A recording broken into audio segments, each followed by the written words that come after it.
For over a decade, you have relocated to the Whitebeard's ship to collect refuse. From a mere novice, you have evolved into an awakened avatar, a formidable powerhouse capable of bombarding the very fabric of space. This transformation was sparked by a traversal through time, which also granted you a unique system known as recycling.The, why salvaging valuable or plot-significant items and accumulating them to a multiplier of 10 million. You can attain a random enhancement of your abilities, be it a reward that amplifies your strength or artifacts from myriad worlds. Upon boarding the vessel, both you and your companion were left in awe by the opulence that surrounded you. After exploring the expansive ship and selecting your respective quarters, you realized that it was equipped with every conceivable amenity: bedrooms, kitchens, baths, grand halls, and even the captain's quarters. Facilities like a gym and a greenhouse were also at your disposal. Once the rooms were settled, you ascended to the deck, declaring with conviction, "This ship shall henceforth be named the SS Sail." Your proclamation echoed across the vessel.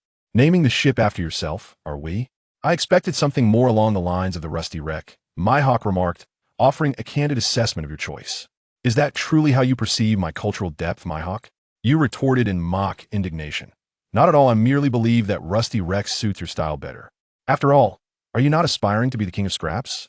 Mihawk chose to ignore your theatrics, maintaining his stoic demeanor, as he calmly interjected, "Being the king of scraps is merely a dream. It does not necessitate constant scavenging. Dreams and reality diverge." You began to lecture Mihawk, but then acquiesced. "Well, as long as it pleases you. For you are the captain after all." Mihawk, naturally, would not engage in a dispute over such trivial matters. "Oh, by the way, our pirate crew has yet to receive a name. Let us call ourselves the Treasure Pirates. May we be blessed with countless treasures." After reaching a consensus, you produced a piece of fabric intended for the creation of a pirate flag, along with paints and dyes, and commenced your artistic endeavor. Before long, your masterpiece was completely a classic skull design intricately embedded within a treasure chest. "Mihawk, what do you think of this flag?" you exclaimed, presenting your freshly crafted pirate ensign. "Quite fitting for your style," Mihawk replied, observing the flag you held aloft. "Since you approve, this shall henceforth be the flag of our Treasure Pirates."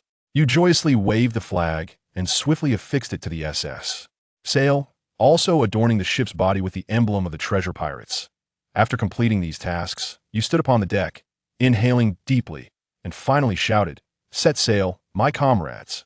At long last, you uttered the phrase you had longed to proclaim, a privilege previously reserved for those of captaincy. And now, the moment had arrived for you to take the helm. Gazing at the utterly innocent captain before him, Mihawk expressed a sense of helplessness as, "Oh, Captain, where are we headed now?" As for his rather inexperienced captain, Mihawk found himself at a complete loss. "You need not concern yourself with that, my crew member. I have already determined our first destination prior to setting sail." I had long considered what we should do first. He intended to first retrieve a crew member he had previously reserved. "We must first go to pick up a crew member who has been waiting for me for quite some time. Once we have him aboard, we can commence our adventure." "A crew member? I never expected someone else had been deceived by you before me," Mihawk remarked with a hint of sympathy for the Sunto Embar crew member. "Hey, what do you mean deceived? That's merely a testament to my charismatic personality," the captain retorted, dismissing Mihawk's concern. "It's pointless to discuss this with someone who has such a stoic expression. You're simply envious of my extraordinary looks." Mihawk, disinterested in engaging further, stated, "Our first stop is set for Wano country, where a crew member awaits my arrival." He produced a permanent compass pointing toward Wano from his spatial storage. "But isn't Wano under the domain of the Yonko Kaido? Won't our direct approach incite a war among the Yonko?" Mihawk calmly analyzed the pros and cons of heading to Wano. "Not to worry, I am rather acquainted with Kaido. He wouldn't be foolish enough to provoke a conflict with the likes of my father." The captain waved off the concern regarding the Yonko. "Besides, Wano is the homeland of samurai. Don't you wish to spar with the warriors there? Surely, Mihawk, the swordsman of this pirate world, would not want to miss such an opportunity." Previously, due to the Yonko, Mihawk had been unable to infiltrate their pirate crews to challenge formidable swordsmen. He preferred to avoid unnecessary troubles, especially with the Navy already keeping him on his toes. He could not afford to attract the attention of Yonko-level adversaries. Upon hearing that the captain was well acquainted with Kaido, Mihawk admitted that he was intrigued. The land of swordsmiths and samurai piqued his interest. "Very well, let our first destination be Wano." Mihawk concurred with the captain's decision that he too was eager to witness the strength of the samurai in Wano, wondering if there would be swordsmanship as formidable as that of Ryuma from a century ago. All right, let us set sail. With Mihawk's agreement, the captain activated the ship. As the engines roared to life, the mighty steel beast commenced its swift voyage. Mihawk was astonished by the vessel's incredible speed. However, since it was his own ship, he need not concern himself further. Notably, the technological prowess of the ship was remarkable. It required only simple operations to navigate, without any worries about fuel. The system had thoughtfully equipped all vehicles within the capsule with infinite fuel, and regardless of whether one was on the ship, in an aircraft, or inside the cabin, there was an endless supply of water. Only food needed to be procured by oneself. How splendid! The celestial realm has also discovered the boundless energy. However, unbeknownst to you, the battle between Mihawk and his adversary has already come to the attention of others. In a dimly lit chamber of the New World, joyous laughter echoes incessantly. Oh my! We have stumbled upon a monumental revelation. The world's greatest swordsman, Dracula Mihawk, has challenged the Whitebeard Pirates, besting the captain of the 5th Division, the swordsman Vista. Yet, he succumbed to an obscure individual who has since joined the Whitebeard crew. This unremarkable figure seemingly possesses the ability to manipulate space. What monstrous secrets lie hidden within the Whitebeard Pirates? After the skirmish, Whitebeard obliterated the island used for the contest, as if concealing some clandestine truth. Ha! This truly is sensational news. The News King, Morgans of the World Economic News Agency, is presently compiling this astonishing information. Should this content be disseminated, one wonders how the Navy and the world government will react. But alas, such matters are beyond a humble news enthusiast like myself. My sole duty is to generate news that will reverberate throughout the world. Haha. Morgans, lost in the excitement of organizing the gathered data, truly lives up to his title as the News King, capable of acquiring any noteworthy story. Finally, he completed the compilation and formatting of the news, a task that proved to be quite a headache. With a look of relief, Morgans reclined in his chair. Now, it is time for others to bear the burden. Suddenly, Morgan sat upright, gazing intently at the freshly organized newspaper in his hands. His eyes gleamed with sharp insight. Extra, extra! Major news! The world's greatest swordsman has been defeated by an inconspicuous individual. Mihawk has joined the Whitebeard Pirates. One of the 7 warlords of the sea, Mihawk has announced his intention to withdraw from this prestigious group. Whitebeard has resolved to bring ruin to the world, and this island is merely his first target. To ensure this news reaches a wide audience, Morgans mobilized the full resources of the World Economic News Agency, disseminating information across the seas within a single day. In just one day, be it the Grand Line or the 4 seas, such absurd news has permeated the entire world. Naturally, the Navy has also taken notice of the headlines. In the Navy's conference hall, the audacity of the World Economic News Agency is truly astounding. Look at the kind of news they are printing. Akainu slammed the newspaper he held onto the table in the conference room. Mind your manners, Sakazuki. Vice Admiral Kuchi reprimanded Akainu for his rudeness. Kuchi's words hold merit. The World Economic News Agency's antics are indeed rather unrestrained. However, they're affiliated with the world government and are beyond our jurisdiction. The Fleet Admiral Sengoku, seated at the head of the table, calmly articulated this fact. So, shall we allow them to publish as they wish? Are these alarming news reports? Such matters are detrimental to the stability of the SEAT this juncture. A general posed a question. I shall relay this matter to Wu Laoxin and the others upon my return, urging them to intervene. The World Economic News Agency has directly handed this topic over to Wu Laoxin for resolution. Today's discourse shall not revolve around whether these reports can incite public panic, but rather the implications of the Whitebeard Pirates and Dracula Mihawk. As Sengoku pointed to 2 photographs on the board, one depicting your victory over Mihawk, and the other showing Whitebeard's destruction of an island, he continued, "At present, we remain oblivious to why Whitebeard would suddenly raise an island. However, based on our understanding of Whitebeard, he is not one to engage in such catastrophic actions as world annihilation." From the outset, Sengoku began to analyze his longtime rival. Both are archenemies, thus possessing an intimate understanding of one another. Sengoku could not fathom that a man like Whitebeard, who cherished his family, would make a decision to obliterate the world, unless something dire befell his sons. Ha ha ha! The notion of world destruction is utterly ludicrous. That Birdman would arrive at such a conclusion is simply hilarious. Laughter erupted from Admiral Karp, who, upon hearing Sengoku's assertion that Whitebeard intended to destroy the world, leaned back in his chair, tears of mirth streaming down his face. Enough, Carp. Be mindful of the present context. Admiral Kung promptly interrupted the uproarious laughter of the naval hero. Once Carp was silenced, Sengoku resumed his analysis. Moreover, as one of the four emperors, Whitebeard's actions draw attention beyond our own. Even if he were to seek world destruction, the other emperors would not acquiesce to such a course of action. What we must be vigilant about is whether the Whitebeard Pirates will ally with the other four emperor crews. As long as no two emperor-level crews join forces, we need not overly concern ourselves. Sengoku provided a thorough analysis of the current maritime situation, articulating his points with clarity. Indeed, the sovereigns of the sea extend beyond Whitebeard alone. This entire affair is merely an exaggeration by Morgans. Admiral, he concurred with Sengoku's assessment. Do any of you hold differing opinions? Seeing Admiral He in agreement, Sengoku turned his gaze toward the others present. The assembly collectively shook their heads, indicating that they found no merit in dissent. Since there are no objections, let us now turn our attention to today's focal point. With the group in consensus, Sengoku shifted the target from Whitebeard to another photograph. The individual depicted is named Saixi, a crew member of the Whitebeard Pirates' 2nd Division. Thus far, he has not distinguished himself in combat, with only a handful of skirmishes to his name and no bounty to speak of. As Sengoku directed attention toward you, a nearby messenger relayed your information. It is indeed astonishing that a figure, seemingly devoid of notable attributes, has triumphed over the world's foremost swordsman. The mind pondered over the photograph of you, offering its assessment. The youth of today is indeed formidable, so young, yet they have managed to overcome the world's foremost swordsman, Mihawk. Gradually, voices emerged from the conference table. Mihawk, do refrain from complicating matters, Sengoku asserted, directly instructing the idler Mihawk to silence himself. Understood, Admiral Sengoku, Mihawk replied, raising his hands in a gesture of surrender. According to the information at hand, it is reported that before facing this individual, Mihawk had engaged in battle with Vista, the captain of the 5th Division of the Whitebeard Pirates, and emerged victorious. Moreover, the photograph clearly depicts Mihawk in a defensive stance. The two were not truly clashing. Listening to Sengoku's words, Vice Admiral Garp also discerned the implication of this photograph.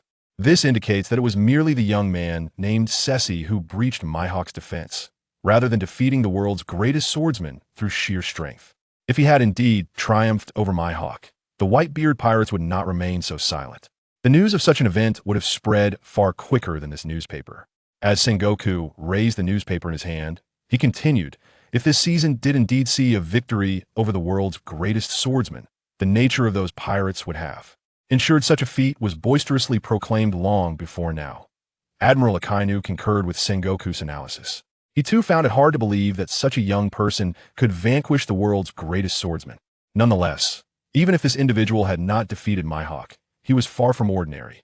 Born into a lineage of naval admirals, he is a swordsman in his own right.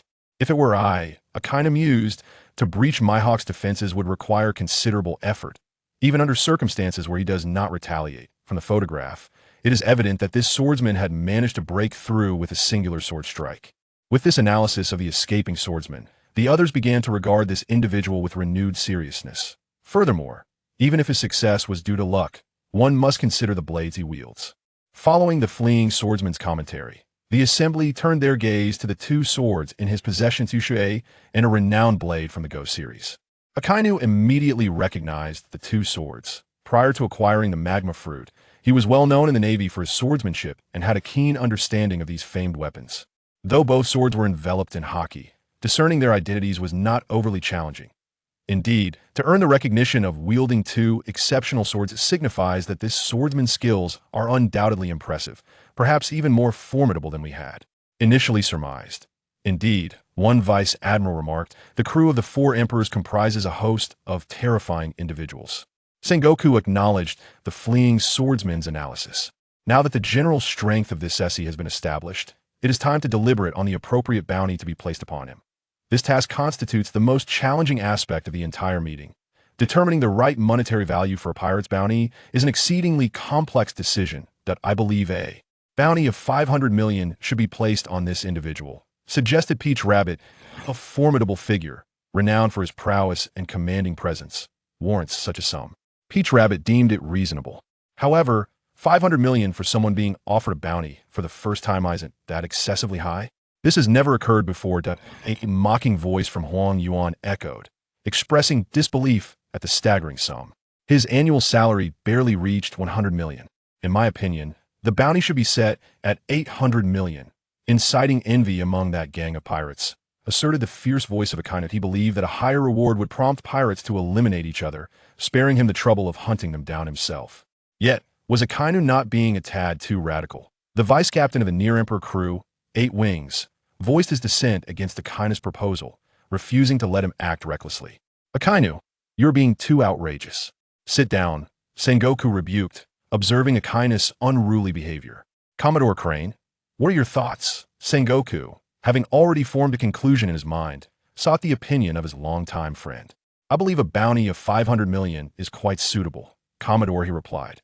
This Saixi possesses swordsmanship capable of contending with Dracul Mihawk and undoubtedly wields more than one form of haki. Reports indicate that he seems to have the ability to manipulate space, likely a devil fruit user. According to intelligence from our informants, he's been aboard Whitebeard's ship for over 5 years, a pirate long entrenched in the New World. Given this information, assigning a bounty of 500 million to Saixi is entirely justified. Commodore, he articulated his analysis. Very well. We shall accept Commodore-He's suggestion and set Saix's bounty at 500 million. Sengoku declared decisively after considering Commodore-He's assessment. Ha ha ha ha. A newcomer with a bounty of 500 million, how amusing. Carp's ill-timed laughter echoed through the room. Carp, you scoundrel. That is my predecessor you are holding. Sengoku intended to reprimand Carp, this unruly individual, but upon noticing the predecessor in Carp's grasp, his demeanor shifted. Dramatically, with Sengoku's command, the meeting concluded and the assembly, spurred by your emergence, officially disbanded. Meanwhile, in a sea within the New World, laughter erupted. The world's greatest swordsman defeated by an anonymous recruit from the Whitebeard Pirates. You excitedly read the newspaper, your right hand incessantly patting Mihawk, who sat beside you. In less than a day since their voyage began, the news of their sparring had spread across the seas. Once this tumult subsides, you will no longer be an unknown figure, Mihawk observed quietly, glancing at the newspaper. Upon hearing Mihawk's words, your smile faded instantly. Thus, it appears that I am soon to become the subject of a bounty issued by the Navy. You pointed to yourself, gazing at Mihawk, as you inquired. Most likely indeed, the Navy would not overlook someone of your formidable prowess who roams freely. Mihawk articulated this undeniable truth. Are my tranquil days soon to vanish? Snowflakes drift gently, while the northern wind chuckles softly. You clutch the newspaper in agony. Rogers, I shall not rest until I find you. Directing your ire towards the news outlet that reported the story. Just as you were engulfed in despair, another newspaper was delivered. Mihawk exerted immense strength. Seizing the paper from the hands of the delivery bird, he chuckled as he gazed at the paper, and then presented it before your brooding self. What is this? A clarification regarding the rumors in the previous article? You pondered whether it could rectify the contents of the earlier publication. You shall see for yourself. Mihawk decided it was best for you to discover the truth independently. As you accepted the paper, your own handsome visage caught your eye. Bombarding the realm. Saix's swordsmanship rivals that of the world's greatest swordsman, Hawk Eyes Mihawk, who possesses the ability to manipulate space. Bounty, 500 million. Regardless of the circumstances, upon seeing this bounty, your hopes of returning to a serene existence were utterly extinguished. 500 million from the Navy. Those fellows truly regard you highly. Offering such an exorbitant sum for a pirate with a first-time bounty, Mihawk picked up the bounty notice you had discarded, examining it closely. Indeed, but I would prefer they held a lower opinion of me. Forget it. Since I have been marked, I can only let fate take its course. Perhaps destiny is nudging me into this era. You wrestled with your thoughts for a while, realizing it was futile, and resigned yourself to your fate. After all, with the talisman of the horse, it would be quite difficult to eliminate you, and with your father shielding you, those seeking trouble would need a way there. Own capabilities. Oh, by the way, Mihawk, what your bounty notice? You mused that since you had received a bounty, Mihawk must have been exposed as well.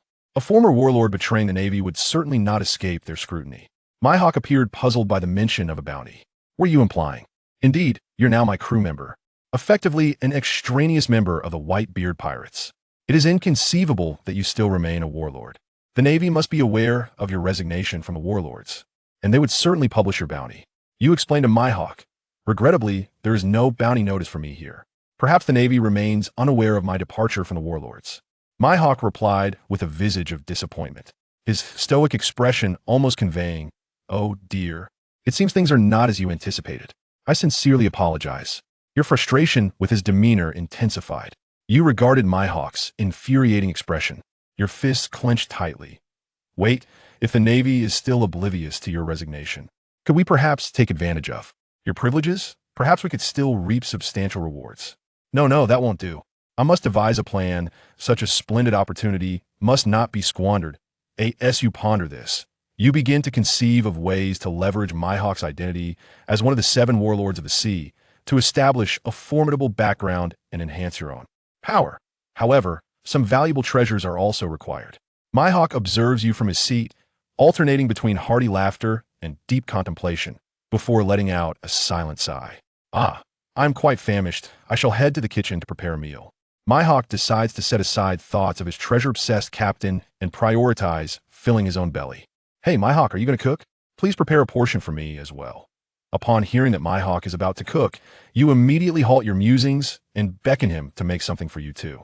Previously, the two of you had engaged in a fierce battle, and in this world where strength correlates with appetite, both can consume a considerable amount of food.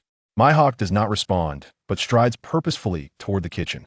However, you know that he will undoubtedly prepare a meal for himself. Before long, Mihawk presents a lavish spread of culinary delights. Mihawk, your culinary skills are quite impressive, though a tad inferior to that of Sachi. As you indulge in a meal, you can't help but critique Mihawk's culinary prowess. If the dishes are prepared with such finesse, a slight deficiency in flavor can be overlooked. Mihawk's cooking is indeed exquisite, akin to Western cuisine, with beautifully arranged plating. While it may lack Sachi's flavor, it surpasses him in presentation. Sachi, the captain of the Whitebeard's 4th Division. Upon hearing you compare his culinary skills to another, Mihawk's interest is piqued. Yes, that's the fellow. Despite being a captain, he is also the chef of our Whitebeard Pirates, and his meals are truly delightful. However, your culinary abilities are not far behind his. Who would have thought that the world's greatest swordsman is also a remarkable cook? You devour Mihawk's meal with gusto, all the while teasing him about it. In contrast to your rather unrefined eating style, Mihawk appears quite elegant, savoring his steak slowly and occasionally sipping from his glass of red wine. What a satisfying experience. Once you are satiated, you recline in your chair, picking at your teeth with a toothpick. I have made a decision. Mihawk, you shall be the chef of our treasure pirate crew. Mihawk, who was enjoying his wine, is disturbed by your loud proclamation. Chef, I must respectfully decline. Mihawk firmly rejects your proposal, asserting that while he was tricked onto your ship, he shall not stoop to becoming the ship's cook. Oh, don't be so hasty in your refusal, Mihawk. You never truly believed he would acquiesce to your suggestion. You still hold a card up your sleeve if you agree to be the chef of the treasure pirates. I shall present you with a magnificent treasure from my collection. Noticing your confident demeanor, as if you have him all figured out, Mihawk shows a flicker of interest. Yet, recalling your previous antics, he remains cautious. The prospect of becoming the king of scrap is indeed enticing, for even the members of the Whitebeard Pirates acknowledge that one may possess treasures amidst the ruins. This thought fortified Mihawk's resolve. His refusal was resolute. He wore a countenance devoid of emotion as he once again declined your proposal. Have you made your decision so swiftly? Mihawk inquired, contemplating whether to first ascertain the nature of the treasures you offered. Noticing his continued reluctance, you pressed on, suggesting that there was no harm in taking a glance before making a final choice. Perhaps, you posited, it could be a treasure that would truly captivate his interest. Leaning closer to Mihawk, there's no harm in taking a look before making a decision, right? It might just be a treasure that captivates you. Saixi tempted Mihawk, inching closer to him. Mihawk thought for a moment. Looking wouldn't cost him anything. And what if it really was a treasure? Although Saixi was a bit offbeat, he was indeed somewhat unpredictable. He possessed that mysterious spatial ability and could even heal Whitebeard. It wouldn't hurt to take a look. Who knows, there might be a surprise. Then let's see it. But let me be clear. If your treasure doesn't satisfy me, I won't agree to be the cook on the ship. Seeing Mihawk relent, Saixi immediately pulled out a big treasure from the system space. As soon as Saixi took it out, it caught Mihawk's attention. The treasure Saixi produced was the Melk's kitchen knife he had obtained earlier. Saixi, let me see that knife. Mihawk couldn't resist the temptation of this big treasure and asked Saixi for the kitchen knife in his hand. Chapter 22. Mihawk's compromise, passing through the island Saixi. Let me see that knife. Mihawk couldn't resist the temptation of this treasure and asked Saixi for the kitchen knife in his hand. Hearing Mihawk's words, Saixi generously handed over the kitchen knife. This knife, how could it be like this? Mihawk held the Merc kitchen knife in his hand and examined it carefully. Mihawk took the Merc kitchen knife to the deck. Then he swung it forcefully. Contrary to his expectations, no wave was created, but the sea in front was split apart. Saixi, what is the name of this knife? Mihawk seriously scrutinized the knife in his hand. The quality of this knife was something Mihawk had never seen in his life, even surpassing that of his own sword. The Black Blade Yuru. Its name is Merc Kitchen Knife. How about it? As long as you agree to be the chef on the ship, this knife will be yours. Saixi straightforwardly told Mihawk the name of the kitchen knife. Merc? A kitchen knife? Such a powerful knife is actually a kitchen knife? Upon hearing Saixi mention the name of the knife, Mihawk stared blankly at the extraordinary knife in his hand. That's right, but don't underestimate this kitchen knife. It is a treasure that all chefs in the world are seeking. Just like swordsmen pursue a famous sword that belongs to them, chefs are also searching for their own suitable kitchen tools. Saixi explained the symbolic meaning of the Merc kitchen knife to Mihawk. Since that's the case, then I will be the chef on the ship from now on. For the sake of this kitchen knife, Mihawk decided to become the ship's chef. It's just cooking, right? Compared to the value of this knife, it's hardly worth mentioning. However, he would soon realize how wrong of a decision he made today. You agree? That's great. Now, this Merc kitchen knife is yours. Seeing Mihawk agree to be the chef, Saixi immediately declared the ownership of the kitchen knife. This was truly a win-win situation. Saixi gained a chef on the ship, and Mihawk obtained an extraordinary knife. Just as both sides were immersed in the joy of having taken advantage of the other, a sound from a transponder snail rang out. Baloo, baloo, baloo, baloo, baloo, baloo. Hearing the sound of the transponder snail, Mihawk took out his own transponder snail. Mihawk looked at the transponder snail that was thinking hard, contemplated for a moment, and decided to answer the call. Hey, Chan, this is Mihawk. What is the matter? Mihawk couldn't think of anyone who would call him at this time. This is Fleet Admiral Sengoku. Hawkeye Mihawk, where are you right now? The voice of Sengoku came from the other end of the line. Fleet Admiral? What does this guy want? This thought arose simultaneously in both Saixi and Mihawk's minds. I am sailing on the sea. What's wrong? Mihawk certainly wouldn't directly tell the Fleet Admiral that he was on his way to Wano country. You're sailing at sea? Hearing that Hawkeye Mihawk was still at sea, Sengoku finally felt relieved. Although he thought Hawkeye wouldn't join the Whitebeard Pirates, anything was possible, so it was better to confirm. He had just received information that the Whitebeard Pirates had landed on an island. From this intelligence, it seemed that Hawkeye had not joined the Whitebeard Pirates.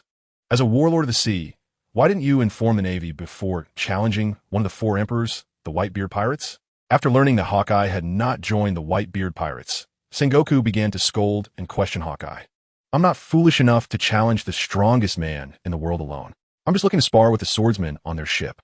Mihawk naturally knew what Sengoku was talking about. Moreover, his answer was indeed the truth and could not be faulted. Even so, do you know how much trouble your collision with the Whitebeard Pirates, as a warlord of the sea, has caused for us in the Navy? Your actions have already disrupted the stability of the sea. Sengoku's angry roar came from the transponder snail. I'm simply looking for a powerful swordsman. If the Navy can't tolerate my actions, then just revoke my position as a warlord of the sea. Mihawk was not swayed by Sengoku's words. How much trouble it caused the Navy was none of his business. Besides, soon enough, he wouldn't be able to keep his position as a warlord of the sea anyway. It would be better to resign now. You, what do you take the Navy for? What do you take the position of warlord of the sea for? You bastard. Sengoku was furious upon hearing that Mihawk wanted him to revoke his position. This was no different from telling his old friend Garp to fire him. Revoking your position as a warlord of the sea is not something I can decide alone. This matter ends here. If you engage in battle with a pirate group of the four emperors level again in the future, you must inform the Navy in advance. There was no way, as the appointment of warlords of the sea required the approval of the Gorosei, and was not something the Fleet Admiral could manage. Understood. Mihawk replied perfunctorily and hung up the transponder snail. Since Sengoku, the Fleet Admiral, couldn't fire him immediately, he didn't want to continue listening to the Fleet Admiral's nagging. Indeed, the Navy still doesn't know that you're already my crew member. No, my chef. While Mihawk was on the phone, Saixi was listening nearby. Now it was completely confirmed that Mihawk's position as a warlord of the sea was still intact. Those guys in the Navy are really annoying. Mihawk gave his evaluation of the Navy. Ha ha. Those guys in the Navy are indeed very annoying. But right now, they can't manage us. Let's continue sailing towards Wano country. Saixi patted Mihawk's shoulder, fully agreeing with Mihawk's words. After this incident, Saixi and the others didn't encounter any major events. They just sailed at high speed on the sea. Hey, Mihawk, do you recognize that island up ahead? Saixi pointed to an island in front and asked Mihawk beside him. Along the way, Saixi began to encounter several islands. Every time they came across one, Saixi would ask Mihawk about it. That is Punk Hazard. Hawkeye's calm voice came from beside him. Oh, so that's Punk Hazard. After hearing Hawkeye's words, Saixi responded leisurely. What? You say this is Punk Hazard? C'est soudainly réalised. Yes. Now Akiji and Akainu haven't fought because of the position of Fleet Admiral yet. Punk Hazard is still an ordinary island. Upon seeing this island, a thought that Saixi had long wanted to pursue suddenly popped into his head. Chapter 23. What all sea rats do upon seeing the island. A long-held idea suddenly popped into Sai's mind. Mihawk, let's stop on this island for a while. After the thought emerged, Sai immediately asked Mihawk for his opinion. Here, this island has no treasures, just a mad scientist. Mihawk assumed that his treasure-hunting captain wanted to search for treasure on this island. So he informed Sai about the general information regarding the island. You are mistaken, Mihawk. I smell treasure on this island. This is my unique treasure, intuition. Sai corrected Mihawk with a beaming smile. From the looks of you, even if I disagree, you would still steer the ship closer, right? Mihawk could tell from Sai's expression that they were definitely going to the island. Of course, after all, I am a captain. Follow my orders and head straight for Punk Hazard. Sai confidently stood at the bow of the ship, shouting the command to advance toward Punk Hazard. In no time, the Searle arrived at the shore of Punk Hazard. Sai and Mihawk jumped off the ship and stepped onto the land of Punk Hazard. Then, Sai transformed the Searle back into its capsule form and retrieved it into the system space. This left Mihawk, who was standing nearby, astonished. This function is incredibly convenient. All right, let's go treasure hunting, Mihawk. Sai patted the dazed Mihawk on the side, signaling that they could move. Mihawk snapped back to reality, realizing just how mysterious his captain was. A ship that could be carried with him, surpassing even the supreme sword, the great knife, and possessing an unpredictable spatial ability. He felt he had made the right choice, joining Sai's pirate crew. Once on shore, the two began to explore their surroundings. This island looks quite large, Sai remarked as he gazed at the endless land. It's a completely different feeling being here in person compared to watching anime at the computer. Sai, where should we head next? Mihawk asked Sai. Mihawk was merely a visitor following along.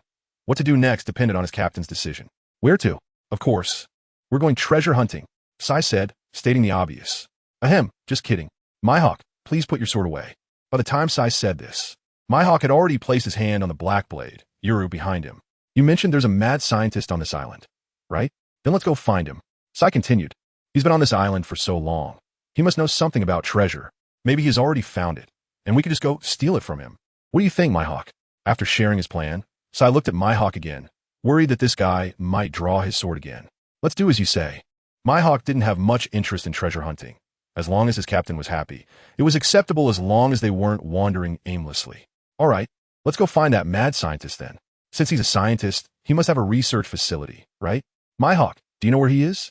This island is so big, and the original story didn't mention where Caesar's research facility is. If we were to search for it ourselves, it might take some effort. I know, follow me. Mihawk felt a bit speechless about his captain. Luckily, he surfed fast and spent his time reading newspapers in his castle. He had some knowledge of Caesar, who was holed up doing research on Punk Hazard. Great, then you lead the way. So I didn't expect that Mihawk actually knew how to get there. This was 100 times better than a certain directionally challenged swordsman.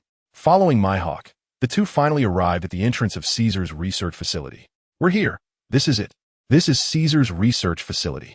On the way, Mihawk had briefed Sai about Punk Hazard, mentioning that this was the research facility of Caesar Clown. Although Sai knew a bit from the original story, it didn't stop him from enjoying Mihawk's storytelling. Since they were here, they naturally had to make it lively. Hey, Caesar, you bastard, come out. Sai kicked the door open and shouted inside. Caesar is just a minor character. He has no combat power. What's there to be afraid of? Anyway, he was already on the wanted list, so it didn't matter if the Marines found out about what happened here. Right now, Sai was like a student who had already lost points. Before losing many points, he was cautious not to lose any. Once the score turned negative, who cared about losing points? Naturally, the more negative, the better. Already being on the wanted list, a higher bounty was better. The Marines wouldn't stop bothering you just because your bounty was low. On the contrary, the higher your bounty, the more the Marines feared you and wouldn't trouble you. Caesar, it's bad.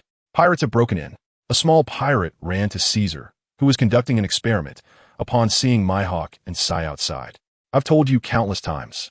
Don't disturb me while I'm working on my experiments. It's just a few pirates. Tell them we're the warlords of the sea, under Don Quixote da Flamingo, and let them scram. Caesar reprimanded his subordinate angrily for interrupting his experiment. And no, that's not going to work, Caesar. The reporting subordinate stammered. Even Doflamingo's name might not work. How many pirates are outside? Caesar didn't expect that the pirates outside would not even regard the warlords of the sea seriously. Could be a large pirate crew? Just 2 pirates. But, just 2 pirates, and you're this scared? Caesar interrupted his subordinate. Caesar, they're not ordinary pirates. Oh, tell me more. Upon hearing that just 2 pirates had come, Caesar instantly relaxed. He wanted to hear what kind of pirates dared to intrude into his research facility. The ones who just became famous at sea for defeating the world's greatest swordsman, Hawkeye Mihawk, are the bombastic Saixi. His bounty is as high as 500 million berries. What? A bounty of 500 million berries. Upon hearing this, Caesar lost his composure. Caesar, the other one, is the world's greatest swordsman, Hawkeye Mihawk, who was just defeated by this Sai. What? Chapter 24, Find Momonosuke, Retrieve the Azure Dragon Fruit, Imitation, Lord Caesar. The other one is the world's #1 swordsman who just got defeated by this Sabo. What? Upon hearing that the other person was Dracula Mihawk, Caesar was immediately shocked, his eyes nearly popping out. After confirming the news was true, Caesar rushed towards the entrance of the research facility. Caesar had no time to think about why these 2 people were together or why they were looking for him. All he knew was one was a warlord of the sea and the other was a member of the Whitebeard Pirates who had defeated the world's #1 swordsman. One was a warlord and the other was a member of an emperor's crew. He couldn't afford to provoke either of them. He just hoped they weren't here to take his life. Is no one coming out? Should I just tear this research facility down? Mihawk, seeing no one come to greet them, thought about making a bigger commotion. No. Don't tear down my research facility. Not far away. Caesar was sprinting towards them at breakneck speed. In just a few minutes, Caesar rushed from his lab to the entrance. Finally out, Caesar. I thought you didn't welcome us to your place, Sabo said, looking at the panting Caesar with a teasing expression. No. It's a pleasure to have 2 esteemed guests visit my research facility. How could I not welcome you? Caesar did not dare to be negligent in front of these 2 powerful swordsmen who could easily slice him to pieces. So you're really happy then? Sabo asked with a grin, looking at Caesar. Of course, I'm very happy to meet you both. Caesar quickly responded with a forced smile upon hearing Sabo's question. Then tell me just how happy you are. If I'm not satisfied, I'll have this world's #1 swordsman cut you into 8 pieces. Mihawk, why does this concern me? Seeing Caesar groveling, Sabo's mischievous side came out, ready to have some fun with him. What do you mean by how happy I am? Caesar was completely thrown off by Sabo's words. What did he mean by how happy? And if he wasn't satisfied, he would cut him into 8 pieces? Come on, I'm just joking. Am I the type of pirate who casually cuts others down? Sabo laughed heartily at Caesar's flustered expression. Seeing that Sabo was just joking, Caesar felt relieved. What's wrong, Caesar? Why aren't you laughing? Is this joke not funny? Sabo noticed that Caesar didn't join in his laughter and once again aimed his teasing at him. It's funny, very funny. Hearing Sabo's words, Caesar's previously relieved heart tightened again, and he hurriedly laughed along. All right, I won't tease you anymore. I came here to find someone and also to see if there are any treasures I want. Sabo, seeing Caesar's exaggerated actions, decided to be straightforward about his purpose for coming. Looking for someone? Treasure? Caesar trembled at Sabo's intentions. Treasure was fine, whatever Sabo wanted. He could just give it to him. Worst case, he could ask Doflamingo for reimbursement. But looking for someone was troublesome. Sabo definitely wasn't looking for his subordinates. Aside from his own subordinates, the only others here were the group of children he had captured for experiments. Lord Sabo, may I ask what the person you are looking for looks like? Any distinguishing features? Caesar hoped that Sabo wasn't looking for those kids. Features? Yes, there is. A child who looks about 3 or 4 years old, with a braid, dressed like a samurai. That's about it. Sabo described Momonosuke's appearance. Upon hearing Sabo's description, Caesar was drenched in cold sweat. Lord Sabo, what is this person to you? Caesar still held onto a sliver of hope that this child or the child's parents were enemies of Sabo. What relationship? Let's just say he asked my nephew. Hearing Sabo's words, Caesar was utterly despairing. He weakly instructed his subordinates to bring the child with the described features. All right, I remember you have a devil fruit here too. The one left by Vegapunk. Sabo, seeing that Caesar was about to send someone to find Momonosuke, immediately mentioned the treasure he wanted to retrieve as well. How do you know about that devil fruit? Caesar was once again shocked by Sabo's words. How do you know about that artificial devil fruit? Don't worry about how I know. Just make sure to bring it to me. Sabo didn't care about Caesar's thoughts. He just wanted to get the treasures he desired. Okay, I'll personally go get it for you. That devil fruit was of no use to Caesar, and it was better to use it to send off this esteemed guest. Before long, Caesar emerged holding a blue-purple devil fruit with strange patterns and a child following closely behind him. Lord Sabo, I brought you the devil fruit you wanted. And here is your nephew. Saying this, Caesar handed the devil fruit to Sabo and pushed the confused Momonosuke forward. Just now, this group had suddenly found Momonosuke and told him that his uncle was looking for him, dragging him here without further explanation. At first, Momonosuke was puzzled about where this uncle came from. Could it be Kinemon coming to pick him up? However, upon arriving at the entrance, he saw two unfamiliar faces. Well, not bad.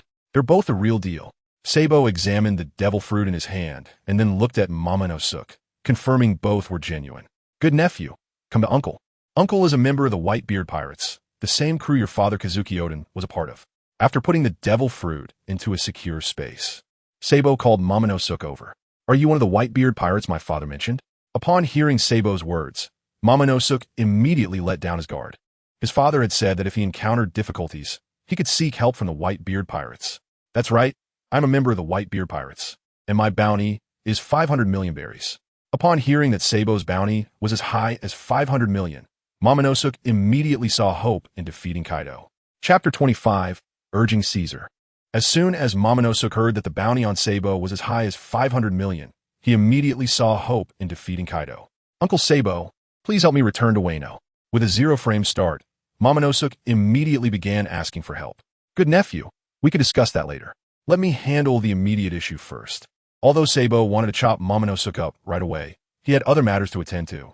Upon hearing Sabo's intention to first deal with the immediate problem, Caesar felt uneasy. What could be more pressing than his own existence? Realizing this, Caesar immediately knelt at Sabo's feet. Lord Sabo, I truly didn't know this child was your nephew. Please spare my life. I don't want to be chopped into 8 pieces. Caesar cried, clutching Sabo's leg. Looking at the extra accessory on his leg, Sabo found it somewhat amusing. Let go. Who said I wanted your life? Hearing that Sabo wouldn't take his life, Caesar quickly released his grip, fearing his actions might offend this powerful figure. Your research facility should have more than just my nephew, right? After I leave, treat them well. I quite like children, and I wouldn't want to come back and find them gone. When Sabo said this, there was a hint of conqueror's hockey mixed in. Caesar was so frightened by Sabo's words that he couldn't move. Yes, yes, yes, my lord, I will definitely treat them well. Caesar dared not defy this notorious pirate with a bounty of 500 million. Since you've agreed, we won't linger. Mihawk, let's go. Mihawk, who had been standing by for a long time, followed Sabo as they left. Once Sabo and Mihawk truly departed, Caesar finally breathed a sigh of relief. He had managed to send off these 2 powerful figures. He didn't expect that there were still members of the Whitebeard Pirates in his lab. It seemed he needed to be more cautious in the future. On one side, Caesar had crawled back from the brink of death, but who was now on the edge of death? It was hard to guess. On the other side, Sabo and Mihawk, along with a confident Momonosuke, arrived at the seaside where they landed. Sabo, is he really Kazuki Oden's son? Mihawk expressed his doubts while looking at Momonosuke. According to Mihawk's understanding, Oden had died more than a decade ago. So how could a 3- or 4-year-old child appear? I was sent to this world by my mother's magic. In my world, my father just passed away not long ago. Momonosuke immediately began to explain upon hearing Mihawk's skepticism. Oh, Mihawk, why are you so suspicious? This kid was sent to the future by the power of a devil fruit, which is our present. Sabo quickly clarified to the unaware Mihawk. If it's a devil fruit, then that is indeed possible. So this child really is Oden's son? That's for sure. With my treasure sense, I wouldn't mistake it. With Sabo's assurance, Mihawk believed that this seemingly weak child was indeed Oden's son. Now that they had found Oden's son, what should they do next? Should they go to Wano and defeat Kaido to avenge Oden?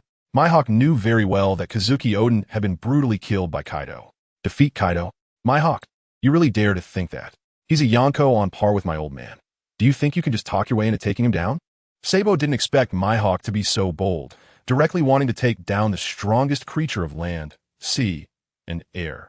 Uncle, are you not going to help me defeat Kaido? Isn't my father a member of the Whitebeard Pirates? Upon hearing that Sabo wasn't planning to help him defeat Kaido, Momonosuke immediately jumped in. Defeat Kaido? Momonosuke, do you know what Kaido's strength is like? You just want us, the Whitebeard Pirates, to help you take him down? Sabo scoffed at Momonosuke's statement. But my father, Sabo interrupted Momonosuke. Yes, your father was indeed a member of our Whitebeard Pirates, but he unilaterally abandoned us. You expect us to fight for the Kazuki family based on just a short time sailing together? Are you being a bit presumptuous? Sabo directly berated Momonosuke. Forget it. I can't be bothered to reason with you. You don't deserve to hear it. Sabo felt that reasoning with this pink-haired brat was a waste of his breath.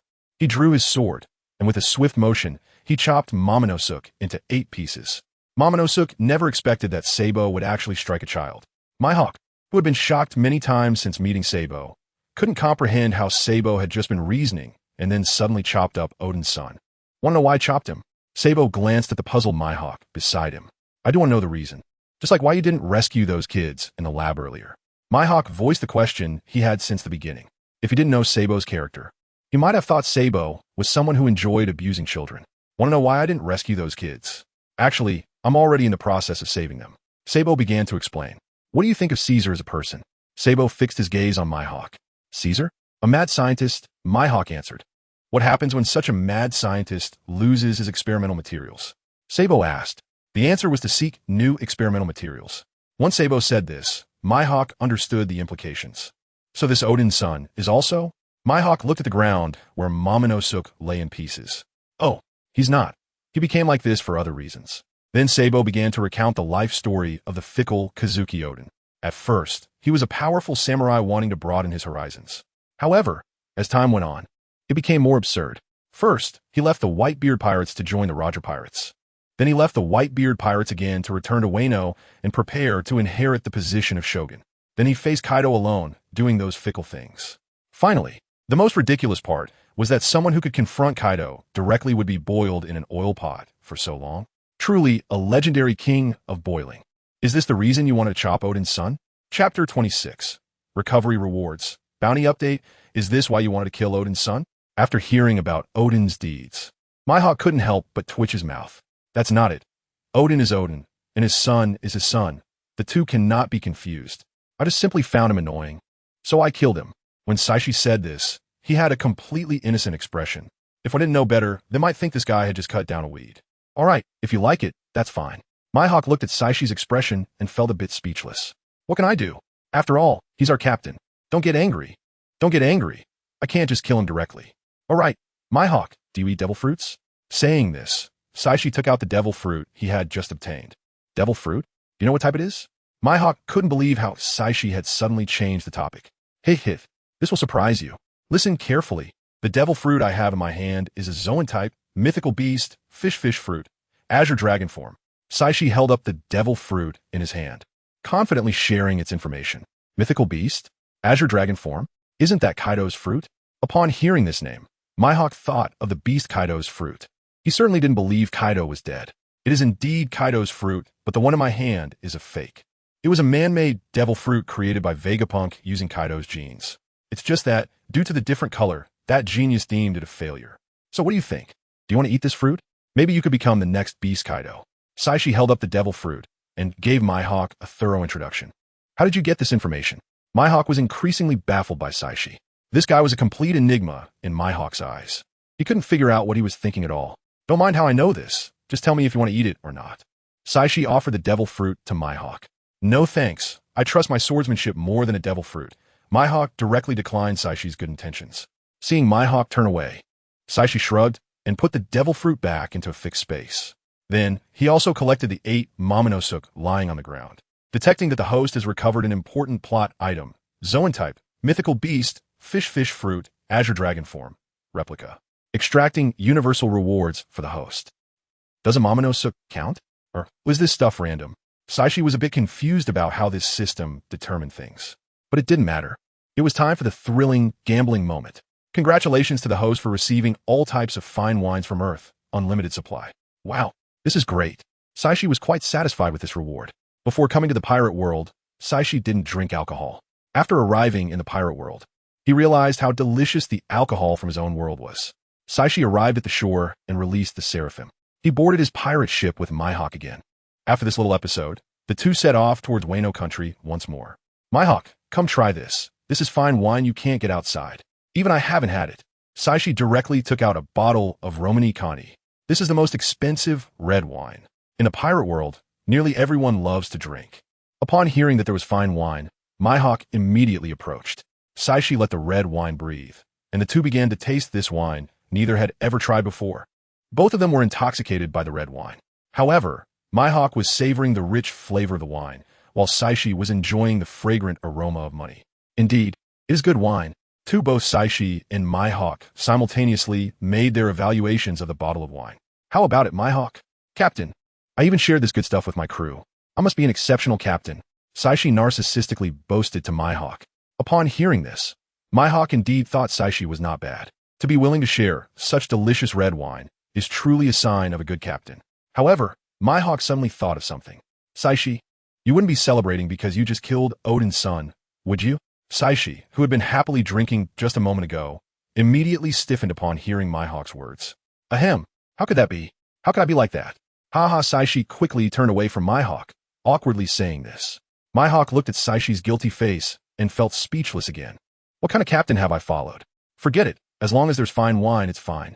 Mihawk stopped focusing on this matter and put all his thoughts into tasting the fine wine in front of him. Mihawk, drink generously. I have plenty more here. Seeing that Mihawk was no longer fixated on the matter, Sachi immediately took out 2 more bottles of Romani Conti from his space and handed them to Mihawk. Just as the two were enjoying the fine wine, Sachi once again shook the Navy headquarters. Bang! Sengoku slammed Saichi's bounty notice onto the display board. Just a few days ago, the guy known as Bombardment Space, Sachi, appeared in Punk Hazard, and he was accompanied by Hawkeye Mihawk. According to the information from our informants, this guy has established a pirate crew called the Treasure Pirates. As Sengoku spoke, he pointed to the steel behemoth on the display board. It has been confirmed that Hawkeye Mihawk has become his crew member. Moreover, he possesses a steel giant ship made entirely of metal. Listening to Sengoku's account, the crowd below fell silent. They hadn't expected that just a few days after discussing this guy, an admiral would appear here because of him today. The danger level of Bombardment Space, Saixi, has exceeded our expectations. Furthermore, Hawkeye Mihawk has likely betrayed the Navy and withdrawn from the warlords of the sea. Damn pirates. I will go and capture them all and impel down. Akainu slammed his fist on the table. Don't get excited, Sakazuki. Discussing the capture of pirates is not what we should be addressing right now. Sengoku calmed the hot-tempered Akainu and began the theme of this meeting. Like last time, we need to rediscuss the bounty of Bombardment Space, Saixi, and the bounty of Hawkeye Mihawk, who voluntarily withdrew from the warlords of the sea. I propose raising Bombardment Space. Saishi's bounty to 1 billion. Chapter 27. Mihawk's membership expired. I propose to raise the bounty on Bomb Space Says to 1 billion. Marshal Sengoku said this very seriously. The people below were startled by Sengoku's unexpected move. Marshal Sengoku, isn't this proposal a bit extreme? Giving such a high bounty to a newbie pirate. As soon as this was said, the naval officers at the table looked at the speaker. What surprised everyone was that the one who dared to say extreme was actually Akainu. Although I found it hard to believe, I agreed with Sakazuki's proposal this time. Akiji never thought he would agree with Akainu's thoughts at the conference table. While within the frog's mouth, it's surprising that 2 opposing admirals could reach a consensus. This pirate named Sais is truly terrifying, since these 2 were promoted to admirals. This was the first time Kizaru saw them in such agreement. You all be quiet for a moment and listen to what Marshal Sengoku has to say. Vice Admiral Tsuru immediately stopped the crowd from discussing. With Tsuru's words, everyone turned their attention back to Marshal Sengoku. There are reasons for setting Sais's bounty at 1 billion. Just yesterday, our undercover agent in the Whitebeard Pirates reported that all of Whitebeard's illnesses and injuries have disappeared. Sengoku's expression gradually darkened as he said this. What? Whitebeard was already at death's door. How could he suddenly recover? After hearing this news, Garp's face changed from playful to serious. Yes, an old man with serious injuries would not pose any threat to us. Whitebeard is just a softy who defends his territory. But now all his injuries have disappeared, and he is likely back to his peak. Sengoku became more agitated as he spoke, and finally slammed his hand on Sais's bounty notice. Could it be that this pirate named Sais healed Whitebeard? Akiji immediately thought of this possibility. Exactly, our undercover agent received the news from the Whitebeard Pirates that this guy healed Whitebeard. Moreover, He has already brought Hawkeye Mihawk into his treasure pirate crew. As Sengoku spoke, his eyes became sharper. And the island that was destroyed was a test after Whitebeard's recovery. That bastard destroyed that island with just one strike. After hearing Sengoku's words, everyone in the meeting fell into silence. Has Hawkeye betrayed the Navy? I said that those vicious pirates are utterly unreliable. Akainu found a point in Sengoku's words. It seems that Hawkeye has indeed joined the Whitebeard Pirates. The current situation is truly becoming harder to discern. Akiji also realized the seriousness of the matter. A Whitebeard back at his peak, the world's greatest swordsman, and Saixi, who can heal Whitebeard's terminal illness and is suspected of having defeated Hawkeye. The Whitebeard Pirates now apparently have at least 2 Emperor-level powers. Within the frog's mouth, the balance of the seas is about to be broken. Kizaru continued with his wise remarks. If it really was Saixi who healed Whitebeard, then I agree to raise this guy's bounty to 1 billion. Akainu couldn't understand why such a powerful healer would want to become a ruthless pirate. A strong ability and unimaginable healing capability. According to the information, this guy healed Whitebeard in just a few seconds. Listening to everyone's discussion, Sengoku dropped another bombshell. Everyone felt the terror of Saixi once again. In just a few seconds, he could bring a terminally ill person back to his peak. If this ability could be used without limits, how terrifying would that be? Sorry. The magic talisman is indeed usable indefinitely. Such a powerful ability must have limitations, but we still do not know what those limitations are. However, regardless of what the limitations are, the fact that he could create a peak version of Whitebeard is enough for us to take him seriously. After all, we don't know how many times he can bring Whitebeard back to his peak. Sengoku's words struck the hearts of everyone like a heavy hammer, again and again. Now I say it once more, raise the bounty on Bomb Space Saixi to 1 billion. I agree. Me too. Me too. After hearing Sengoku's analysis, everyone intuitively felt the terror of Saixi. Although they did not know his exact strength now, he was able to create the strongest known man on the sea. Just this point is worth the 1 billion berries. Apart from Saixi, there was another main character today. That is the world's greatest swordsman, Hawkeye Mihawk, who was recruited by Saixi. Seeing that everyone agreed to Saix's bounty, Sengoku turned his attention to another photo. Hawkeye Mihawk, the world's greatest swordsman, one of the former warlords of the sea. He has fought against one of the 4 emperors, Shanks, multiple times. His swordsmanship surpasses that of Shanks. He is an extremely dangerous guy.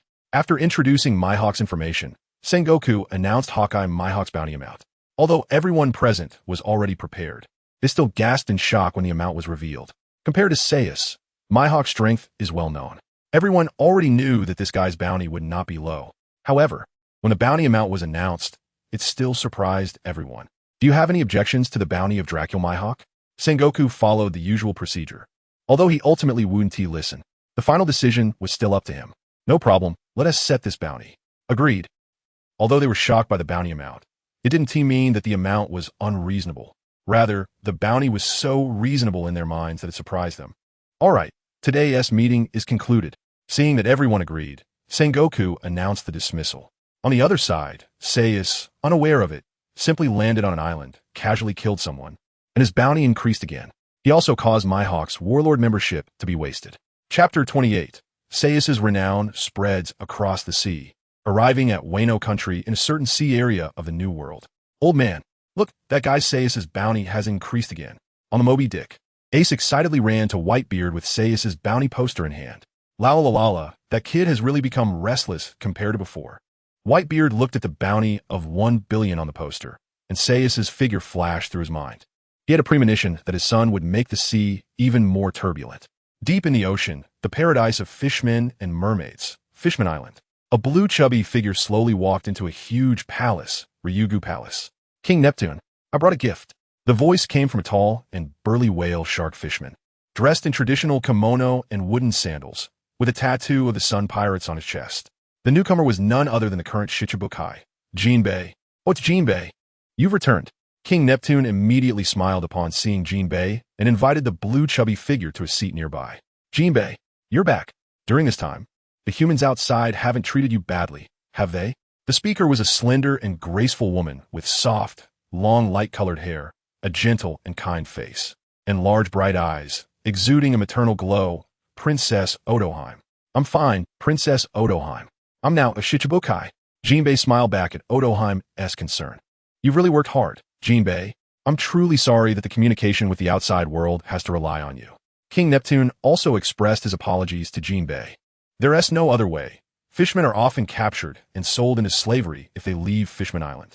Only someone with Jinbei's strength can navigate the seas safely. It's all right, King Neptune. This is my responsibility for Fishman Island. However, I brought a gift for the king and the princess this time.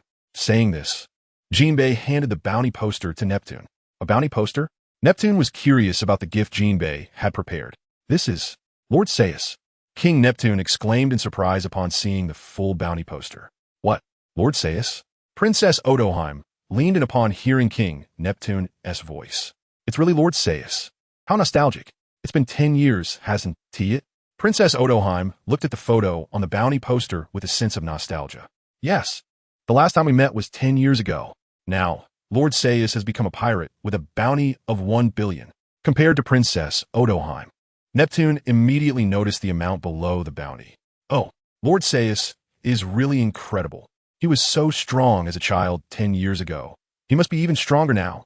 After Neptune's reminder, Princess Odoheim also noticed Saix's bounty. Yes, if it weren't for Lord Saixi passing by Fishman Island, saving the princess, and teaching us how to survive at sea, our fishmen might have been captured and sold into slavery. Neptune sighed as he looked at the bounty poster in his hand. On Onagashima in Wano country, the Emperor Kaido of the Beast held a freshly minted bounty poster. Gaha, that kid Saixi has finally shown himself in this sea. I thought he would remain hidden a bit longer. Gaha. Kaido took a few swigs from a nearby bottle while looking at the face on the bounty poster. On the streets of Wano country, has Saixi already started his adventure? Then I must go out to start my own adventure. The speaker was a voluptuous woman with a powerful build, long white hair, and a pair of red horns on her head, exuding a bold and confident aura. This was none other than Kaido's daughter, Yamato. Lady Yamato, here's some fresh Odin. Would you like to try some? Lady Yamato, I've just made some rice cake soup. Come have a bowl. As Yamato walked along the roadside in Wano country, the vendors on either side called out, inviting her to try their stalls. Thank you, everyone. But I have something to do today, so I won't be stopping by your stalls. With that, Yamato swiftly left the area. Now, Yamato is one of the leaders of Wano country. The original Wano country general, Korizumi Orochi, was defeated by Saixi when he and Ace visited Wano country a year ago. Wano country's current situation is all due to Saixi. Saixi pointed Kaido in the right direction, suggesting that relying solely on selling sea stone was not a way out. To make money, they needed to develop capitalism and promote individual businesses. Thus, Kaido, following some of Saix's suggestions, turned Wano's internal structure into a colony, making the people of Wano work for the Beast Pirates. They cleared land, mined, set up stalls, and farmed. Initially, they were reluctant. However, after friendly discussions with the Beast Pirates, they quickly agreed. At first, they were filled with grievances, but after a month of work, they immediately realized it was worth it, because after a month, they got paid, and the wages were higher than what they had earned in 6 months of hard work before. They immediately began working happily. This work is great. This is how it should be. Just doing this little bit of work every day, and I can earn this much, without Orochi oppressing us or taxing us. This is heaven. Now that the people are well fed, Kaido is also making a fortune. Each time, he only needs to import a little from the outside to meet Wano's needs. Wano can also continuously export sea stone and high-quality swords. As for Yamato, she is casually given a couple of light novels. I really don't know what Kaido in the original story was thinking, allowing Yamato to develop and even getting infatuated with that ridiculous character, Odin. After Saixi brought a bit of 21st century shock to Yamato, she suddenly felt that her father Kaido was actually quite nice to her. Hey. Another remarkable figure has appeared on the sea. 1 billion. This guy actually has such a high bounty. Have you heard? The world's greatest swordsman, Dracula Mihawk, has quit the Shichibukai.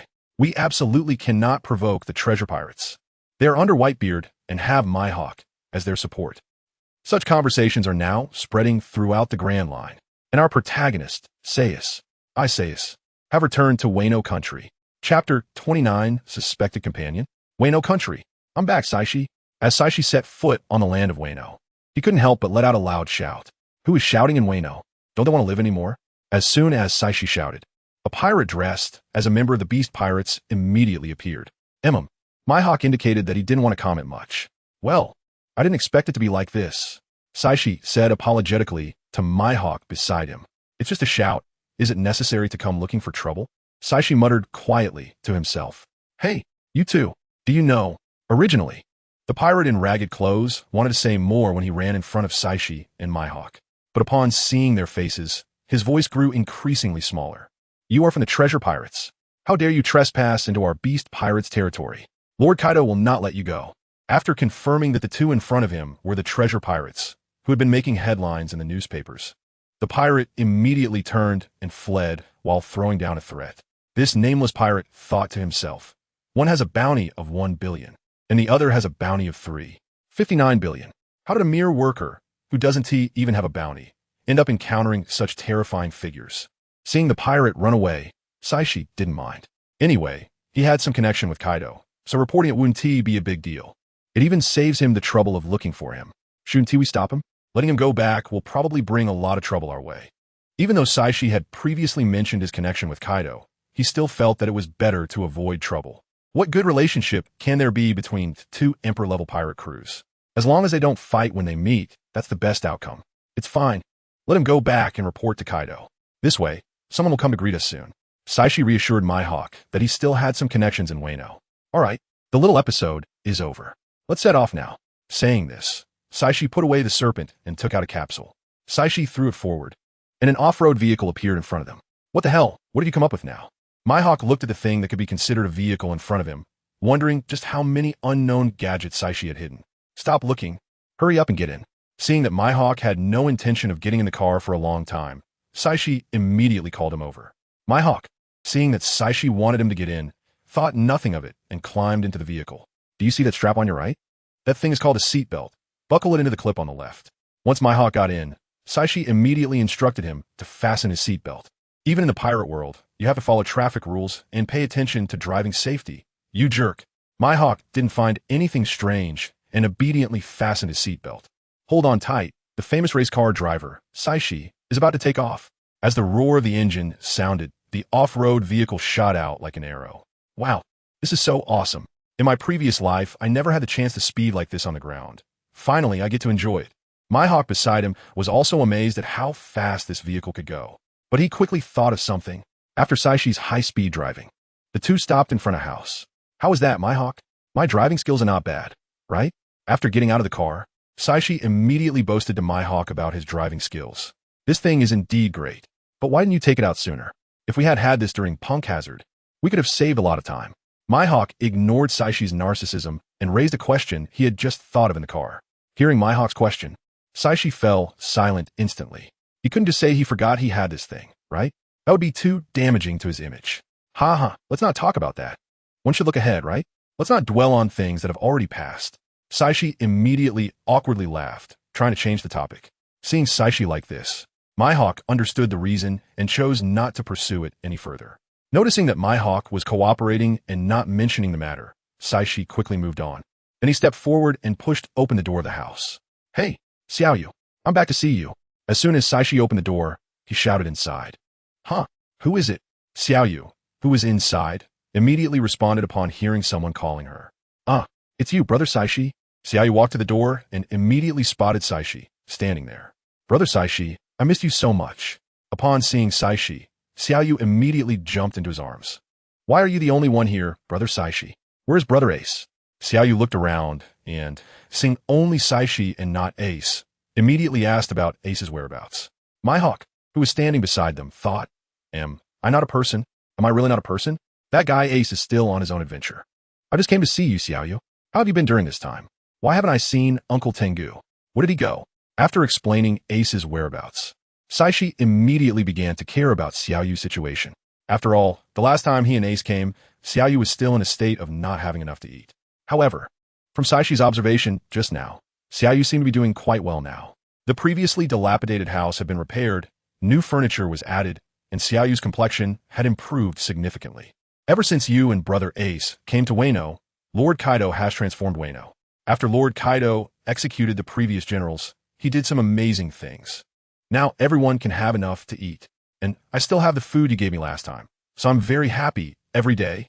After hearing Xiaoyu's words, Saixi knew that Kaido must have taken his words to heart. That's how it should be.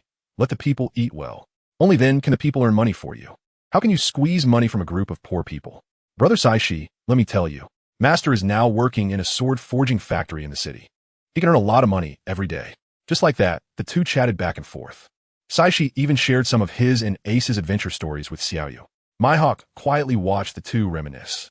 In his heart, he thought, is this little girl the companion that Saixi is going to take? Chapter 30.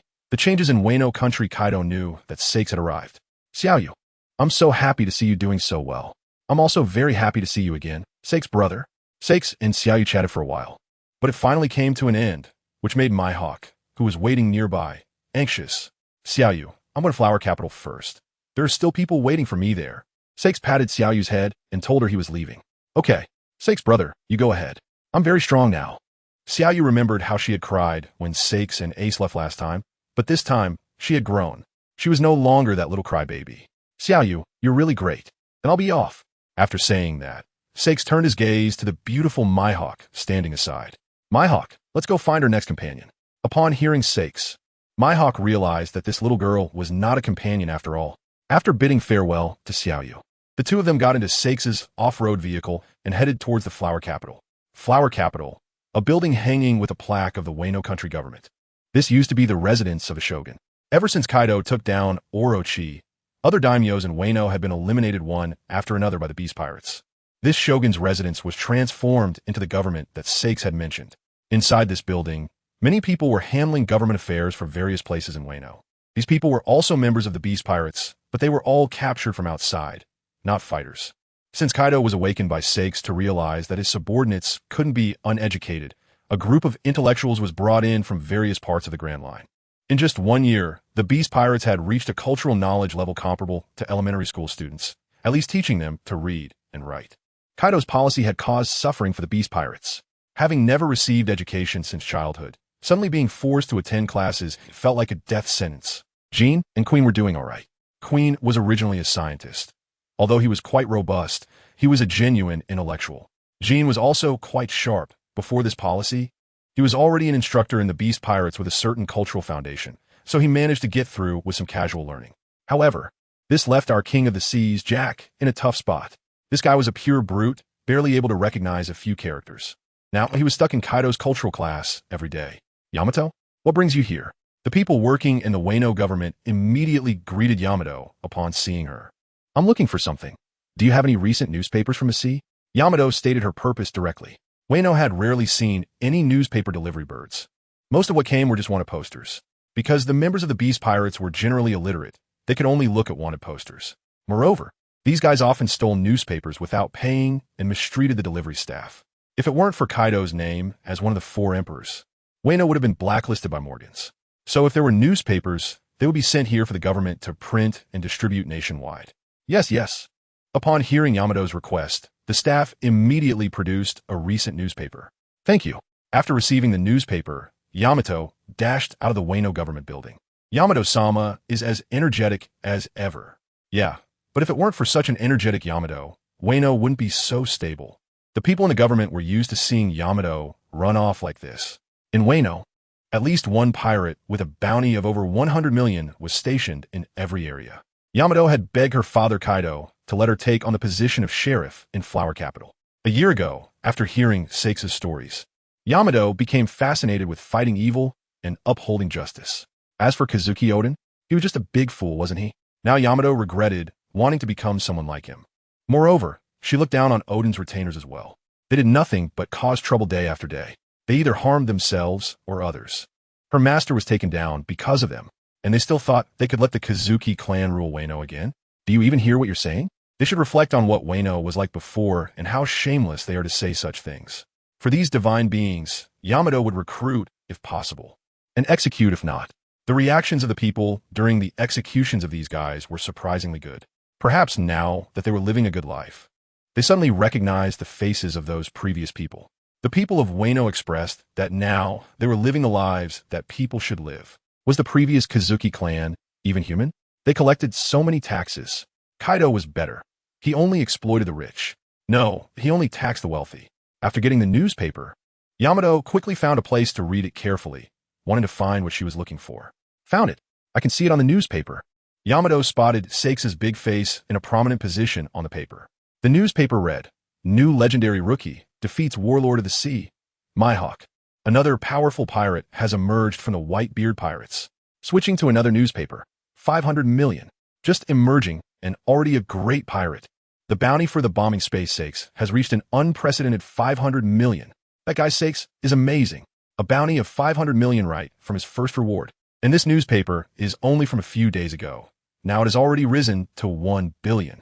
He must have done something incredible. I wonder when this guy will come and take me out to sea. We promised to go on adventures together. Yamato looked at the information on the newspaper, revealing a heartfelt smile, hoping that Saixi would come to Wano soon to take her out to sea.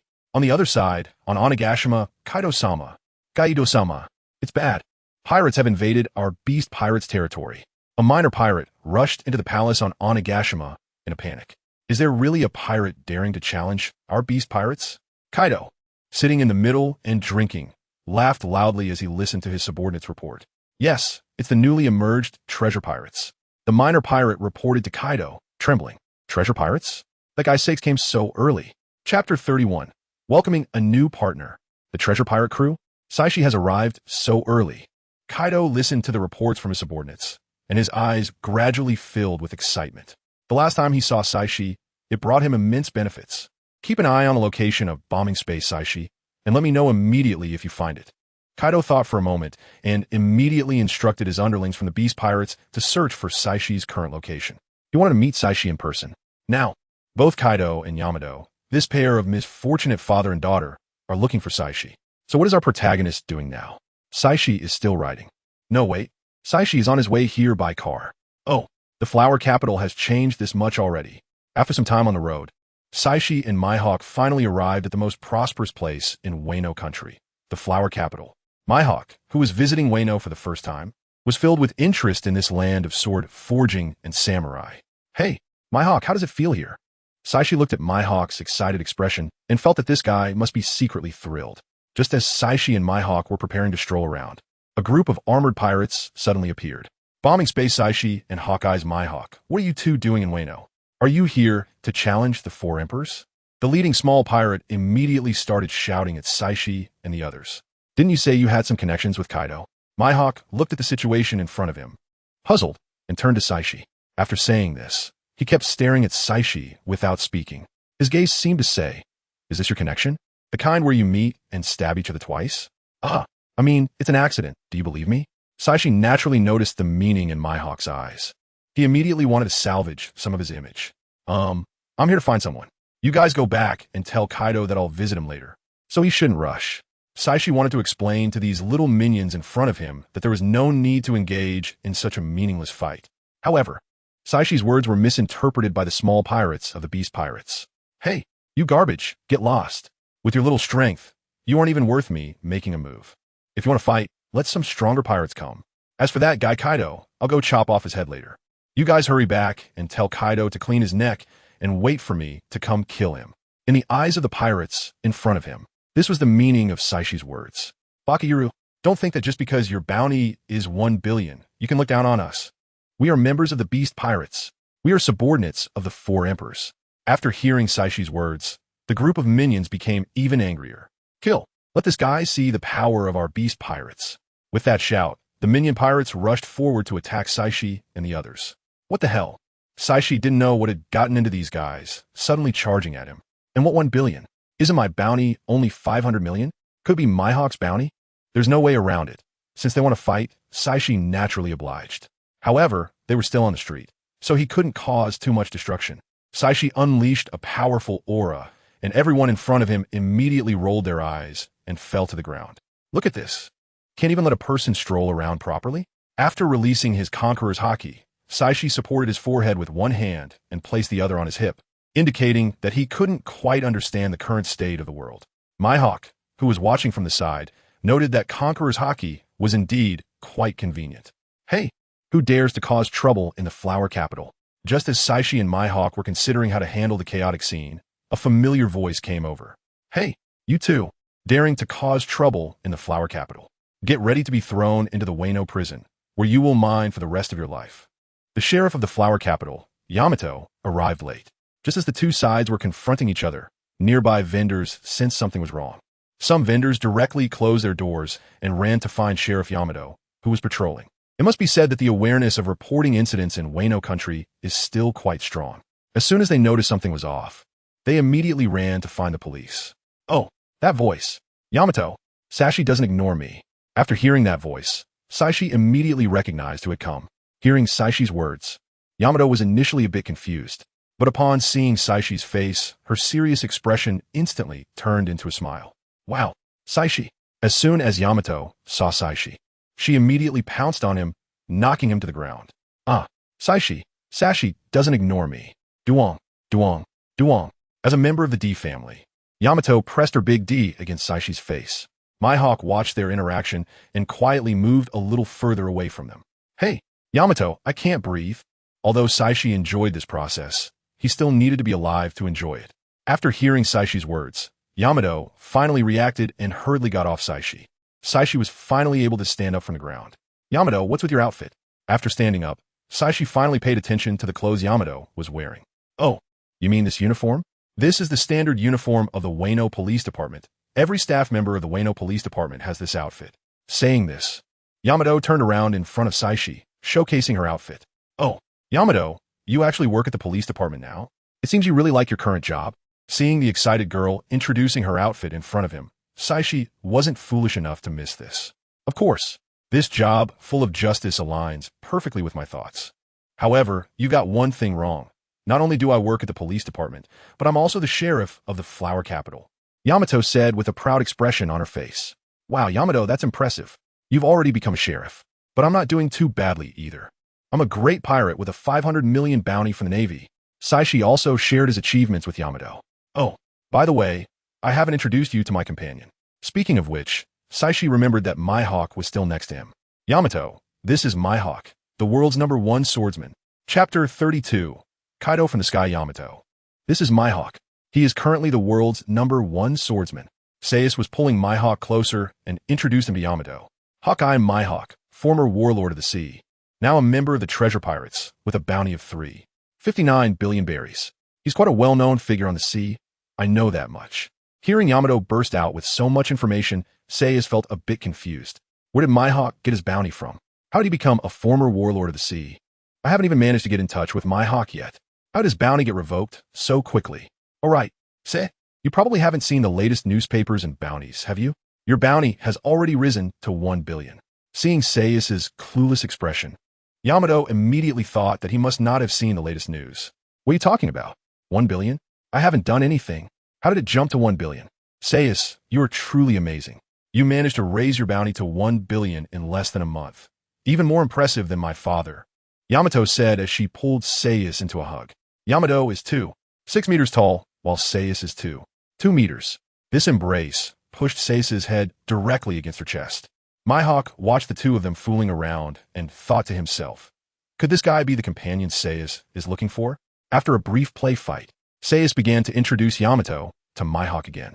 Mihawk, this is Yamato, currently a member of the Beast Pirates. Upon hearing that she was from the Beast Pirates, Mihawk immediately ruled her out as a potential companion. Judging from Yamato's aura, she was definitely not a simple character.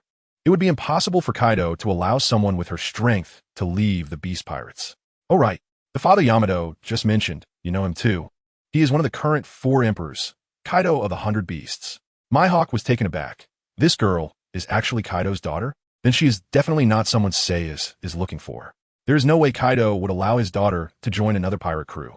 However, getting to know the daughter of such a powerful figure is still a good opportunity. No wonder Saixi said he had some connections with Kaido. It turns out the connection is right here. But Saix's next sentence completely stunned Mihawk. Yamato is the companion I mentioned earlier that I had already made plans with. A year ago, when Ace and I came to Wano, I made a promise to Yamato that we would go on adventures together at sea. Mihawk listened in disbelief. You must be joking. You want a high-ranking member of the Beast Pirates and the daughter of the 4 Emperor Kaido to join your crew? Your crew is still under the Whitebeard Pirates, another of the 4 emperors. If Kaido finds out what you were trying to do, he will personally come over and beat you up so badly that even your father Whitebeard won't recognize you. Thus, Mihawk fell into deep thought while Saixi continued to talk with Yamato. So, Saixi, did you come here specifically to take me out to sea? Yamato asked excitedly. Of course. Saixi, am a man of my word. I will definitely keep my promise to you." As the two chatted, the sky suddenly darkened with clouds. "Saixi, you really made it hard for me to find you." A rough voice came from the clouds above.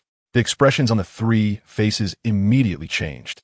However, their reactions were not quite in sync. Mihawk thought that Saixi was trying to abduct Kaido's daughter, and now her father was coming to deal with him. Yamato, on the other hand, was very happy to hear her father's voice.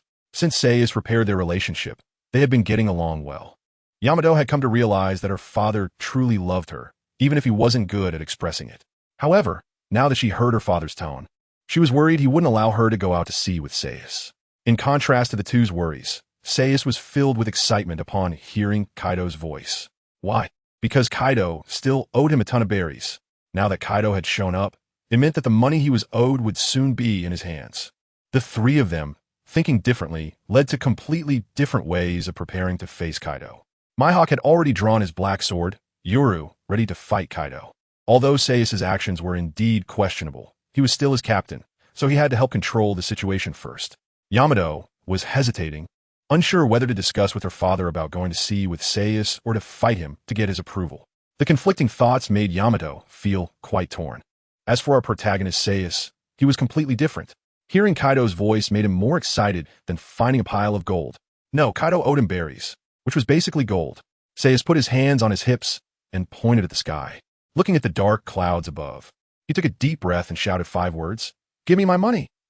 Saix's shout left the other two utterly speechless. "Kaido owes you money?" Mihawk and Yamato simultaneously stopped their thoughts and looked at Saixi. "Geez, Saixi, your first reaction upon seeing me is this? That's quite surprising." Just then, a gigantic figure dropped from the clouds above and crashed heavily onto the ground in the flower capital. After landing, Kaido struck a pose that he thought was quite imposing. "Hey, father, can't you make a different entrance? The ground was just repaired not long ago." Yamato looked at the damaged ground created by Kaido's entrance, feeling heartbroken. A perfectly good commercial street now had a big hole in the middle. "Yamato, it's just a road. I'll have someone fix it later. Right now, I need to treat Saixi well." Ever since their father-daughter relationship had been repaired, Kaido had been unable to do anything with his daughter.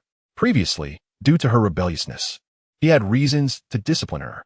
But now, since she was no longer rebellious, she was the one managing her father every day. Chapter 33. Kaido repays his debts. Mihawk had already drawn his sword and was ready to fight. "And you show me this?" Just moments ago, Kaido was brimming with arrogance. But after being reprimanded by Yamato, he immediately became submissive, standing there obediently as he was educated by his own daughter. "Hey, Yamato, at least I'm one of the 4 emperors. Can you save me some face in front of others?" Kaido couldn't lift his head under Yamato's scolding, especially in front of Sachi and Mihawk. If it were anyone else, Kaido could easily use his thunderous powers to erase their memories. But that wouldn't work on these two in front of him. With Mihawk's strength, it would probably take days to knock him out of his memory. As for Sachi, he was as slippery as an eel in the mud. Catching him would require quite a bit of effort. But now, he couldn't afford to discipline his rebellious daughter like before. He had finally managed to get his daughter on the right track. He couldn't let her become a rebellious daughter again. A father should still spoil his daughter. Hearing Kaido's plea, Yamato finally let him off the hook. After all, he was her father, and he needed to maintain some authority in public. Otherwise, how would the beast pirates stand their ground on the seas? Without his daughter's pressure, Kaido returned to that imposing 4th emperor. "Sachi, it's been a year since we last met, right?" Kaido greeted Sachi from a high vantage point. "Sachi, you bastard. I'm here to collect a debt." Sachi angrily pointed at Kaido's nose and started scolding him. "We agreed that Sachi, would get 10 of Wano's profits. It's been over a year. How come I haven't received a single cent of profit? You bastard, don't think you can just dodge your debts because you're one of the 4 emperors. Go ask the Whitebeard Pirates if anyone dares to owe Lord Sachi money. If you don't pay me what you owe today, I swear I'll tear down your Onigashima." Kaido didn't expect that after being schooled by his daughter, he would now be scolded mercilessly by Sachi. Mihawk also didn't expect their captain to be so bold, daring to demand debts from the most reckless of the 4 emperors, the beast pirates, and even scolding him in front of Kaido. Listening to Sachi, Kaido suddenly remembered the 10 profit he owed him. There had been so much going on in Wano and the beast pirates over the past year, with reforms here and renovations there, that Kaido completely forgot about the money he owed Sachi. Sachi, calm down. My father definitely won't owe you money. Let's talk things over calmly. No need to get worked up." Yamato looked at Sasaki's devilish face genuinely a bit scared. Who exactly is the real emperor here? Alright, Sasaki, since you're here, let us go to Onigashima and get your share of the profits. I can't carry all that treasure with me. Kaido found it hard to endure Sasaki's presence, and just wanted to stabilize him for now. It would also be more convenient to talk business with him once they returned to Onigashima. Why didn't you say so earlier? Just a bit of money. Whether it's early or late, as long as I get it, it's fine. I was just a bit too excited earlier, don't mind me. Upon hearing about the money, Sasaki's expression immediately changed. The other three were also taken aback by the sudden shift and couldn't react in time. Just calm down. Yamato, please entertain this gentleman. I'll take Sasaki back to Onigashima to get his money. Saying this, Kaido didn't give Sasaki and the others a chance to respond. Directly grabbing Sasaki and transforming into a dragon, flying towards Onigashima. This sudden change left the two remaining behind exchanging glances, with the air still filled with Sasaki's parting words. Kaido, I curse your ancestors. Since Sasaki and my father have left, would you like to come sit with me? Sir? Yamato invited Mihawk, hoping to avoid causing panic in Wano if Mihawk didn't follow her. Sure, lead the way. Mihawk didn't expect that Sasaki actually had some connection with Kaido and even had business dealings with him. Now that Sasaki had gone to talk business with Kaido, he could only walk with Yamato, who might become a companion in the future. As for the damaged scene, unknown lackeys would naturally come to repair it. On the other side, on Onigashima, 8 briefcases and a large treasure chest were laid out in front of Sasaki. This contained 800 million in cash and a box of gold and jewels worth 200 million. Wow, so much money. Sasaki's eyes sparkled as he looked at the money and jewels in front of him.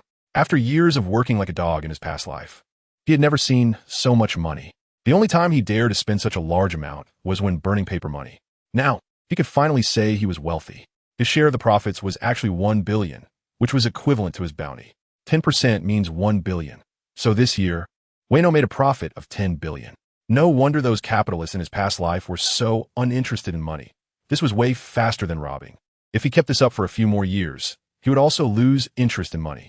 Only the treasure from robbing celestial dragons came as quickly as this.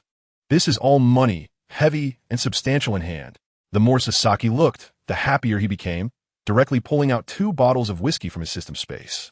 He tossed 1 bottle of vodka to Kaido. Huh, what is this? Kaido caught the vodka thrown by Sasaki and, looking at the label, realized he didn't recognize it. It's just a special kind of liquor. I put in a lot of effort to get it. Give it a try. And it really took a lot of effort. That liquor was obtained after cutting down Odin 8 times. Liquor? Kaido immediately became interested upon hearing that. He opened the bottle and began to taste it. Oh, this flavor. Sasaki, you're lucky to have gotten such delicious liquor. Kaido was tasting liquor for the first time that was this tasty, and he couldn't help but keep going. The bottle of whiskey provided to Kaido was a specially made extra-large bottle based on his physique. Before long, he had finished it. Hey, Sasaki, give me some more. This isn't enough. After finishing the liquor in his hand, Kaido immediately asked Sasaki for more. Faced with Kaido's demands, Sasaki had no choice but to bring out more whiskey again. However, this time he pulled out several cases at once. Seeing Sasaki produce so much again, Kaido picked up a bottle and started drinking heavily. Suddenly, as he was drinking, Kaido stopped, looking seriously at Sasaki. Sasaki, have you heard the legend of the Savior? Faced with Kaido's sudden serious conversation, Sasaki's mind was a bit slow to catch up. The Savior? Is that the sun god from the legends? Chapter 34. A secret conversation with Kaido the Savior? Is that the legendary sun god? Saixi was aware of this savior. It allowed Luffy to transform directly from the Paramecia type Gum Gum fruit into the Zoan type mythical Beast Nika fruit. Yes, that's the one. Kaido didn't know why he suddenly thought of this, but he started chatting with Saixi. Do you think there really is a savior in this world? Hearing that Saixi also knew about the legendary savior, Kaido, while drinking, asked Saixi again. A savior? Perhaps. If they're isn't one, then what are those legends talking about? Saixi did not deny the existence of the savior. In fact, he could even tell Kaido the name of the current savior and where they were. Really? You believe in the existence of this legendary figure too? Just like that guy Jean. Saying this, Kaido took a few more swigs of his drink. Saixi superficially mentioned that Jean believed in the existence of a savior, but he sensed something else in Kaido's tone. Kaido was born in the Vodka Kingdom and became disillusioned with the world after his country handed him over to the Navy when he was young. Later, he rescued Jean, a member of the Lunarian tribe who worships the sun god. It was from him that Kaido first heard about the legendary savior. From that moment on, although Kaido didn't show it on the surface, he buried a hope in his heart. A hope that a savior would save this world that had left him feeling dead inside. However, after Jean was saved by Kaido, he regarded Kaido as his own savior. And Kaido has been troubled by this title ever since. He became someone else's savior.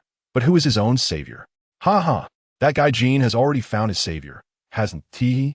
Saixi laughed, looking into Kaido's eyes, and provided his answer. I'm not a savior. I'm just a pirate on the sea.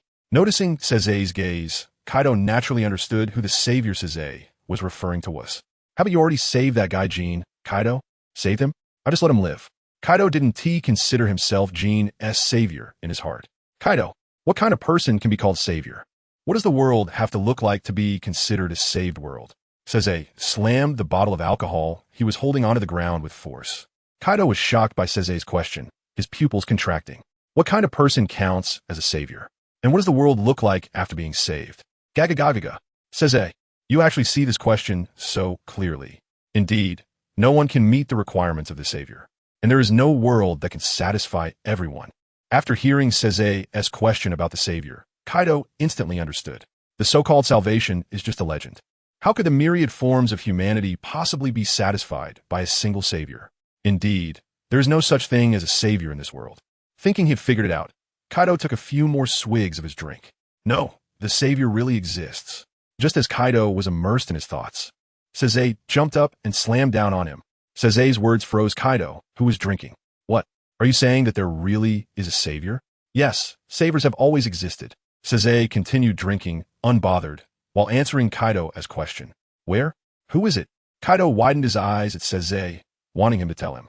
Saixi smiled and remained silent, just watching Kaido. It took Kaido a while to realize what Saixi was doing. You mean I am a savior? Kaido said this answer, he didn't even believe himself. Just as you said, you are the savior, but you are also not the savior. Kaido was a bit dizzy from Saixi's ambiguous words. What do you mean I'm the savior, but also not the savior? So am I a damn savior or not? Although I really don't like that guy. What he said is actually quite right. Kaido, a person's dreams will never end. Kaido didn't expect Saixi to suddenly say such a thing. Kaido, people have dreams.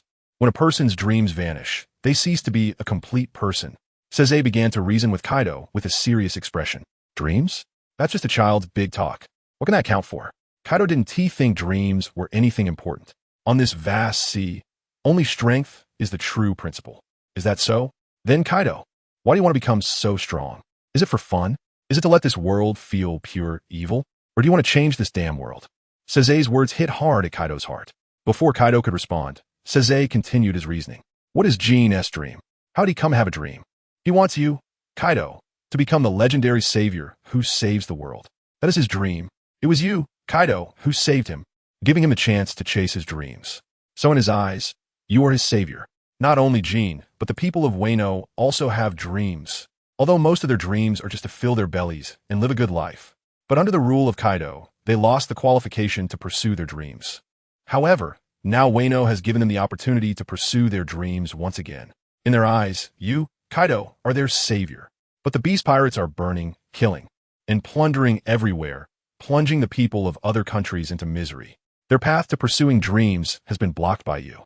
This is why I say you're the savior, but also not the savior. Listening to Saixi's narrative, Kaido finally recalled why he stood in the position of an emperor. He realized that he was already on the path to becoming a savior. The so-called salvation is merely allowing everyone the opportunity to run towards their dreams. Unfortunately, not everyone has such an opportunity. The world is fair when a group of people can realize their dreams. There will be another group of people who lose the qualification to achieve their dreams.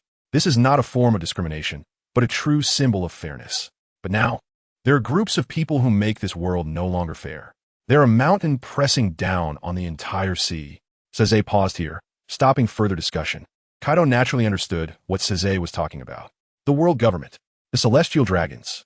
Chapter 35 Agreement for Yamato to set sail. New recycling rewards world government. Celestial dragons. Kaido immediately thought about what the mountain mentioned by Saixi was. Oh la la la la. Saixi, you really can surprise me. Thank you for helping me see myself clearly. Indeed, only strength is the only truth in this vast sea. If you want to achieve your dreams and become the savior of those you care about, you need power that surpasses everyone else. Kaido understood that he couldn't change the world with his own strength. What he needed to do now was to enhance his power and make it as strong as possible. Instead of waiting for that legendary Nika who can change the world to come and be the savior of the entire world, he might as well use his strength to be the savior of the people around him. Is this your understanding, Kaido? Saixi could tell from Kaido's words what kind of dream he wanted to realize. Although it wasn't as grand as changing the whole world, it shouldn't be underestimated. However, this had nothing to do with Saixi. He didn't want to be any savior. He just wanted to eat, sleep, and go treasure hunting with his friends every day, enjoying this hard-earned second life happily. Hey Saixi, you want Yamato to set sail with you, right? I agree. Let that guy Yamato board your ship and see this terrible world with his own eyes. After digesting Saix's words, Kaido made this decision. Kaido had a premonition that Saixi would definitely change the status quo of this sea, whether it was to make the world better or make it worse. He needed to let his daughter see the true nature of this world with her own eyes. Yamato had been too well protected by him and had never truly seen this world. Only by seeing the world for what it really is can one make choices worthy of themselves. Wow, I didn't expect you, Kaido, to make such a decision. I thought I would have to negotiate with you for a while before you let Yamato come with me. Saixi didn't expect Kaido to let Yamato go so easily. A fledgling won't learn to fly without experiencing storms. Kaido said something profound. All right, anyway, regardless of your reasons, Yamato is now my crew member. Saixi didn't care why Kaido let Yamato go on an adventure. What mattered was that Yamato was now his. What did the reason matter? Saixi, you're a swordsman, right? Yeah. What's up? You don't want me to work for you, do you? Don't even think about it. Saixi couldn't understand what was going on with Kaido today. One moment, he was asking if he knew what a savior was, and the next he was handing Yamato over to him. Now he was asking if he was a swordsman. Of course not. I have a gift for you. Kaido punched through the wall of the room, and then he pulled out 2 swords from the big hole. Is this the aim no Habakiri and Enma? These 2 big swords should be to your liking, right? Aren't you curious where these 2 swords came from? Aren't these the swords of Kazuki Oden? How'd they end up here? Aren't these swords hidden by Kazuki Oden's retainers? Did Kaido kill them all? Oh la la la la. I have to thank you, Saixi. If it weren't for your reform methods, this group of rats hiding in the dark wouldn't have jumped out so quickly. This group of guys saw that I wanted to abolish the position of general in Wano and turn it into a country without a monarch, and they immediately came out to cause trouble. These guys are really stubborn about letting the Kazuki family rule Wano. I could only reluctantly end their ambitions. Kaido said while holding his head as if he was talking about something very difficult. That group of samurai is really loyal. Saixi didn't have a good impression of those retainers of the Kazuki family. Their thinking was outdated, and they were doing nothing. They were just waiting for a 3-year-old kid, Momonosuke, to arrive, relying on a child to lead them to defeat Kaido. He really didn't know what they were thinking. Moreover, they hadn't done anything for Wano for all these years, and they even dragged their ally, the Mink tribe, down with them. Since you gave me such a big gift, let me give you something else. Saying this, Saixi began to pull out various fine wines from his space. Kaido's eyes lit up as he watched Saixi take out box after box of whiskey. Saixi pulled out a full 100 boxes of whiskey. Then, he pulled out another type of liquor, another 100 boxes. Then came a type of liquor that Kaido had never seen before. This continuous stream of surprises kept impacting Kaido. Kaido, as a thank you for those 2 swords, this 1,000 boxes of fine wine are for you. Saixi took out vodka, whiskey, tequila, Guizhou Matai, and many other well-known fine wines as a token of gratitude. All right, now that your debt to me has been paid, and we've talked about everything that needs to be talked about, it's time to find Yamato and the others. Saixi had gotten his benefits, and Yamato's exit visa was also completed. It was time to leave Onigashima. Speaking of which, in light of the fact that you prepared so many gifts for me, I'll give you a ride. Saying this, Kaido grabbed Saixi again.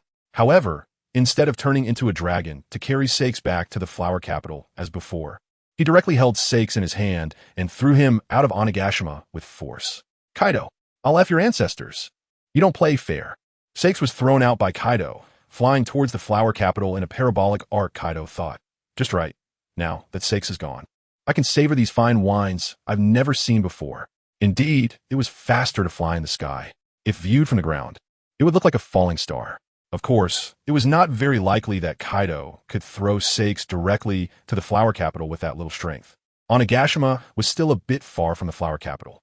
In the air, Saixi used his bomb space ability to continuously eliminate the space in front of him, achieving rapid movement. Soon, Saixi returned to the flower capital once again. Good, safe landing.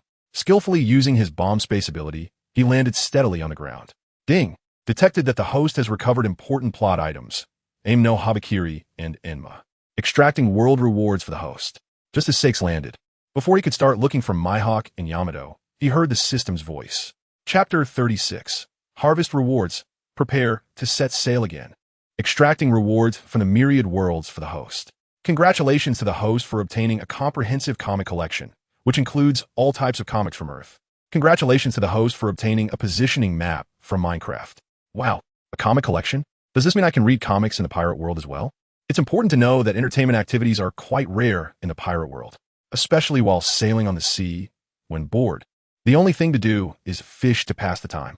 Now that I have a comic collection, I finally have the perfect artifact to kill time. And this positioning map is basically a mobile navigation chart. With this, my mom will never worry about me getting lost like that green algae head. Ding. Detected that the host has recovered treasures worth 200 million. Congratulations to the host for a random power boost 20 times. Boosting the host's power. Almost forgot about this. I just recovered Kaido's treasure worth 200 million. Unfortunately, only treasures can be counted as recovery. Berries are considered currency and cannot trigger rewards. Congratulations to the host for a slight increase in physical skills. Congratulations to the host for a slight increase in observation hockey. Congratulations to the host for a slight increase in observation hockey. Congratulations to the host for a slight increase in conqueror's hockey. Congratulations to the host for a slight increase in armament hockey. After 20 draws, Saishi's power was once again enhanced. Successfully raised observation hockey and armament hockey to a level. The system's enhancement is completely random. Who knows how much these slight boosts actually improved? Anyway, as long as I cover the firepower and find more valuable treasures, I can always add these points. Saixi carefully felt the recently enhanced observation and armament hockey. With a thought, the black armament hockey attached itself to his fist. This intensity has definitely risen a notch compared to before. It's somewhat similar to Katakuri's sharp hardness enhancement. Feeling the strength of his armament hockey, Saixi came to this conclusion. Now, my armament hockey hitting an ordinary armament hockey feels like Katakuri hitting Luffy. It's like a father beating his son. Having explored armament hockey, it was time to check observation hockey. As Saixi activated his observation hockey, the surrounding sounds gradually flowed into his mind. Roar. Although it hasn't reached the level of predicting the future, this range is a bit outrageous. Saixi discovered during this experiment that his observation hockey's coverage area was surprisingly large. It directly enveloped most of Wano country. It seems that my observation hockey is similar to Enel's super large range type. Although it's not the type that hears the voices of all things like Roger. This is obviously more suitable for Saixi. Saixi doesn't want to be the pirate king. He doesn't need to interpret any historical texts. As for the voices of certain other things, to put it in Shinisoke's words, who cares about you? I just want to be happy. Who cares what voices you have? By the way, where did Yamato and Mihawk go? No one told me. Forget it. It's just right to test my upgraded observation hockey. Saying this, Saixi once again activated his super large range observation hockey. Hey, found them. In the police station of Flower Capital, Mihawk and Yamato were leisurely drinking tea. After confirming their location, Saixi walked towards them. I'm here. Mihawk, who was sitting in a chair drinking tea, casually said. Huh, what's here? Mihawk, do you need to go to the bathroom? Yamato didn't understand what Mihawk meant. But the next second, she sensed it too. This wasn't the first time Mihawk felt speechless because of Yamato. During this time, Mihawk had gotten to know a bit about Yamato's personality. It's no wonder this guy gets along so well with Saixi. Their thought processes are incredibly similar. But can you not just latch onto me? I just want a peaceful life. Mihawk once again regretted getting on Saishi's pirate ship. Saixi is back. Yamato's observation hockey also sensed that Saixi was coming towards them. In no time, the door of the police station was pushed open by Saixi. You two are really relaxed. Yamato, Mihawk. As soon as Saixi entered, he greeted the two. Saixi, you're back. What did my father talk to you about? That guy definitely didn't just bring you back to get treasure. Yamato immediately asked what Saixi and Kaido had secretly discussed when she saw him return. She was curious about their conversation. What could they discuss? Of course, whether to let you join me on an adventure. The content of their discussion would naturally not be revealed to Yamato. It's better for her to live happily. As for the other trivial matters, let her father Kaido worry about them. What about my father? Did he agree? Tell me quickly. Tell me quickly. Upon hearing it was about whether she could go to sea, Yamato immediately grabbed Saixi and shook him. Want to know? Saixi looked at the excited Yamato. I want to know. I really want to know. Yamato looked at Saixi sincerely. Want to know? Then let go of me quickly. Do you want to make me dizzy? Hearing Saishi's words, Yamato finally realized that she was still holding on to him. She immediately let go of Saixi. With me, Saixi, handling this. It's definitely a piece of cake. After being released, Saixi found a chair to sit on, posing as if nothing could go wrong with him around. Wow, Saixi, you're amazing. When Yamato heard Saixi say she could go to sea, she immediately excitedly hugged Saixi, who was sitting in the chair. Another big D face slap. Is this the power of the D clan? Mihawk quietly watched these two show off in front of him. He needed to keep his inner self intact and not let these two assimilate him. All right, Yamato, we've finished our business in Wano. We'll be setting sail again soon. Do you have anything you want to do? Like saying goodbye to everyone in Wano and the Beast Pirates? It had been a week since they arrived in Wano country. Now everything that needed to be done was done. Plus, they had received a great gift from Kaido. What a blood prophet, ISNT it. Chapter 37, Setting Sail Again, it's done. In the 2 days you went to Ghost Island, I've already said my goodbyes to everyone. I thought that even if Kaido disagreed with me setting sail, I would sneak out with you. Yamato said with a big smile, revealing her plan. Hee, you really are a great filial daughter. Saixi didn't expect that Yamato was still the same devoted daughter as in the original story. If Kaido knew this guy had such plans, wouldn't he fly over and kill me? Well then, let us prepare a bit and set sail tomorrow, since Yamato is ready. There's no need to linger in Wano any longer, mainly because there aren't any treasures left for Saixi to dig up here. A few famous swords are already in Saishi's possession. Would finding treasures mean digging up someone else's ancestral grave? Oh yeah, I can finally set sail. Yamato was extremely excited to hear that they could set sail the next day, jumping around the room. Mihawk, did you gain anything in Wano these past 2 days? Saixi ignored the crazed Yamato and turned to the calm Mihawk, who was sipping tea. Gain? Not really. The strength of the samurai in this country didn't meet my expectations. However, their sword forging techniques are exquisite. Perhaps new famous swords will be born here in the future. During the 2 days Saixi was at Ghost Island, Mihawk had been wandering around with Yamato. They encountered some samurai, but their strength didn't catch Mihawk's eye. The sword techniques were all commonplace and lacked reference value. Looks like your luck, ISNT, great. I've actually found quite a few treasures this time. Saying this, Saixi took out the recently acquired Tenyuzan and Inma from his space. How about that? The treasures I found are pretty good, right? Saixi boasted about the 2 famous swords in his hands. Seeing Saixi suddenly pull out 2 renowned swords of the 21 palace level, Mihawk couldn't help but marvel at how good Saixi was at treasure hunting. Hurry, Mihawk. Let us celebrate finding such great treasures. Saying this, Saixi took out several bottles of good wine, preparing to get drunk with Mihawk. Seeing Saixi bring out so many fine wines, Mihawk felt that this trip to Wano wasn't bad, even though he hadn't met any swordsmen that excited him. What are you guys drinking? Let me try some too. Yamato, seeing Saixi and Mihawk drinking a kind of alcohol she had never seen before, immediately rushed over, wanting to have a taste. This is a fine wine that you find here. Even your father Kaido rarely drinks it. It's a treasure. Saixi introduced the drink in his hand to Yamato, stating that it was a rare good thing. My father hasn't drunk it either. Then I want to try some. Saying this, Yamato took a bottle from Saishi's hand. Looking at the glass bottle in her hand, Yamato didn't suspect anything and immediately poured it into her mouth. This wine is so good. It really is a treasure. Saixi, I want more. After quickly finishing a bottle, Yamato asked Saixi for more wine. All right. Since you're my crew, there is plenty of this fine wine. Seeing how much Yamato liked it, Saixi took out a whole bunch of fine wines for her to enjoy. Seeing Saixi pull out so many unfamiliar good things, Yamato happily hugged Saixi and drank with him. Mihawk also enjoyed the various fine wines that Saixi brought out. Saixi and Yamato had a raucous night, while Mihawk quietly kept his composure. In a joyful atmosphere, the 3 of them fell asleep.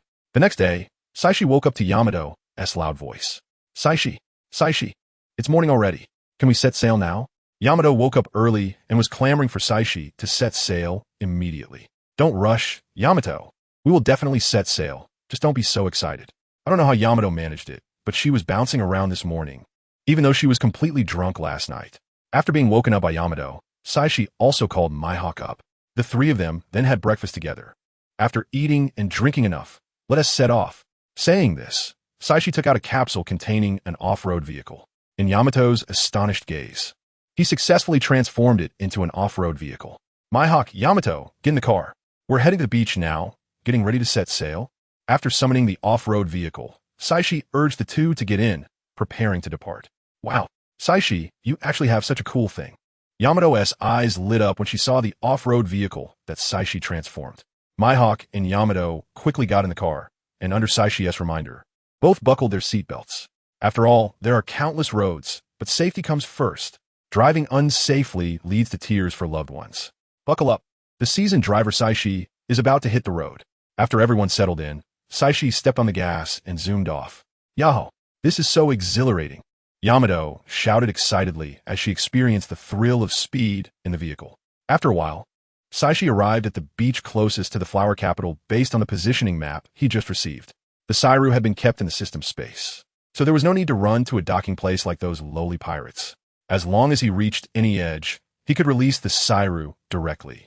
Saixi, what are we doing here? Why don't I see your ship? Yamato asked in confusion when she saw the empty beach with no ships in sight. Yamato, just open your eyes and look, our treasure pirate crew's ship. Saixi took out the capsule containing Sairu and threw it forcefully onto the sea surface. Suddenly, a gigantic object appeared on the previously empty sea surface. Get on board, both of you. Saixi jumped on his Sairu first, inviting the two to board. Mihawk and Yamato followed and got on the ship. Saixi, is this your Sairu? It looks way more impressive than in the newspaper. Yamato had already seen the photo of Sairu in the newspaper before, but the photo was no comparison to the actual ship. Seeing such a novel thing, Yamato immediately began to explore. Of course, the little details in the newspaper can't reflect the entirety of Sairu. You have to see the real thing to feel the power of this ship. It's fortunate that the photography technology in the pirate world is decent. There haven't been any crazy transformations like warships turning into fishing boats. Except for Sanji's first bounty notice, which left people speechless. It's time to set sail. Let's go. Everyone set sail. Chapter 38. Determining the next island. A tool for killing time. Alright, everyone, let's set sail. At the command of Saixi, the sail number 1 successfully launched, sailing once again on the ocean. Wow, your ship is actually made of steel. Dai exclaimed. The newspaper only mentioned that the sail number 1 is a steel giant, and I thought it was just an adjective. I didn't expect it to be a real steel giant. Of course, the sail number 1 is our pirate cruise vessel. It's quite luxurious, Saixi replied. Then, Saixi gave Dai a detailed introduction to the various functions of the sail number 1 and its different rooms.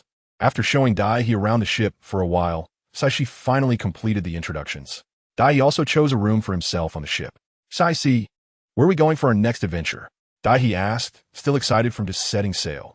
He was eager to embark on a thrilling adventure on the sea. Adventure? I haven't thought about where to go yet, Saixi admitted. He had only planned to pick up Dai and collect a debt from Kaido. He hadn't really thought about a destination. Mihawk, do you have any place in mind? Saixi threw the question to Mihawk since he couldn't think of anywhere to go. For me? As long as there are interesting swordsmen, I don't mind going anywhere, Mihawk replied, indifferent about the destination as long as there were swordsmen to meet. How about Dressrosa, then? Dai suggested, noticing that Saixi and Mihawk were still indecisive. Dressrosa? Isn't that Doflamingo's territory? Saixi asked. Yes. I've heard about this island many times in the Beast Pirates. I've always wanted to see it, Dai said enthusiastically. What do you think? Should we go on an adventure there? Saixi, having never left Wano country and Onigashima, Dai could only learn about the outside world through others' words and newspapers. Dressrosa was one of the most frequently mentioned places in the Beast Pirates. After all, Doflamingo had partnerships with the Beast Pirates, selling artificial devil fruits to them. Dressrosa? That sounds good. Then our next stop will be Dressrosa. Saixi agreed with the suggestion and turned to Mihawk. Since Dressrosa is the territory of the Don Quixote family, there must be plenty of good things there, right? Let's go treasure hunting. Mihawk added, also in favor of the plan. That place should have many powerful swordsmen trying to stop me, right? Alright, since everyone agrees, let's head to Dressrosa. Saixi announced loudly, with Dai excitedly echoing him. Only Mihawk remained composed, maintaining his persona. After a week of sailing, Dai had lost the initial excitement. Saixi, how much longer until we arrive? Dai asked weakly, leaning on the railing of the deck. Dai was still inexperienced with the sea. He didn't realize that being out on the ocean was much different from being on an island, with hardly any entertainment options. Normally, encountering other pirates would be fine. They could fight to pass the time. But if they didn't encounter any, the only option left was fishing. In fact, they had encountered a few pirate ships over the past few days, but as soon as those ships saw the sail number 1 and the emblem of the treasure pirates, they immediately turned around and fled, giving Saixi and the crew no chance to act. Who would dare provoke a pirate crew under one of the four emperors? Especially with the world's greatest swordsman on board? Hey, Saixi, are you even listening to me? He asked again when Saixi didn't respond. Seeing that Saixi was completely absorbed in a book, he rushed over to see what Saixi was reading. Oh, it's you, Dai. This is a comic book. Do you want to read it? Saixi asked, noticing Dai's interest in the comic book, and then pulled out a large stack and tossed it onto the deck. Seeing the pile of comic books, Dai picked one up and started reading. Once he started, he couldn't stop. Saixi, you have such good stuff and didn't show it earlier. This is way better than the hero biographies you gave me before. To help Dai not obsess over Kazuki Oden, Sachi had given him some hero biographies from the world of One Piece, including stories about several great pirates like his father, Whitebeard. With these normal comparisons, he finally recognized what a normal person was. If you like it, I have plenty more, Sachi said, seeing that he enjoyed the comic books and pulled out even more from his space. There were all kinds of genres, cultivation, urban, sword and magic, everything. Wow, so many, he exclaimed, excitedly hugging the pile of treasures and moving to the side to enjoy them slowly. Now, the naive little girl, had finally opened her eyes. I can only say, kids in the pirate world have been ruined by comic books. Not really my hawk. Seeing how engrossed the two were, picked up a comic book from the floor. The cover read, as a sword master, one sword opens the heavenly gate. Sword? Is this a book about swordsmen? My hawk thought, intrigued by the title, and began to read with pleasure. Neither my hawk nor he had seen such exciting material before, and they quickly became immersed in it. Do you understand the power of comic books? Before the rise of smartphones and computers, they were something that some parents fiercely resisted. After finishing the comic, Sachi felt a bit hungry and called out to my hawk, wanting him, the ship's cook, to prepare a meal. However, he received no response from my hawk. Turning around, he saw my hawk completely absorbed in the comic. My hawk, so you like this kind of comic? I have plenty more if you want. Sachi approached my hawk, who was focused on reading. My hawk, who had just been thinking, with such awareness and momentum, this is what a true swordsman is, was startled by Saishi's words. He hurriedly put down the comic and feigned calmness, saying, I just find this book a bit interesting. Chapter 39, Yamato's Way of Gratitude. Arriving at Dressrosa, it just feels like this book is a bit interesting. As for my hawk's stubbornness, Saixi was just going to pretend he didn't see it. One still has to give some face to his own crew. It was about time for dinner. Saying that, my hawk put away the comic he was holding and got up, heading towards the kitchen. He wanted to distract himself by preparing dinner. Watching my hawk's escape, Saixi didn't he expect the comics to have such a strong effect. Even the world's greatest swordsman was captured by them. To cover up what just happened, my hawk put in all his effort this time. He managed to finish dinner in just half the time he usually took to cook. Yamato, who was engrossed in the comic book, immediately put it down when he smelled the food and ran to the dining table, waiting for dinner to be served. Seeing this scene, Saixi concluded, for Yamato, eating comics. Wow, my hawk, your cooking is still so delicious. My hawk quickly brought dinner to the table, and Saixi and Yamato immediately began to feast. My hawk, your cooking today is even better than before. Saixi could tell that today's meal was different. I used the knife you gave me. My hawk had seen in a comic today that the main character was just a chef, but by cooking every day, he improved his swordsmanship so much. So my hawk decided to give it a try as well, using the milk knife. I have to say, that milk knife is indeed impressive. Not only is it incredibly sharp, but also enhances the flavor of the food. No wonder that knife is so powerful. After hearing that my hawk used a milk knife, Saixi had a look of realization. He was aware of the milk knife's effectiveness.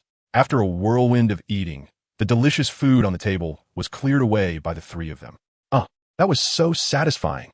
Two Saixi and Yamato leaned back comfortably in their chairs, while my hawk maintained his elegance. Yamato, if you want to read any comics in the future, just go find them in the ship's library. I'll put some comics there later, so you won't have to come ask me again. Although this was said to Yamato, it was also directed at my hawk. Otherwise, knowing this guy's nature, he'd be stuck without anything to read later. Saixi didn't want to be disturbed when there was nothing left. He would just put the comics there and let them take care of it themselves. Once they finished reading, or if there was nothing else they wanted to read, Saixi would go swap them out for a new batch. Yay! Saixi, you're amazing. Saying that, Yamato came over and kissed Saixi on the cheek. What are you doing, Yamato? Saixi was caught off guard by Yamato's sudden attack. Why did this guy just suddenly kiss him? What's wrong?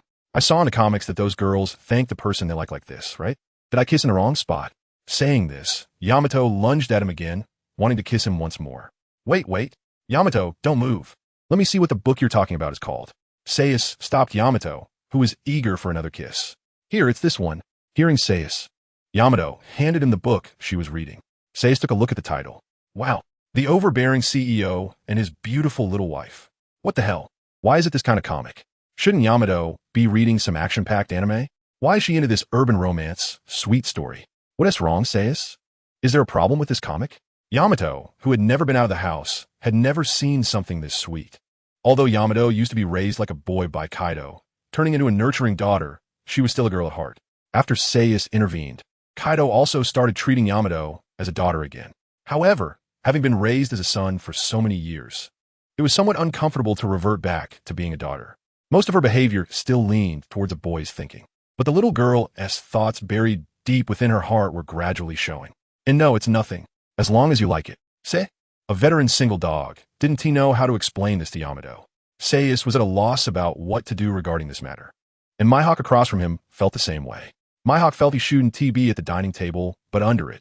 No, as a swordsman, he should be focused. This was merely a small test on his path of swordsmanship. With that thought, Mihawk's heart became calm again. As for Yamato, she had not yet truly faced her own feelings and didn't understand what it meant to like someone. In simpler terms, Yamato was still an ignorant fool, like those little princesses too well protected by their families and novels. This was just a minor episode on their adventure. After dinner, Saixi went to the ship's library. He organized different types of comics by category, placing them in different locations.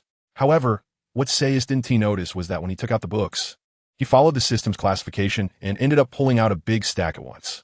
He didn't realize that some of them contained heart-racing titles. With this library of comics, the remaining journey became less boring. Everyone found their favorite genres. Yamato had fallen into some romance comics and couldn't get enough of them. She occasionally quoted lines from the comics to Saixi and acted out scenes from them. However, Yamato was portraying the overbearing CEO or the school bully type of male lead. These antics left Saixi, who was forced to play the female lead, dumbfounded. He had already had enough of such brainless plots in his previous life, and now he was still being tormented after crossing over. Mihawk, on the other hand, was engrossed in reading some fantasy comics to cultivate himself, hoping to learn something from them to improve his swordsmanship. Saixi didn't know whether Mihawk's swordsmanship had improved, but at least his cooking skills had. Over these days, Mihawk's meals had become increasingly delicious, much to the delight of Saixi and Yamato. Saixi, I see an island. Is that Dressrosa? Yamato stood on the deck, looking through a telescope towards the distance. Is there an island? Following Yamato's gaze, Saixi looked over and indeed saw a small black dot on the horizon. According to the permanent pointer, that island ahead should be Dressrosa. Chapter 40 Invitation from a Night Demon, according to the direction of the eternal pointer. The island ahead should be Dressrosa. Sachi took out the eternal pointer pointing to Dressrosa and saw that the pointer in his hand was pointing straight at the island ahead. Joe, since we've seen our destination, let's go full speed ahead. Let's aim to reach Dressrosa before nightfall. Saixi activated the maximum power of the sailor ship and sped towards the destination. Finally, before it got dark, they arrived at the port of Dressrosa. Finally on land. My first island adventure begins. These days have been the longest time Yamato has spent at sea. If it weren't for Saishi's comic books, she wouldn't know how she would have endured it. However, just as Saixi and the others landed, and the adventure hadn't even begun, someone approached them. Treasure pirates? The young master has asked us to invite you to the Don Quixote family as guests. The visitors were Lao Ji and Senor Pink, cadres of the Don Quixote family. 3 Saixi expressed. Did I just land and get invited already? You know whether you invited us or not. The news from Doflamingo is quite timely. He actually knew I was landing on this island so quickly. He even sent 2 high-ranking cadres to welcome us. That shows great sincerity. Saixi looked at the 2 Don Quixote family fighters in front of him, thinking that Doflamingo actually thinks quite highly of him. Since Lord Saixi understands our sincerity, we kindly ask you to accept our invitation from the Don Quixote family. We, the Don Quixote family, will definitely provide a great experience for the treasure pirates in Dressrosa. Upon hearing Saishi's words, Senor Pink continued to persuade them to visit the Don Quixote family. The young master had mentioned that the 2 members of the treasure pirates were not to be trifled with. They must be handled with care. Although he didn't know who this extra woman was, she was definitely with the treasure pirates, so it was best not to provoke her. Sounds great. After hearing Saishi's words, Senor Pink was delighted, thinking that he could finally perfectly complete the task assigned by the young master. However, the next sentence caught Senor Pink off guard. But I refuse. When Saixi said this, The atmosphere changed dramatically, becoming completely out of sync with the surroundings. It turned into an IYO face. Three Senior Pink and Lao Ji didn't expect things to develop this way. They thought Saixi would agree. As for why there were 3 exclamations, that was of course because of Yamato. Mihawk had already developed some resistance to Saishi's mysterious operations over the past few days. He wouldn't be surprised by any strange actions Saixi took. Mihawk even felt that his current state was somewhat similar to the clarity of heart depicted in comics. Yamato, however, did not have Mihawk's composure. She was still the same brainless person as before. Lord Saixi, please reconsider. Our Don Quixote family is truly sincere. Upon seeing Saixi refuse him, Senior Pink panicked and hurriedly continued to invite Saixi, hoping to change his mind. The young master's task must not fail. All right, you can go back for now. We just want to wander around Dressrosa for a while and won't interfere with your family's rule. After we finish exploring, you can come back. By then, we should be very interested in visiting your Don Quixote family. If Doflamingo wants to meet me, I would be more than happy to oblige. But not now. I want to enjoy the pleasure of exploring this country first. Since Lord Saixi has said so, we will take our leave for now. If you encounter any trouble in Dressrosa, please call this snail. Senior Pink knew that Saixi and the others wouldn't follow him back to the family, so he could only compromise and offer them a bit of service. After all, they couldn't let the dangerous treasure pirates roam freely in Dressrosa. With this snail, they could monitor Saixi and ensure that if Saixi encountered problems, the first response wouldn't be to destroy the island, but to call the Don Quixote family. This could minimize the damage to Dressrosa as much as possible. All right, then I'll thank that guy Doflamingo in advance. Saixi directly accepted the snail that Senior Pink handed over. Saixi knew that even if he didn't take the snail, they would still be monitoring his movements through various other means. After seeing Saixi accept the snail, Senior Pink and Lao Ji left and returned to their family. They still needed to report the situation here to the young master. Okay, the annoying guys are gone. Let's explore this country first. After Saixi saw Doflamingo's subordinates leave, he took Yamato and walked down the streets of Dressrosa. Mihawk went to the Dressrosa arena, wanted to find some swordsmen that interested him. Saixi, there are so many strange things here. Yamato exclaimed in delight as she looked at the various novel things on the street. Saixi, look, there are toys everywhere, and they can even move. Yamato looked at the toys all over the street. Toy dolls, toy horses, toy clowns. Having never seen such magical things. If Saixi hadn't stopped her, Yamato would have wanted to go up and take apart these toys to see what their structure was. There are indeed a lot of toys. No wonder it's called the country of toys, filled with love and passion. Saixi knew that these toys were once living beings. But what does that have to do with him? He could only respect the fate of others. Let the savior business be left to the future Luffy. What he needed to do now was enjoy life. However, they soon witnessed a riot involving some toys. It could be said that such incidents happen quite frequently in this country. Saixi, what's up with these toys? Why aren't they working properly like other toys? Yamato, one of the many natural airheads in this pirate world, was curious about everything. Are you curious about this? Saixi looked at Yamato and asked. Yamato, of course. Anyone would be curious about such unusual things. Saixi, if that's the case, if you ask me nicely, I'll tell you. Upon hearing Saishi's words, Yamato didn't hesitate and immediately pleaded with him. Please, Saixi, just tell me. I'm begging you. She tugged at Saishi's arm and repeatedly attacked him with her big D. Chapter 41. Saving Dressrosa? While gently expressing her needs, she tugged on the boy's arm and shook it. This was the technique Yamato learned from comic books, acting cute. The comic stated that this move was a special tactic for boys she liked. As long as she used this tactic, he would definitely agree to her requests. When she was on the starship, Yamato had used this tactic on Cease. Not bad. The effect was outstanding. I have to say, a feminine Yamato is really too tempting. In fact, Yamato had previously unilaterally declared on the starship that Cease was her man. It was just that Cease didn't pay her any mind. Cease thought at the time that Yamato was just playing some sort of role. The situation was like this. Yamato cornered Cease against the wall and then imitated the domineering lines from a comic. Cease, you will be mine from now on. This was really too awkward. And Cease just wanted to escape quickly. So he gave a perfunctory answer to Yamato. Yes, I will be yours from now on. Then Cease quickly fled the scene. There was no way around it. It was just too embarrassing, and Cease really didn't want to stay for even a second longer. While acting cute, Yamato noticed that Cease was slow to respond and thought he still didn't want to tell her. So she decided to intensify her efforts and grabbed Cease's head and kissed him. In fact, Cease hadn't disagreed just now. He was momentarily stunned by Yamato's boldness. Before he could react, Yamato came in again. Once Saixi came to his senses, he pushed Yamato's head away. They were still on the street. Yamato was thick-skinned, but Saixi still had his pride. Yamato's figure, dressed in such beautiful clothes, was really too stunning. Note, after leaving Wano country, Yamato changed into fashionable new clothes. Saixi simply couldn't withstand such a blow. All right, seeing how sincere you are, I'll tell you some secrets about this country. Then, Saixi revealed the truth about this country and the reality of these toys to Yamato. What? Are you saying these toys were all once humans? At first, Yamato listened with great interest, but the more she heard, the more she felt something was off. By the time she finished listening to everything, her little brain was almost about to crash. Well, not all of them. Some were animals. Saixi pointed to a toy horse walking down the street. This is clearly a form of enslavement of the people in this country. Yamato could not accept such a thing, arbitrarily restricting the freedom of others. How is this any different from what Kaido had done to her before? What? Yamato, do you want to save these people? Saixi noticed Yamato's thoughts. However, he would not agree to her saving this country. There was no need to fight such a completely meaningless battle. Did she really think that defeating Doflamingo would save this country? Of course I do. How can you treat others like this? It's just too much.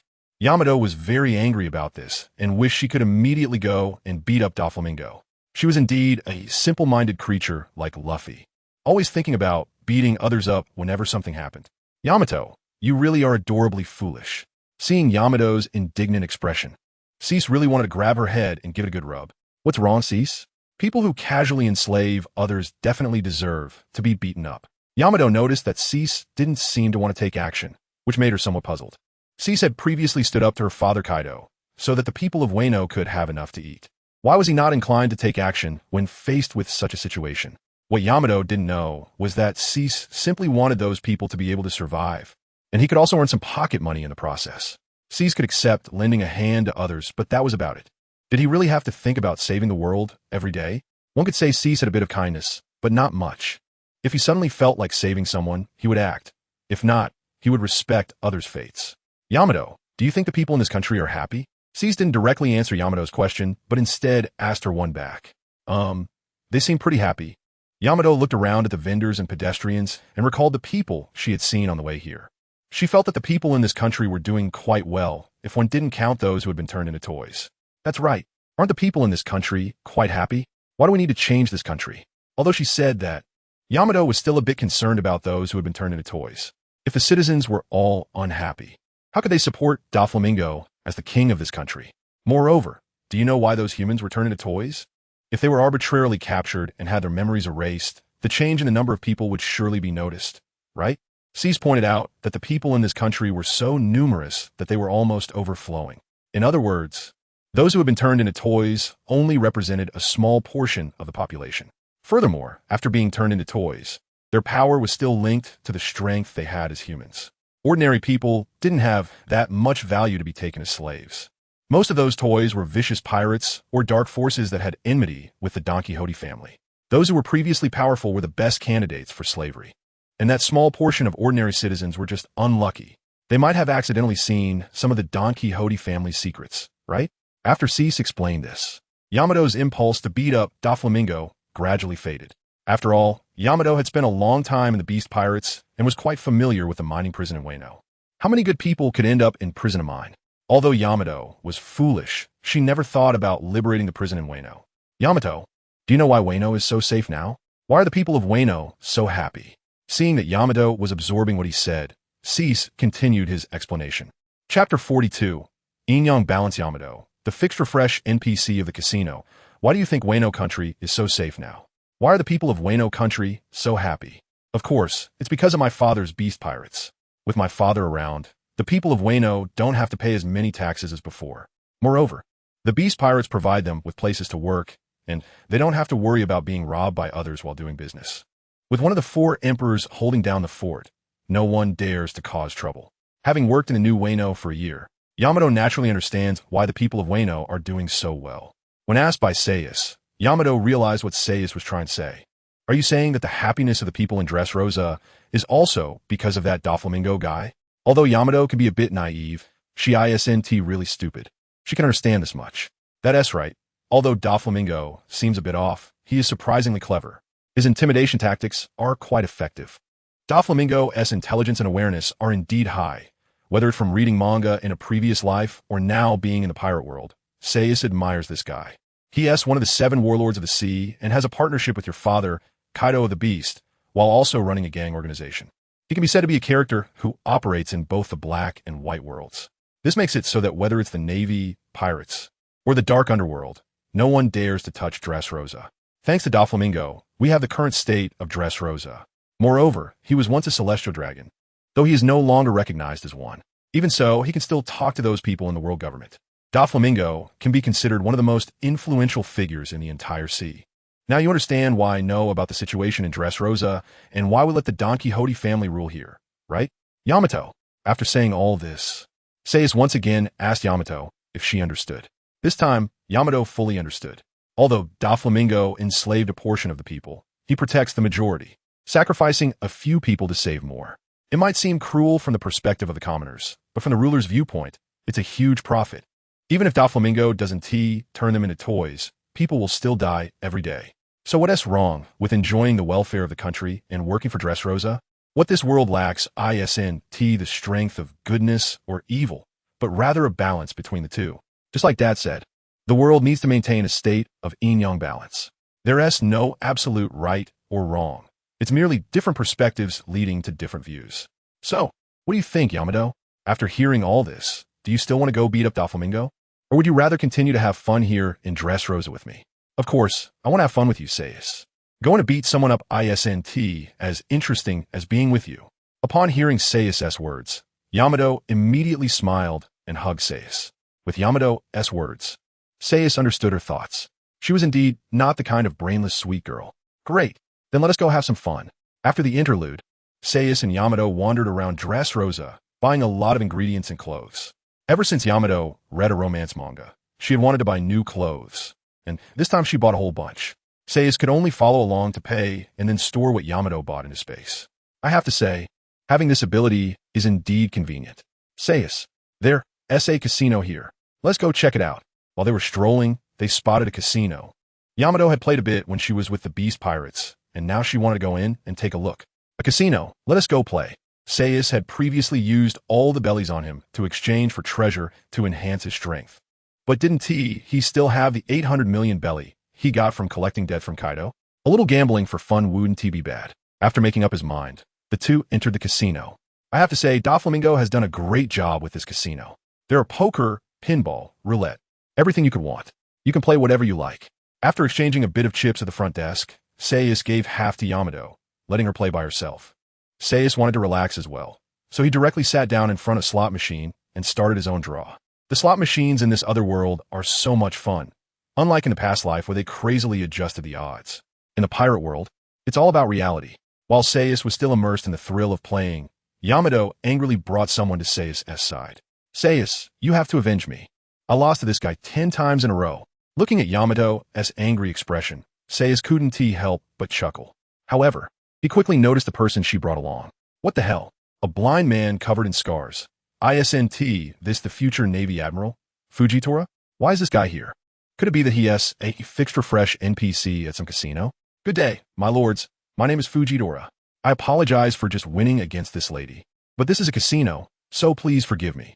Fujitora politely introduced himself and apologized to Yamato. Fujitora, look at what you said. We're not unreasonable people. In a casino, one must accept the outcome of the bet. However, I don't want to see my companion being bullied. How about we have a bet? Can't you see this cruel world, Mr. Fujitora? Although Saixi didn't know why Fujitora was here, he wasn't a Navy Admiral yet, so he posed no threat to him. Moreover, since Yamato had come to him, as the captain, Saixi would naturally avenge her. It seems you know me, my lord, but since you want to have a bet with me, I'll gladly oblige. Fujitora was surprised that Saixi knew him because he didn't feel any familiar aura from Saixi. However, that didn't hinder him from having a big gamble with him. All right, Yamato, you'll be the judge. Let us bet on who can earn more rewards using that biggest guy next time. Chapter 43, Conflict in the Casino. All right, Yamato, you be the referee. Let's bet on who can earn more rewards with that big guy next time. How about that? Saying this, Sachi pointed his finger at the largest slot machine in the center of the venue, ignoring whether Yixiao could see it or not. Betting on that?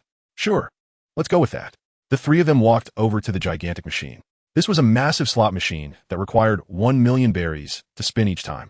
In terms of gambling skills, Saixi knew he couldn't compete with Yi Xiao, who had been hanging out in casinos for years. He could only gamble on this luck-based game for a chance to win. All right, let me go first. With that, Saixi slapped the start button on the machine. As the button was activated by Saixi, the screen on the machine began to animate. Oh, it has to be the jackpot. Jackpot! Jackpot! Jackpot! Saixi was passionately pulling the lever, and Yamato was excitedly cheering him on. After a while, the machine screen gradually slowed down and finally displayed several different patterns. Ding! Participation prize. 100,000 berries. Upon hearing this sound, both Saixi and Yamato, who had just been excited, fell into a state of dejection. I actually got a participation prize. That's the second to last reward. Saixi didn't expect his luck to be so bad, only coming out with a participation prize. He had been thinking about getting revenge for Yamato, but now he ended up losing too. Well, Yi Xiao, it seems like I'm going to lose this time. Saixi. Yi Xiao naturally heard the loud announcement of the participation prize. Before the gamble started, he had sensed Saishi's confident aura and determination to protect his companion. Initially thinking he had encountered a skilled opponent, expecting a close match, he was surprised to find someone just showing off without real skills. It seems today's luck isn't on the side of my young friend. I shall accept the victory in this gambling match. With that, Yi Xiao pressed the start button on the machine. With the previous participation prize, the three of them didn't take this game seriously. They thought it was just a formality.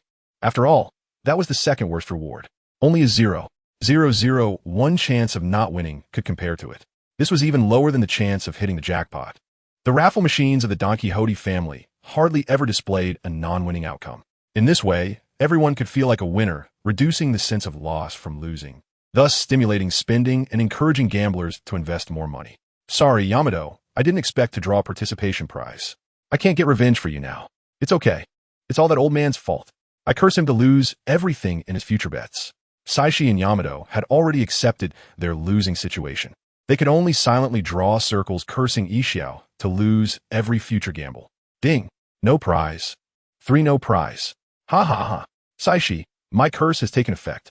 This old man really didn't win. Upon hearing the sound from the machine, Yamato immediately jumped up excitedly. Unlike Yamato, Yi Xiao's face turned very grim upon hearing the no prize announcement.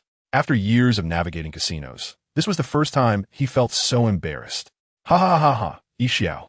It seems I've won this time. Saixi didn't expect the plot to take a sudden turn, allowing him to win. It seems today fate is on the side of my young friend. This gambling match is a loss for me. What can Yi Xiao do? He encountered such a low probability. If you say he's unlucky, he drew a prize with a lower chance than the jackpot. If you say he's lucky, he drew the worst prize in the prize pool. It can only be said that fate isn't on his side. Uncle, although you're strong, we're still better. Because of the win, Yamato changed her address for Yi Xiao from old man to uncle. After Saixi won, Yamato was overjoyed, but she also acknowledged that Yi Xiao was very powerful. Thank you for the compliment, young lady. Yi Xiao naturally picked up on Yamato's recognition. As for the outcome of this match, Yi Xiao didn't mind. Or rather, aside from Yamato, the other two participants didn't take it seriously. They were just goofing around with Yamato. Uncle, you're really amazing. Even without sight, you can still win so many times. With this match, Yamato also forgave Yi Xiao for winning against her so many times and started chatting with him. You see my eyes? I just closed them because I saw too many things I didn't want to see. Yi Xiao cooperatively explained to Yamato. So your eyes are blind because you did it to yourself? I thought you got beaten up for winning too much money from others in the casino. Yamato said the most heart-wrenching words in the most innocent tone, just as the three of them were playing the casino machine and chatting. A huge explosion suddenly erupted in the casino. It seemed something interesting was happening. As soon as the explosion sounded, the three of them, still chatting, caught sight of the explosion's location with their observation hockey. How dare they cause trouble on the Don Quixote family's turf? They must not want to live anymore. The one speaking was a cadre of the Don Quixote family, the exploder Gladiolus, who had eaten the bomb fruit. Let go of me. My family is still waiting for me. Let me go. In front of Gladiolus stood a man clutching a package, being pinned to the ground by casino staff. Want to pull a fast one on the Don Quixote family? You got some guts. Gladiolus looked at this ordinary-looking guy and was quite curious about his audacity to steal from the Don Quixote family. Forget it, no matter what your reason is. Today, you will say goodbye to your life. Saying this, Gladiolus reached for the man on the ground.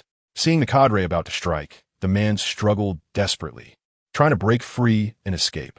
Unfortunately, With his strength, he had no chance. He could only be firmly held down, unable to move. Just as Gladiolus's hand was about to touch the man, the expected explosion did not occur. Gladiolus looked at his hand in confusion, remembering he was just about to touch this guy. Thinking about it, Gladiolus reached out to the man again. Sure enough, he still couldn't touch him. Chapter 44 The Choice of a Smile. Sure enough, he couldn't touch him. Gladiolus stretched out his arm, but still couldn't reach the man in front of him. If his arm hadn't shrunk, then it meant his position had changed. Young man, don't be so hot-headed. Stop playing with your firecrackers all day. The speaker was Saixi, who had rushed over after hearing the sound of an explosion. Gladiolus's earlier abnormal behavior was also Saix's doing. Bombing space, Saixi. Gladiolus exclaimed in surprise upon seeing the newcomer. Lord Saixi, I apologize for the trouble. The Don Quixote family will handle this matter promptly. I'm sorry for interrupting your leisure time. Upon recognizing Saixi, Gladiolus immediately became respectful. After all, he was a distinguished guest of the young master and couldn't be treated lightly. Saixi, what happened here? Please tell me. Day and a smile arrived at the scene just after Saixi. I still haven't figured it out, so let this Don Quixote family official explain. After Saixi arrived, he saw the man being treated like a firecracker, without understanding anything at all. Lord Saixi, Lord Day, this guy stole a lot of berries from the casino, and we are punishing him. Gladiolus said, Don't worry, we will resolve this matter quickly and won't disturb your enjoyment here. Ever since Senor and Lao Ji reported back to Doflamingo, Day's identity had been uncovered. Once it was revealed that she was Kaido's daughter, it frightened Doflamingo greatly. This was far more troublesome than dealing with Saixi and Mihawk. All right, let's talk about this after it's resolved. Right now, I just want to enjoy the show. Quickly tell us what exactly happened. Gladiolus's words were not taken seriously by Saixi. He wanted to hear the entire process, specifically the process of stealing. Tell me, why did you steal the berries? Saixi squatted down in front of the man who was pinned to the ground, wanting to hear his story. Please, let me go. My family is still waiting for me to return. The man in front of him knew that the person saving him could be addressed as Lord by the Don Quixote family officials, indicating he was someone of very high status. Whether he could leave depended on this man's mood. Thus, upon hearing Saix's question, he immediately began to play the sympathy card. He started to talk about his sick wife at home and his 2 young children. Well, it seems your family is indeed in difficulty. Stealing a bit of money to support your family is understandable. After hearing this story, Saixi nodded repeatedly, as if he fully acknowledged the man's actions. Lord, please let me go. I won't do such things again. Seeing signs of leniency from Saixi, the man immediately prepared to intensify his plea for sympathy. This guy's story is quite interesting, though the plot is a bit cliché. Day commented to Saixi, ignoring the man on the ground. He had seen many similar pitiful stories at the casinos in Wano country. Each time, they would be this tragic, only to end up back at the casino, losing everything and getting caught again. Gentlemen, could you spare this poor fellow for my sake? I'll bear the losses he caused. Seeing that Saixi and Day had no intention of saving the man, a smile spoke up to plead for him. Hey, uncle, are you going to save this guy? He doesn't seem like someone worth pitying. After earlier lessons from Saixi on the street, Day was not foolish enough to believe the man's one-sided story. Besides, he had seen many people just like this man. Just do it for my sake. I don't want to see a life wasted before me. Although a smile also felt the story's credibility was low, his inner sense of justice prevented him from turning a blind eye. Hey, brother Smile, are you going to protect him? How about we have another bet? Unexpectedly, a smile jumped in at this moment, prompting Saixi to think of something amusing. After hearing Saix's words, a smile fell silent. The decision-making power was no longer in his hands. He could only accept Saix's gambling invitation. The bet was very simple. Without lengthy discussions, just a few straightforward words: domestic violence, child abuse, murder of a mother, robbery, and gambling addiction. Brother Smile, which of these terms do you think applies to the man in front of you? Upon hearing Saix's words, the man on the ground became even more anxious than before. How about it, brother Smile? As long as you can correctly identify which of these crimes he has committed, I will agree to let this guy go. Hearing the betting terms from Saixi made a smile break out in a cold sweat.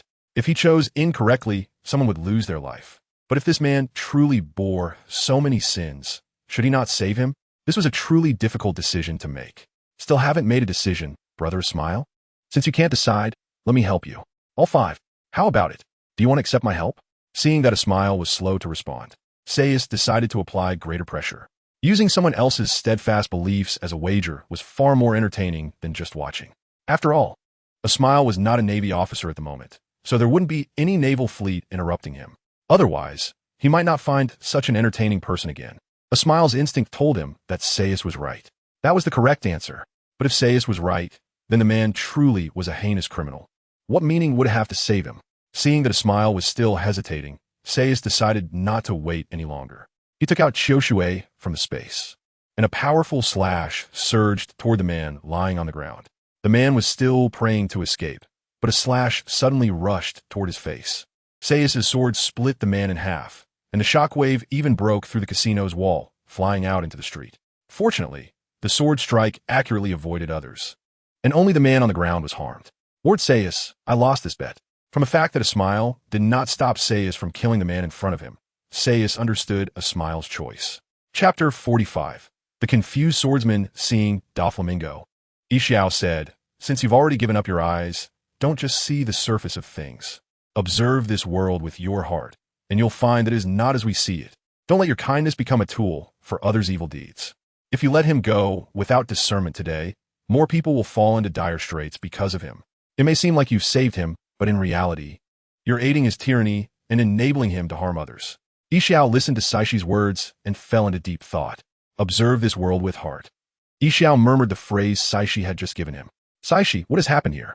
Maihawk had just been wandering the streets when he sensed the aura of Saixi's slash.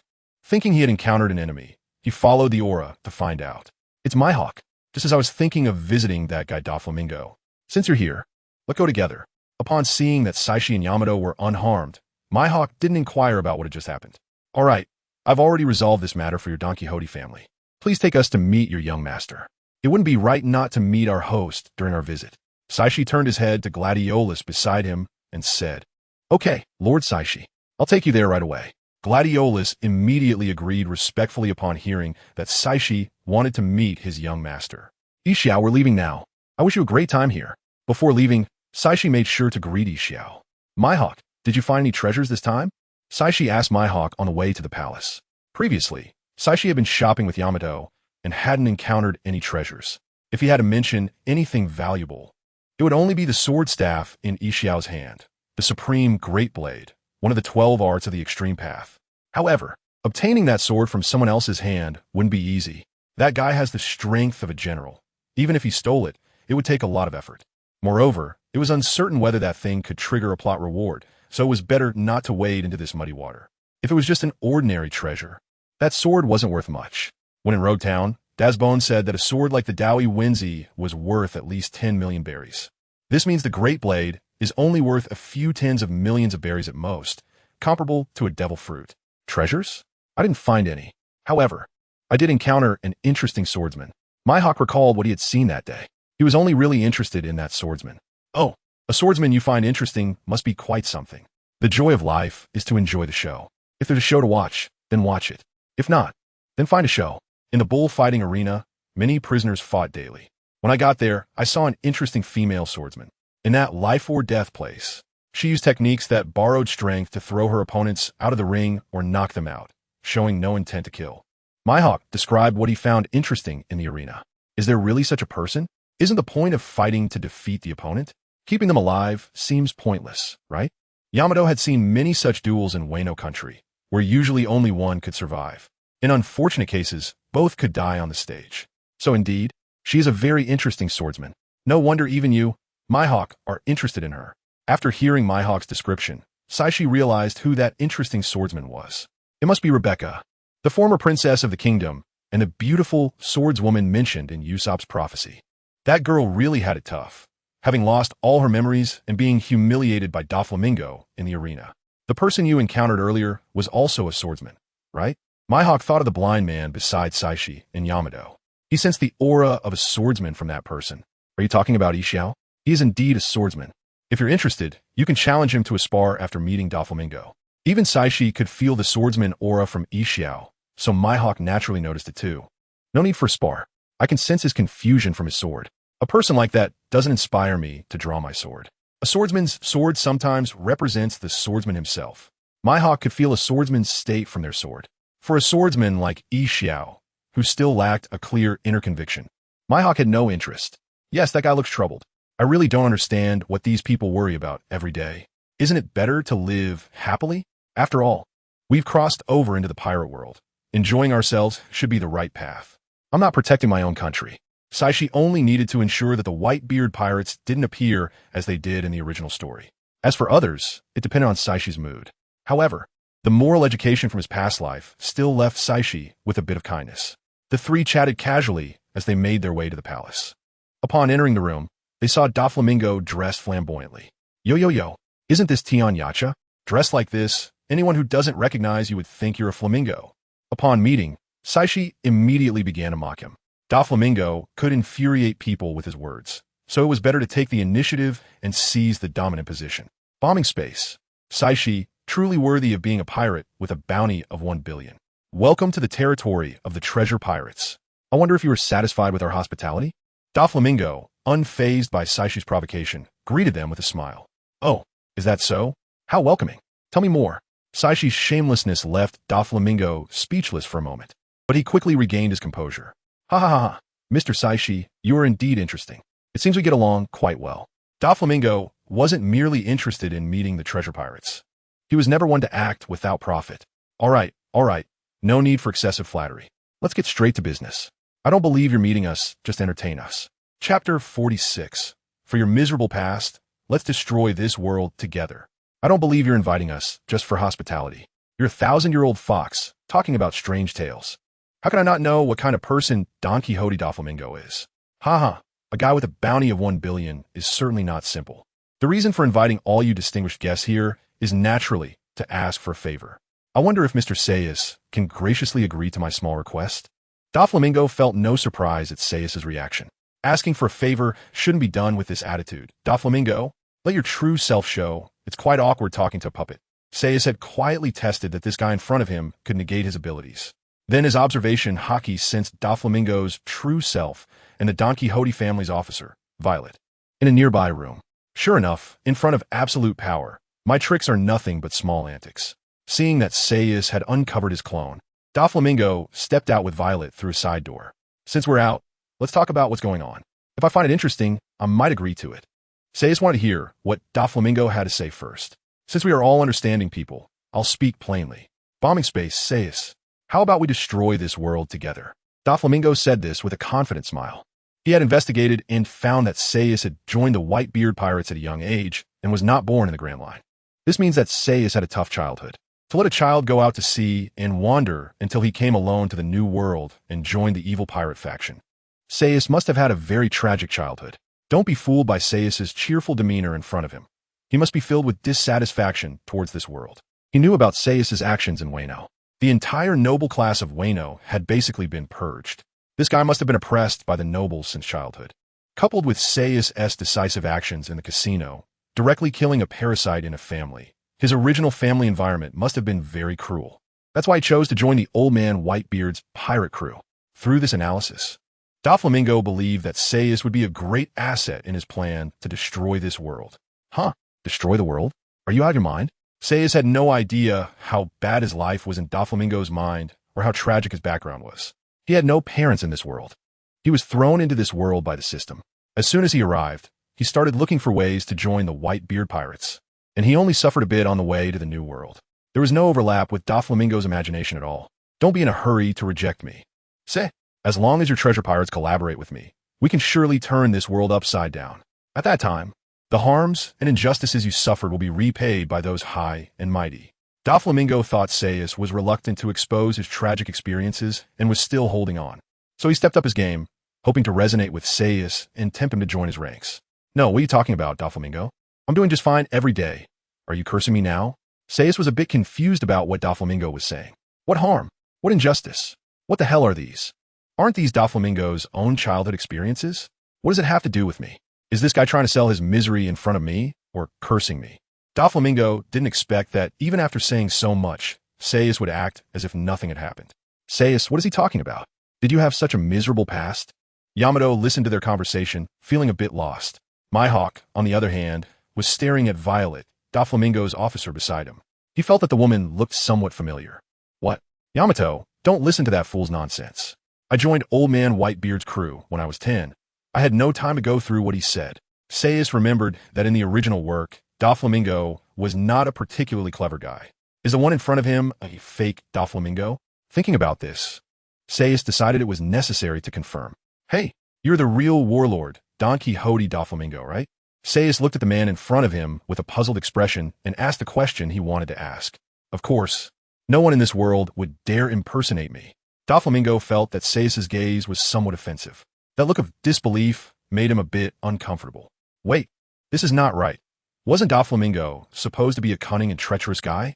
How come you? If Doflamingo didn't understand what was going on by this point, he would really be a fool. Ha ha ha. It seems my judgment was wrong. Sorry for making you laugh, Saixi. Anyway, I still have the same question. Do you want to cooperate with me? Do you want to overthrow this world with me? Although his reasoning was wrong, it didn't prevent him from inviting Saixi to join him. As a schemer, the last thing he lacked was face. As long as my face is thick enough, I won't be led by others. Destroying the world is out of the question. I haven't even enjoyed this world properly yet. If this world is destroyed, where would I go treasure hunting? Where would I find fun? What's saving the world or destroying the world? Whoever wants to do it can do it. Anyway, Saixi doesn't have such grand ideals. Moreover, based on your methods in this country, I don't see anything that makes me believe you can destroy this world. The Don Quixote family has a cadre structure similar to that of the four emperors, but unfortunately, their strength does not measure up. From top to bottom, everyone's strength is at least one level below that of the four emperors' pirate crews. Right now, I indeed don't have that capability, but the future is uncertain. I have been working hard to destroy this world. Doflamingo also knew that his strength was not enough to shake this sea. However, he had his confidence. He believed he could achieve his ambitions. Who can say what the future holds? I suggest you protect that devil fruit user who turns others into toys. Don't let your ambitions go unfulfilled and end up being the first to fall. Chapter 47. Clash of Conquerors Hockey and Doflamingo's Conditions. If you ask me, you should focus on protecting that devil fruit user who turns others into toys. Don't end up getting yourself in trouble before your ambitions are fulfilled. Saixi directly revealed the secret behind the current state of this country right in front of Doflamingo. Upon hearing Saix's words, Doflamingo's expression changed instantly. Not many people know the secret he controls over this country. How did Saixi know about these matters? What? Are you surprised that I know this? Saixi arrogantly asked as he looked at Doflamingo, whose face was visibly darkening. Saixi certainly wouldn't tell Doflamingo that he had read the original work. I really want to know, Saixi, how you came to know this. There's no way around it. Without strength, one has to be cautious. Even if Saixi knows his secret, he still can't make him completely silent. How I know? You don't need to worry about that. You just need to know that a kingdom like this can't last much longer. Facing the seemingly jovial Doflamingo, Saixi chose to speak the truth. This country indeed won't last. And in a few years, someone shouting about friendship and partners will come to send him to prison as the king of newspapers. By the way, you are Violet, right? The original princess of this country. Saixi turned his attention to the Violet beside Doflamingo. Upon hearing Saix's words, Violet's eyes widened in shock. This man in front of her actually knows her. Is he a former friend or an enemy? Ever since she joined the Don Quixote family, no one had called her by that name. If someone knows her name, it must be from time before this country fell into Doflamingo's hands. However, at that time, Saixi should have been just a few years old. You don't need to worry about how I know. I just want to ask you for one thing. Coming here this time, it can't just be you asking me for help, right? Although I still haven't agreed. I want to ask you to take good care of that lady in the arena. Doflamingo and Violet immediately understood the meaning behind Saix's words. Mentioning Violet's identity and taking care of the lady in the arena. Who else could it be but Rebecca? Saixi, that swordsman, is also of royal blood? Mihawk confirmed at this moment. No wonder he found Violet so familiar. It turns out she has such a connection with the swordsman in the arena.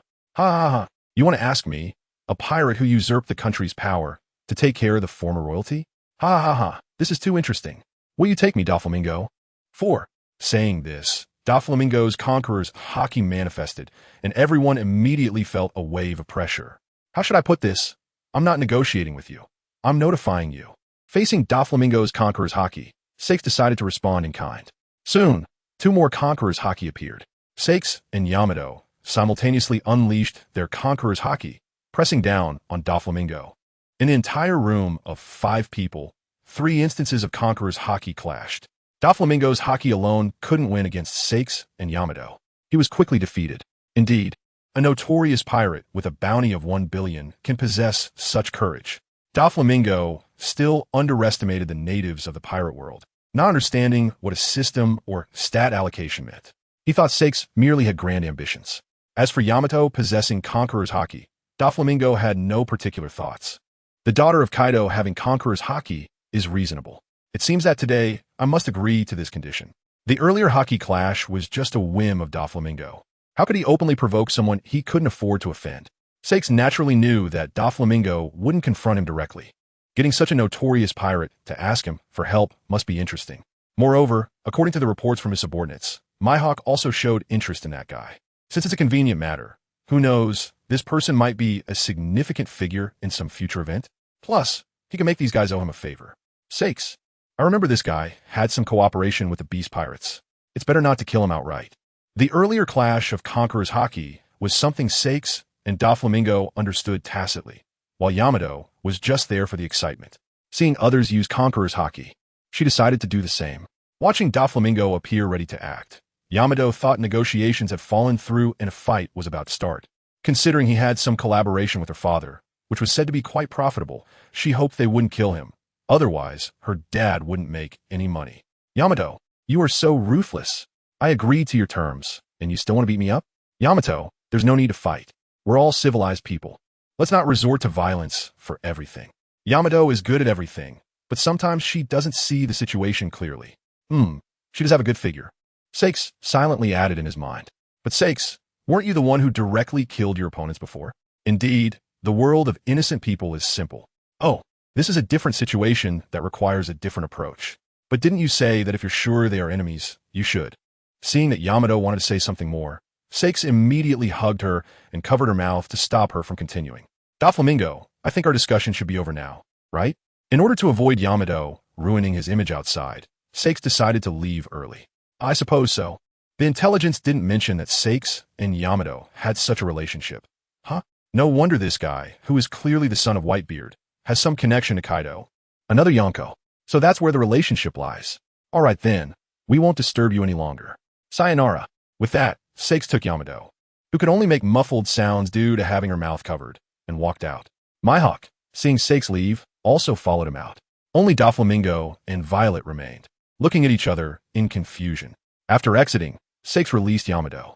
Phew, I had finally established a good image in front of Doflamingo, and you almost ruined it. Saixi initially intended to play it cool in front of Doflamingo, crafting an image of a wise and strategic individual. If Yamato had revealed his true nature, wouldn't it expose him as a small-time character who kills without hesitation, calculating every detail? Chapter 48 New Companions. Unexpected gains. Dressrosa has been fully explored. Although it was quite interesting, we didn't find any treasure. After the three of them exited the palace, they prepared to set sail again. Dressrosa is just a small country on an island, with not much to explore. Yeah, but I bought a lot of beautiful clothes. So it's not like we left empty-handed. Yamato also felt that this adventure wasn't as thrilling as she had imagined. By the way, Saixi, why did you let that Doflamingo guy take care of that arena person in the end? Is there something special about that person? Yamato was quite curious about the person they mentioned at the end. That person? That person is the interesting swordsman Mihawk mentioned before. Remember I told you? This country was taken by Doflamingo. That swordsman used to be the princess of this country. Since Yamato seemed interested in this matter, Saixi decided to share it with her. For Yamato, it was just a little story to listen to. I didn't know there was such a thing. There's more. I have a feeling she might become a key figure in some major event in the future. With just a meal, I hired a mercenary who can defeat Doflamingo. Is that your premonition, Saixi? This event might really happen. Yamato completely believed in Saixi, of course, with some exceptions. Saixi, there's a strong presence ahead. As Saixi and Yamato were playfully fighting, Mihawk reminded them as they approached the port. Upon hearing Mihawk's words, Saixi and Yamato immediately became alert. If Mihawk said it was strong, then it definitely had real power. Although Saixi usually lived happily, this was still the perilous world of pirates. It was still a bit far. Mihawk's observation Haki couldn't reach there. He could only sense that powerful presence through his instincts. Knowing that there might be something ahead, Saixi immediately activated his observation Haki. It turns out to be an acquaintance. I thought some strong guy was coming to take my head. After releasing his extensive observation Haki, Saixi immediately sensed who the powerful person Mihawk mentioned was. Isn't that the guy we met at the casino, the laughing old man? No wonder Mihawk said he was a strong guy. Saixi informed the other two of his discovery, telling them not to be too nervous. Is it that uncle? I didn't know he was not only good at gambling. Upon hearing Saix's words, Yamato immediately remembered the blind old man they met in the casino. With the non-existent crisis lifted, it was just in time to go see the laughing old man and say goodbye. Soon, the three arrived at the port of Dressrosa. Hey, uncle, what are you doing here? Are you leaving this island too? As soon as Yamato arrived at the port, she recognized the figure and approached to greet him. Oh, it's you guys. I'm indeed leaving this island, but I haven't found a suitable caravan yet. The laughing old man noticed the newcomers and naturally started chatting with Yamato. Yamato, so, uncle, where are you headed next? The laughing old man, me? I don't have any plans yet. I'm just thinking of getting off wherever the merchant ship I'm following goes. Yamato, oh, is that so? Then, uncle, how about you come on our ship? We're leaving here too. How about going on an adventure with us? Yamato thought that since the laughing old man had nothing to do, having such an interesting guy on board would definitely be fun. However, what Yamato wanted more was that if the laughing old man boarded the ship, she would have more opportunities to compete with him. After all, she had never won against him even once. Are you willing to let me ride on your ship? You are really kind. Thank you for the invitation. It would be foolish not to take a ship. Besides, the laughing old man was originally waiting for Saixi and the others. With the power of his gravity fruit, he could easily fly across the sea. Laughing old man, don't be too quick to agree. Just to let you know in advance, we are pirates. You should be well aware of the consequences of boarding a pirate ship, right? You might end up on the Navy's wanted list. Saixi reminded the laughing old man as he seemed about to agree to Yamato's proposal. Bomb Space Saixi, captain of the treasure pirates. This well-known information. I still know. The laughing old man laughed at Saix's reminder. As expected, he and team misjudged the person. Although I'm here waiting for a merchant ship to hitch a ride, I'm also waiting for you. I want to see what actions someone who says observe the world with your heart will take on this sea. After hearing the laughing old man's words, Saixi realized that he had been calculated.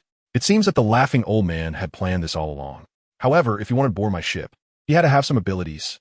Saying this, Mihawk behind Saixi charged forward with his black sword. Yuru. Normally, Mihawk would not act like this. But since he was already on someone else's ship, he could not fully act according to his previous habits. Once on someone else's ship, he had to be willing to change for others.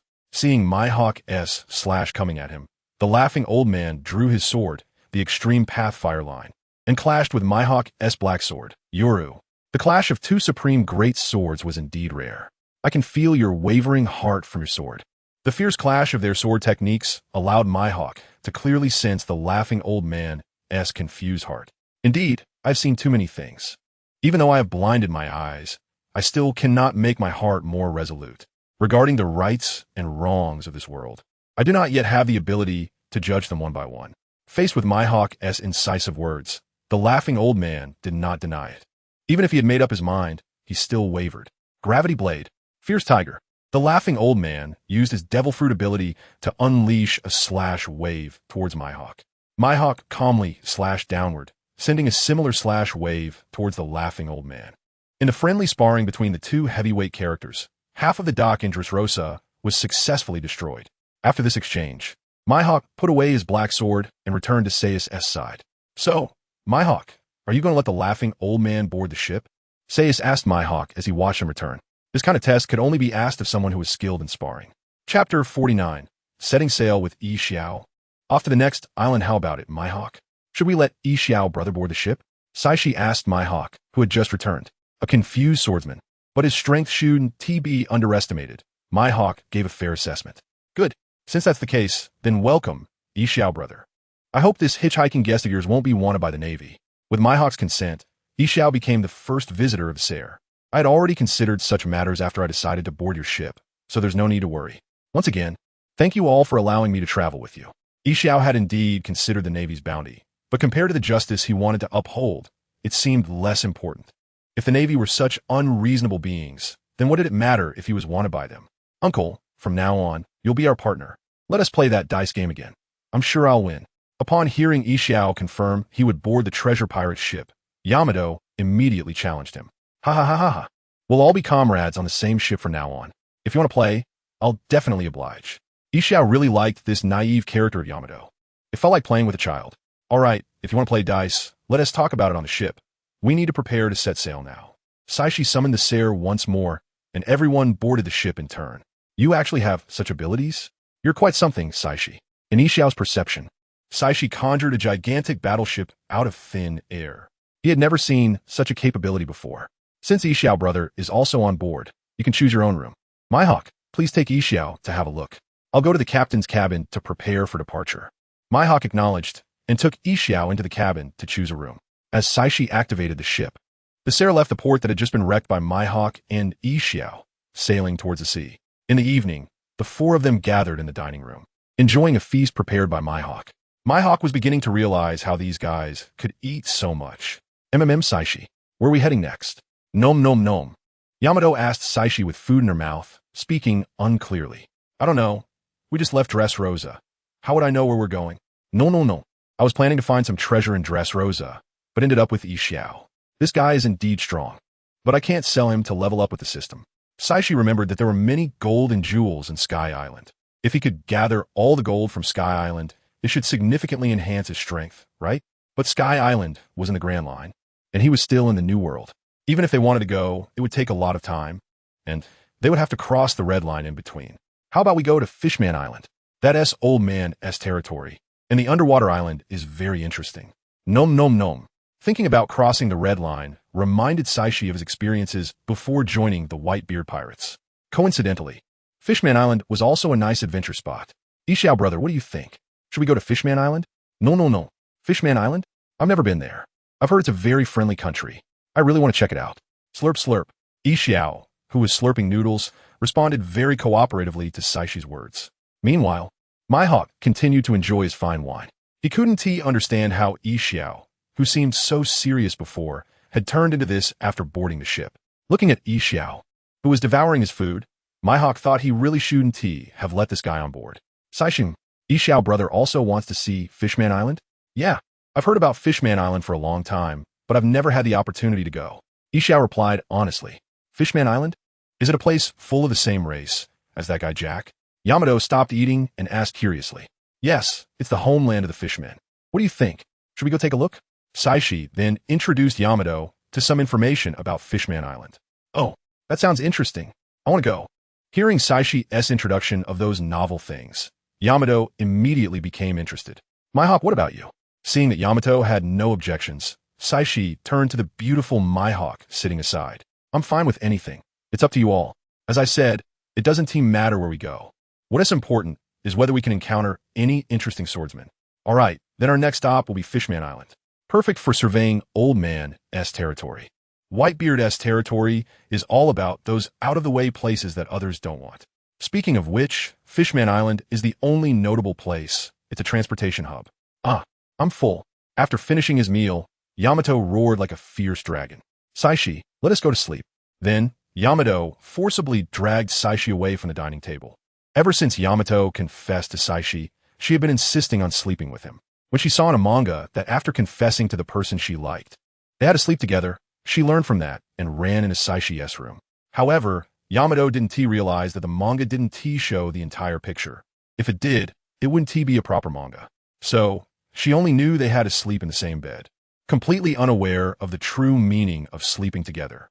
This made things quite troublesome for Saixi. At first, when he heard that Yamato wanted to sleep with him, he firmly rejected her. But then, Yamato secretly crawled into his bed. Eventually, Saixi reluctantly accepted the reality of sleeping together.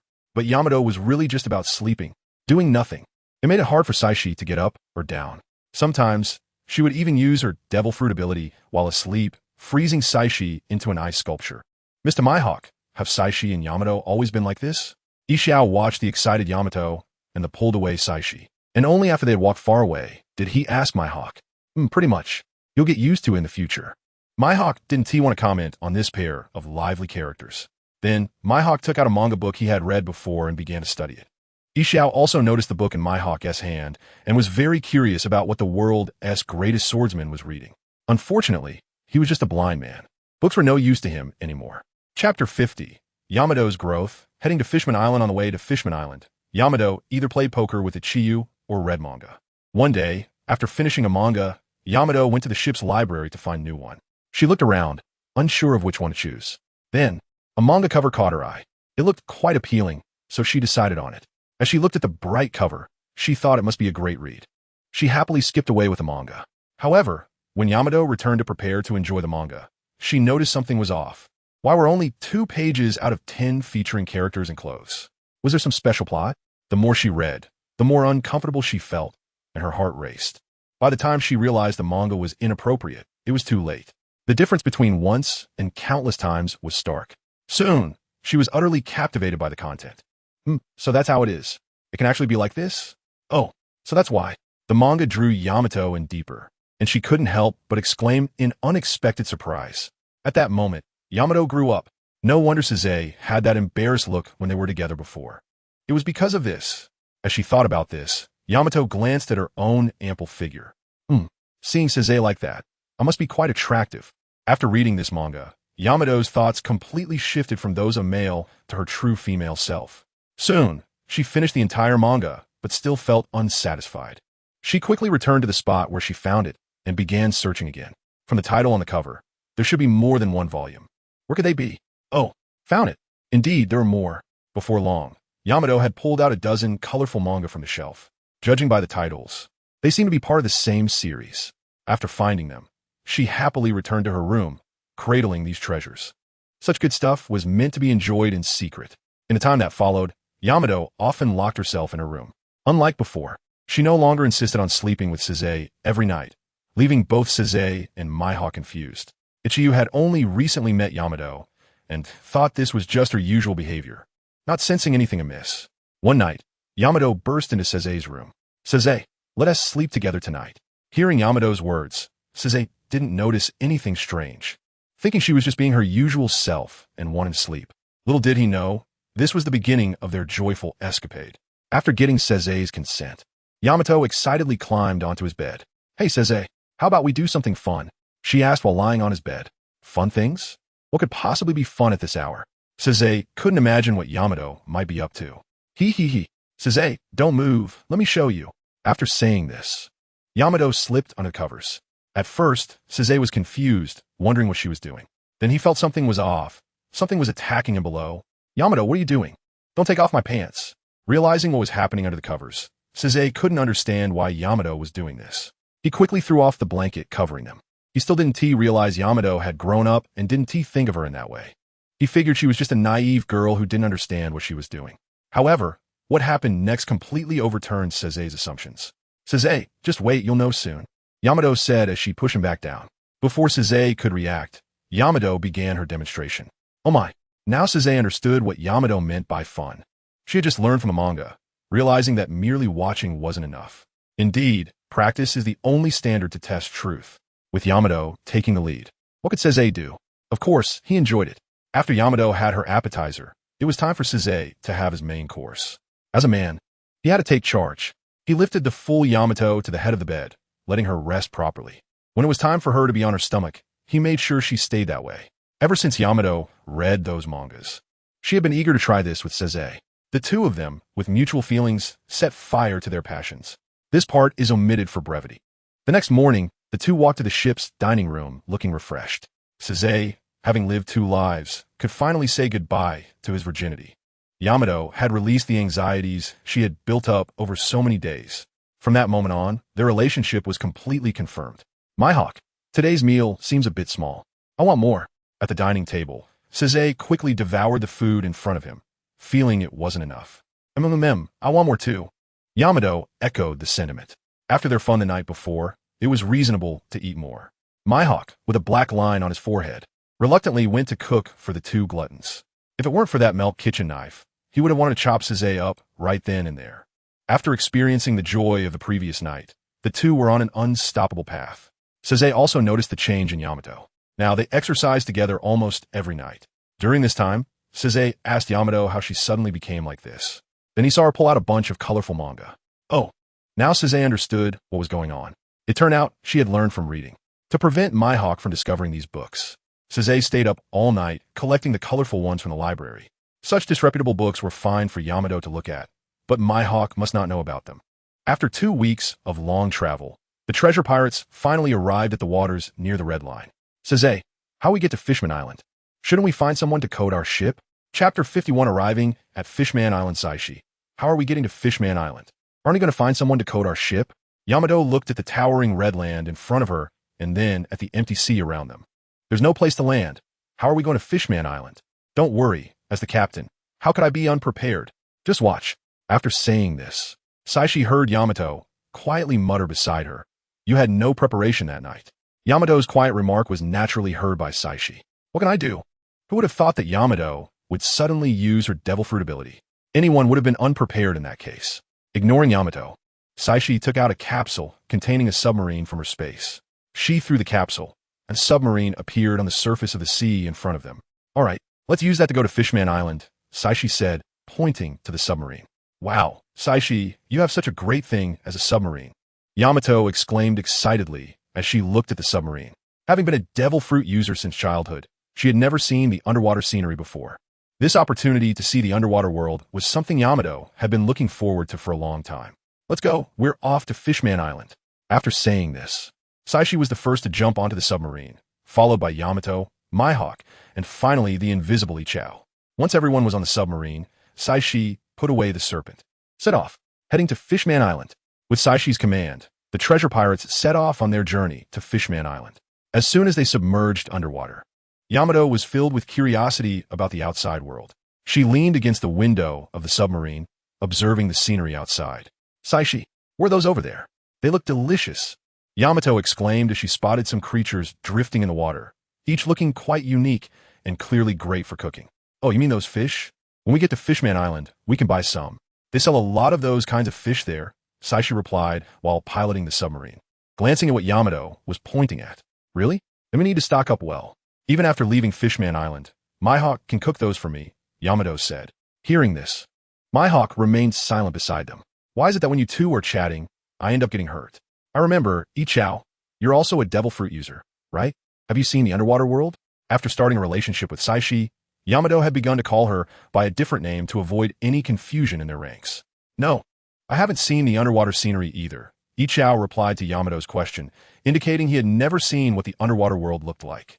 You're quite unfortunate, Ichao. You haven't seen such beautiful scenery, and your eyes are already closed, Yamato said. Should we ask Saixi to try and heal you? I feel like she should be able to fix your eyes. Although Yamato's words were a bit blunt, her heart was in the right place. No need to heal my eyes. This is my own burden. But thank you for your kindness, Yamato. Regarding his eyes, Ichao still felt that keeping them closed was better. Eyes can be closed with external things, but the darkness of the world won't disappear just because you close your eyes. Facing 1,000 troops, losing one eye allows you to deceive yourself into thinking the enemy is only half as strong. It can temporarily boost your confidence and help you face them better. But if both eyes are closed, that's self-deception, a way to bury your head in the sand and not face reality. Mihawk sharply evaluated Ichao's situation. Only because you've seen too much darkness, you destroy your own eyes instead of finding a way to prevent such darkness from appearing before you. As a swordsman, having such a mindset will not allow you to reach the highest peak. Thank you for the guidance. After interacting with Lord Saixi, I have also come to understand some truths I had not realized before. However, I will consider healing my eyes when the right time comes. Ichao thanked Mihawk for his reminder, but he had his own plans. Stop chatting. Fishman Island is right ahead. Saixi reminded everyone in the cabin as they approached the gradually enlarging Fishman Island. Wow, are we almost there? Yamato exclaimed, immediately climbing back to the window to look outside. Sure enough, amidst the dark underwater, there was a particularly bright spot. Looking closer, they saw an island enveloped in bubbles, shining in the light. Is that Fishman Island? It looks so beautiful. Yamato gazed at the bubble-covered island, filled with a dreamy atmosphere like something out of a comic, her anticipation for reaching Fishman Island growing even stronger. Report. It's the emblem of the treasure pirates belonging to the Whitebeard Pirates. The soldiers guarding the entrance to Fishman Island observed the ship arriving nearby and immediately reported the information to higher-ups. Oh, it's Lord Saishi's treasure pirates? Once we confirm their identity, we must give Lord Saixi a warm welcome.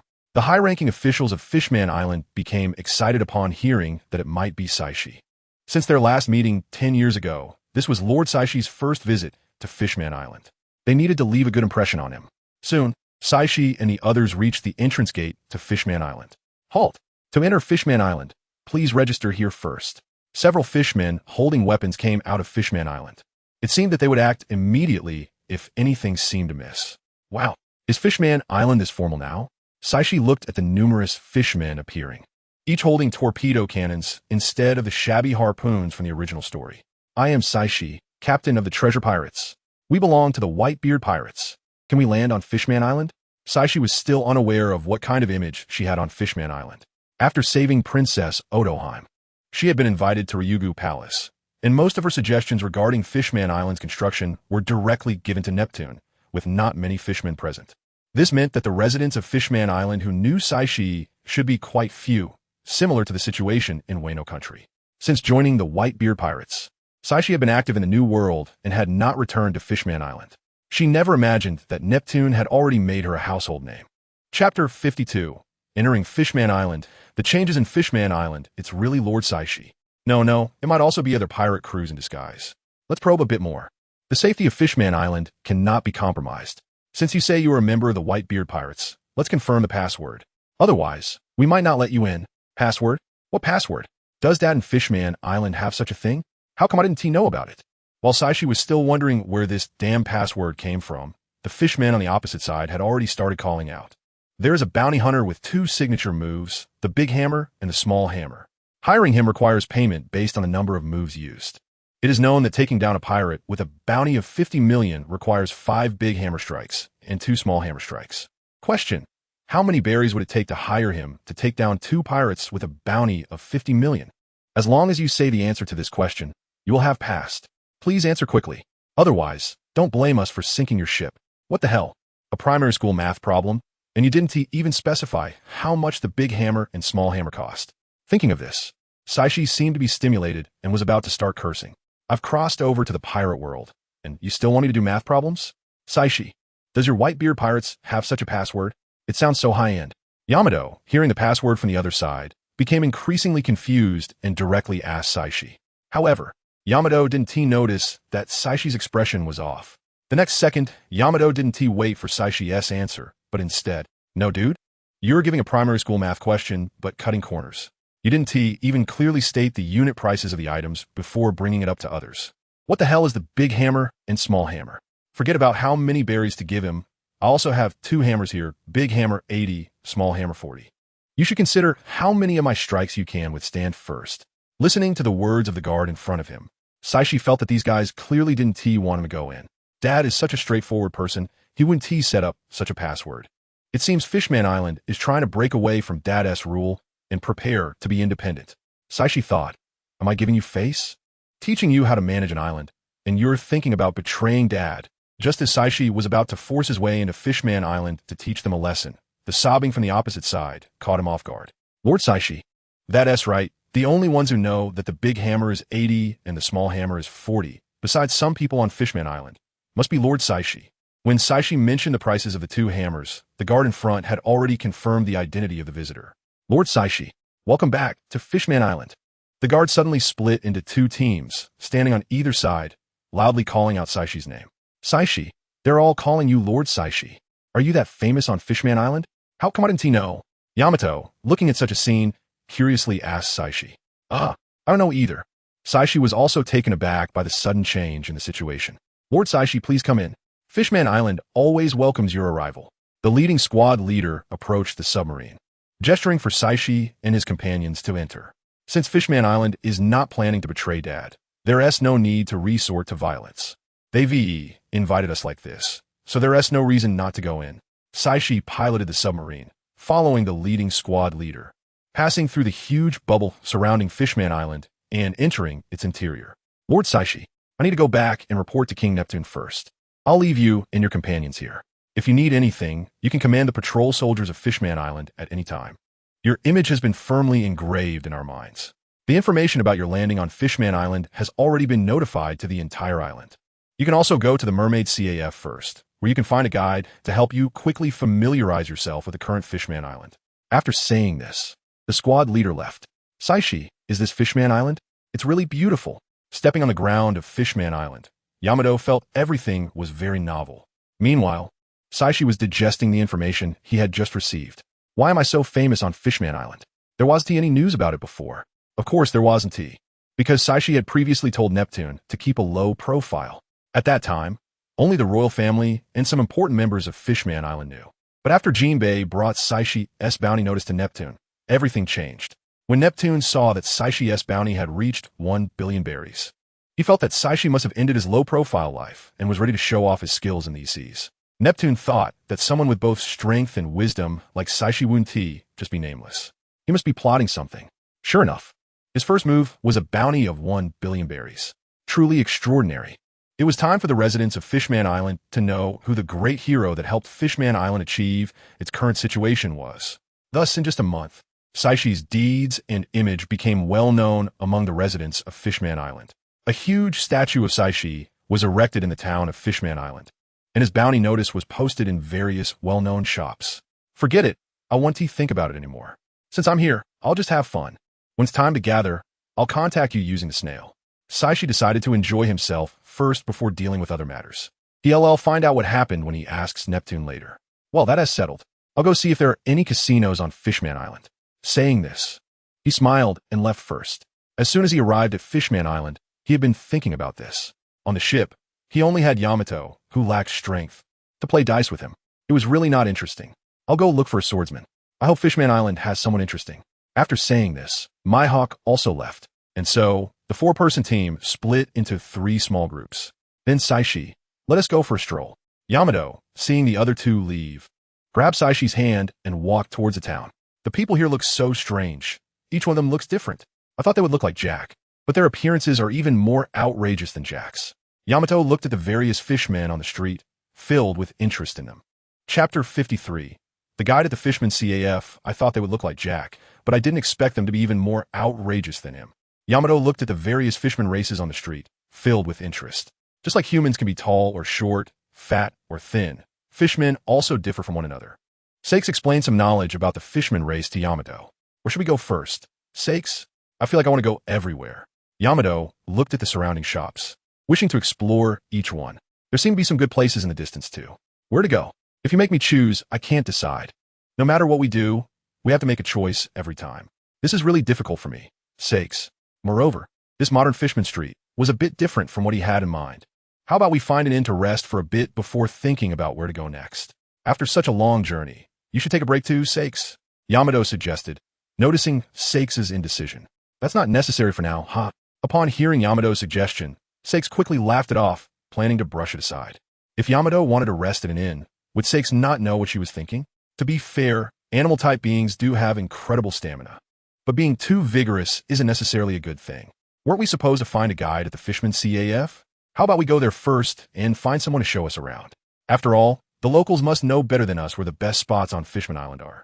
To change the topic, Saixi immediately suggested looking for a guide. A guide? That's good. Let's find a guide to show us around then. As for resting, we can think about that later tonight. Yamato thought this suggestion was great. Having someone lead them would save a lot of time and effort compared to wandering around aimlessly. Tonight is fine, better than going from day to night. Let's find out how to get to the Fishman CAF first. Hey, you there. Do you know how to get to the Fishman CAF? Saixi waved at a patrolling Fishman soldier by the roadside, hoping he could tell them the location of the Fishman CAF. Although they had received a positioning map, it only showed the terrain and not the names of places. Lord Saixi, are you looking to go to the Fishman CAF? I can take you there. Please follow me. The soldier who was questioned immediately ran over after hearing it was the legendary Lord Saixi. Normally, the residents of Fishman Island would greet the great hero Saixi. However, Neptune had said in his promotion that Lord Saixi preferred to keep a low profile. After encountering Lord Saixi, they shouldn't shamelessly approach him. If he felt disturbed, he might get angry. Thanks to Neptune's promotion, Saixi could walk easily through the bustling streets filled with fishmen. The previous squad leader had said to find patrolling soldiers if there were any problems, and Saixi had just wanted to give it a try, but it worked out. Thus, Saixi and Yamato were led by this soldier to the Fishman CAF. Lord Saixi, this is the Fishman CAF. Oh, thank you so much. I didn't expect Fishman Island to change so much over the years. Even the Fishman CAF has been renovated. After thanking the soldier, Saixi sighed at the changes in front of the CAF. Hey, why are you still here? Don't you have patrol duties on Fishman Island? Saixi asked, noticing the soldier was still standing there, looking a bit puzzled. Lord Saixi, can I trouble you for an autograph? Please. Saying this, the soldier pulled out a pen and a wanted poster of Saixi from who knows where. An autograph? Oh, sure. Hand it over. Saixi casually took the pen and wanted poster from the soldier and signed his name. Thank you, Lord Saixi. Thank you, Lord Saixi. The soldier happily left with the wanted poster bearing Saixi's signature. After sorting out the autograph matter, The two pushed open the door and entered the Fishman CAF. As soon as they entered, they saw a bunch of stunning mermaids moving around the CAF. Wow, it's Lord Saixi. It really is Lord Saixi. Madame Sherry's prophecy was right. Lord Saixi actually came to Fishman Island today. The staff in the CAF erupted with excitement upon seeing Saixi. The customers also turned to look at them after hearing Saixi's name. Saixi, is it that notorious Saixi who bombed the space? The one with a bounty of 1 billion on the newspaper? I remember he is part of the Whitebeard Pirates, which means Fishman Island is his territory. Wouldn't we be seen as intruders here? As soon as these words were spoken, the customers in the CAF became tense. They were all just rookie pirates from the Grand Line, with bounties not even reaching 100 million, making it impossible for them to be Saixi's match. Thus, the CAF became a scene of the enthusiastic staff on one side and the nervous customers on the other. I heard that a good guide can be found here on Fishman Island. Can you recommend someone? Saixi ignored the nervous pirates. As long as they weren't causing trouble, passing through Fishman Island could still bring in business. There was no need to pay them any mind. Lord Saixi, as a guide, pick me. I will definitely provide you with an excellent experience. Let me serve Lord Saixi. I can offer you a better experience than anyone else. Hey, I want to be Lord Saixi's guide too. Me too, me too. Upon hearing that Saixi wanted a guide, the staff in the CAF rushed to compete for the opportunity. Hey, how about we all be Lord Saixi's guides? That way, we won't have to fight over it here. A mermaid lady saw that arguing wouldn't determine who would be Lord Saixi's guide. Thus, she proposed, only children make choices. We all want it. All of us to be Lord Saixi's guides. That sounds great. Yeah. That way we can all stay by Lord Saixi's side. Just as the staff praised this all-inclusive proposal, a loud voice interrupted them. Don't let the thought of all becoming Lord Saixi's guides appear in your heads. Just let this be Kimmy's responsibility, and you all better do your jobs in the CAF. It won't do to have no one working here. Chapter 54. The liberated Cammy and the diligent guide. Let this matter be handled by Cammy. You all just focus on your work in the shop. It's not acceptable to have no one in the store. The speaker was none other than the manager of the mermaid CAF, Mrs. Sharif, the great blue shark mermaid. How could that little girl Cammy get so many opportunities? Oof. The manager really is biased. Upon hearing Mrs. Sharif's words, the mermaids expressed their discontent. They also wanted to be guides for Lord Saixi. However, they only said this out loud and didn't genuinely believe that Mrs. Sharif would show favoritism. They simply thought it was just their bad luck this time. All right, you all don't need to argue anymore. Hurry back to your posts. There are still so many customers waiting for you. Hearing Mrs. Sharif's words, the mermaids stopped their discussion and returned to their respective positions. Lord Saixi, let this child be your guide along with your companions. Rest assured, although she is still young, she will definitely satisfy you as a guide. After addressing the group of restless employees, Mrs. Sharif brought a little mermaid to Saixi, recommending Cammy's talents. Cammy, is it? To receive Mrs. Sharif's recommendation, you must be quite exceptional. Saixi looked at the mermaid girl Mrs. Sharif presented and generously praised her. Thank you for the compliment, Mr. Saixi. I will do my best to fulfill the duties of a guide. I will ensure you have a wonderful experience on Fishman Island. Hearing Lord Saixi praise her, Cammy immediately shyly responded. In the original story, she had run out to Fishman Island out of playfulness, only to be captured shortly after arriving on land and sold at Sabaidi Archipelago. She seems quite demure now. Perhaps the butterfly effect from her arrival changed her personality. Lord Saixi, thank you for the changes you've brought to Fishman Island. However, I have other matters to attend to, so I won't be able to personally entertain you. When I have time, I will invite you to my fortune-telling house for a visit. Seeing that Saixi agreed to let Cammy be the guide, Mrs. Sharif expressed her gratitude once again for Saixi's contributions to Fishman Island. No need to be polite, Mrs. Sharif. I do this to help my father's territory develop better. You know, Fishman Island is the only place that stands out in my father's territory. If we don't assist in building up Fishman Island, our territory as one of the 4 emperors might not even compare to some rookie pirates. In response to Mrs. Sharif's compliments, Saixi humbly replied, Indeed, dealing with someone like Mrs. Sharif is much easier. Smart people just love to play up appearances. After exchanging pleasantries, Saixi was led out of the mermaid's CAF by Cammy. Don't worry, as long as you don't violate the laws and regulations of Fishman Island within its boundaries, even Lord Saixi won't take action against you. Mrs. Sharif assured the nervous diners in the CAF. Upon hearing her words, it was like a calming dose for the pirates present, allowing them to relax and enjoy the beautiful mermaid services. Yada! Finally, I can go out and have some fun. Woo! The moment Cammy stepped out of the mermaid CAF, she shouted in delight. Saixi wondered what was going on. Where did that previously quiet little mermaid go? Lord Saixi, let's go check out Fishman Street. There's so many shops there. It can be said to be the most bustling place on the entire Fishman Island. Cammy, a teenage girl, had long wanted to go out and play. However, Mrs. Sharif had never allowed her to go out on her own, only letting her breathe some fresh air after work or while delivering takeout. But after work, most shops were already closed, and the few that were open she had visited many times, so she couldn't really enjoy shopping. This time, as Lord Saix's guide, she must satisfy herself. No, she must fulfill Lord Saix's requests. Lord Saixi, please come this way. Let's take this flounder taxi. This way, not only can we quickly reach Fishman Street, but we can also enjoy the scenery around us. Of course, the key point is that we won't have to exert ourselves walking or swimming, saving time and effort. Why not? Saixi, come on, try it out. The seat is so comfortable. It's even softer than your bed. Seeing this novel thing, Yamato was the first to jump on it. Yamato, you rascal. Hearing Yamato's bluntness, Saixi rushed over and ruffled her hair. Cammy, you don't need to mind Yamato. She just loves to say things that are hard to understand. Saixi explained to Cammy, who had yet to board the taxi, with an embarrassed expression. Haha, Mrs. Yamato really is straightforward. Ha. Seeing how both of them were acting, Cammy quickly changed her address for Yamato. I can't believe Lord Saixi already has a wife. Such explosive news isn't known by many. I must go back and boast about it to my good friends. Before long, the three of them arrived at Fishman Street in a flounder taxi. Lord Saixi, this is Fishman Street. It has been completely constructed according to your plans and includes a variety of consumer forms such as food, entertainment, accommodation, shopping, and purchasing goods. Furthermore, based on your instructions, the construction here followed the unique style of Fishman Island, ensuring that each shop has its own flavor while representing the island's characteristics. Every visitor to Fishman Island will come here to relax and enjoy the scenery, while also experiencing various styles of service. This place can be considered a must-visit feature of Fishman Island for every tourist. Cammy stood on the flounder taxi, vividly introducing Fishman Street to Saixi and Yamato. Each time she introduced something, she emphasized that everything was done strictly according to Lord Saix's instructions.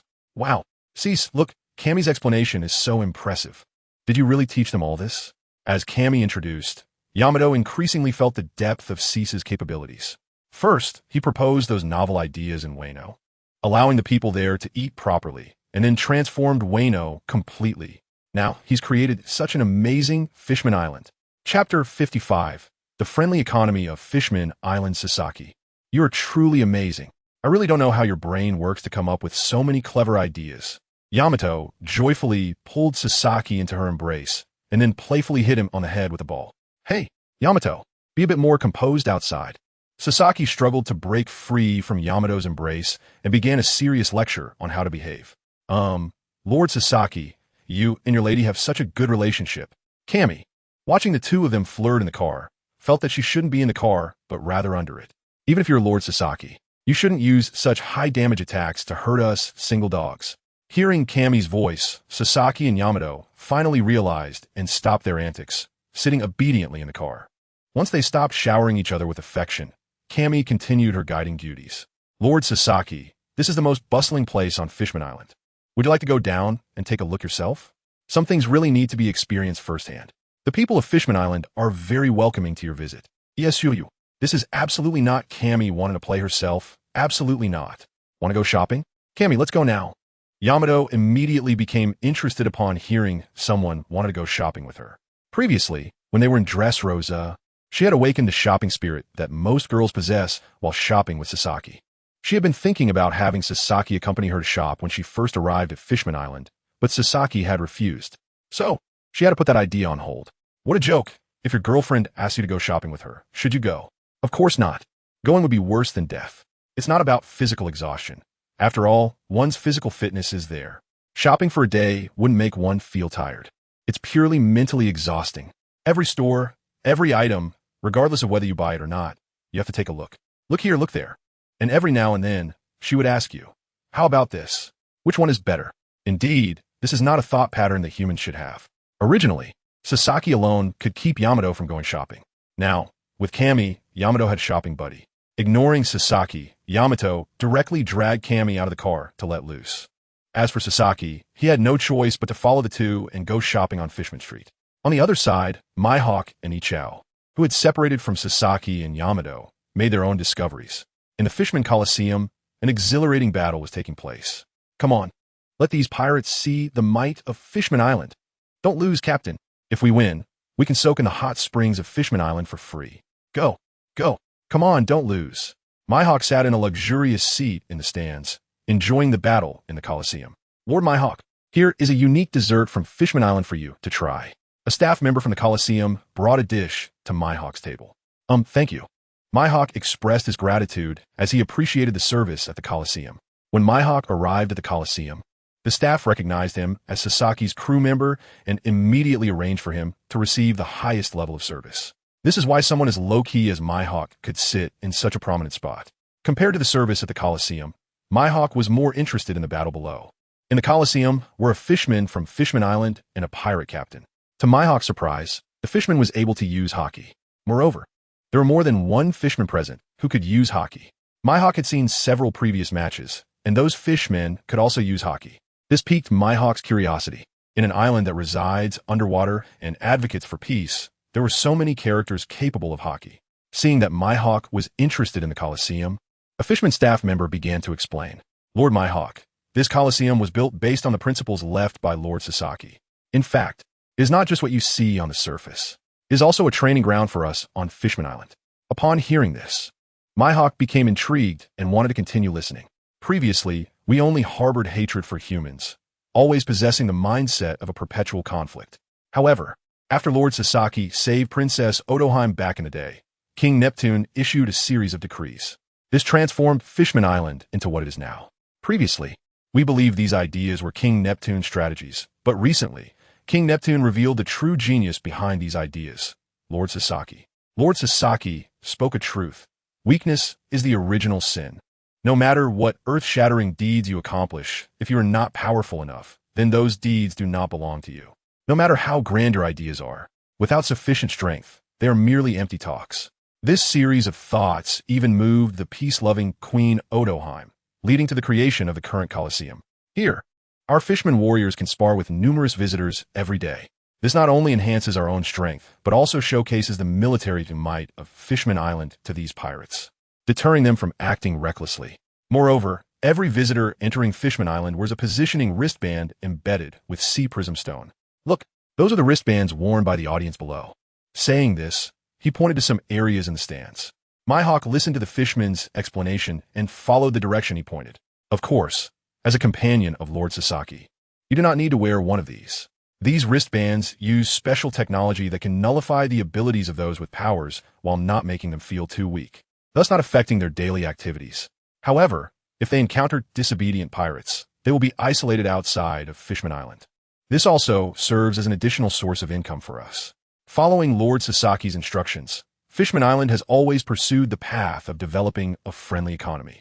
We strive to ensure that all friendly travelers landing on Fishman Island experience our ultimate service.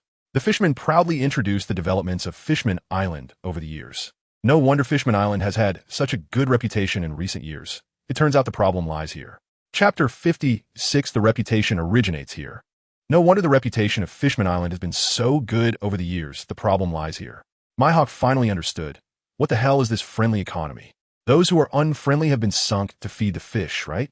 Most of those who come to Fishman Island are pirates from the first half of the Grand Line. And these fishermen who can use hockey can easily overpower them.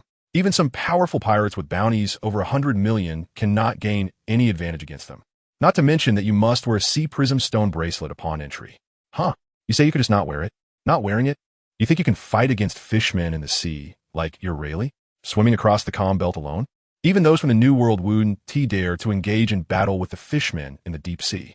Moreover, once you take off that sea prism stone bracelet, an alarm will sound, and no matter how strong you are, you can't fight against countless hands. Not to mention, there are so many pirates enjoying the services of Fishman Island. If you want to cause trouble, you better weigh your own strength.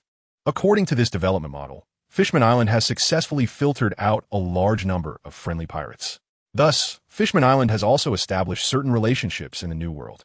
If someone wants to attack Fishman Island, they would not only be facing the Whitebeard Pirates, but also those friendly pirates who have come from Fishman Island.